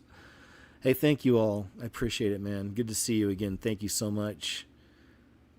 Thanks again for those who support the videos and shows. I'll be writing some people back this week, so really appreciate it, man. You guys are awesome. Very thoughtful. Thank you, always. And yeah, man, so new video coming up this week. Also, of course, uncensored KJ's What Happened on Monday, 2 p.m. Central Standard on Rumble under the KJOZBORNE channel. So please come seek it out, check it out. There's always a link on my website, Who is KJ Osborne. If you want to see videos that go back even over 10 years, go check out my website, Who is KJ Osborne. You'll get caught up in all the videos you may have missed. If you're new around here, I've been making videos for many, many, many years. So please go check it out. Had a big channel one time. It was really, really getting big, and then they stopped it. It was crazy. And then eventually they took it down. But it's called The Scariest Movie Ever, a long time ago. But I was able to salvage a lot of those videos. That's the point. So check out the website, Who is KJ Osborne. You can turn your friends onto my movies over there, too. Both The Scariest Movie Ever Made, 2009 and 2020. So please let your friends and family know. Appreciate you. Cool. All right. Coulter, Breezax, Gracie, Marty, Lorraine, Kelsey, WCMW, and Fab. Isla, Mandroid, Let's Agree to Disagree, Marty, John Billy. Good to see y'all, man. Thanks, Stephanie Torres, you too. Furf, Kava, thank you. All right, you guys. Hey, thanks again for being here, man. I hope you get a chance to check out my show from last night. We had a lot of fun. Interesting topic about truly the last generation, of little ones, I believe. It's darn close, but I think it's it. Alpha, it made a full circle. But still, very interesting stuff. You got to pray for the little ones, look after them, of course.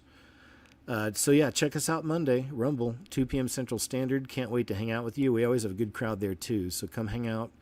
And then new video this week, and then I'll post a show for Friday night here on YouTube. Maybe a call-in show this week. I guess we're getting close to doing that again. So I'll post that up later this week, okay? All right, cool. Love you guys, man. Thank you so much. Lord bless you, all of you. Appreciate it. Take care, and I'll see you in a couple of days.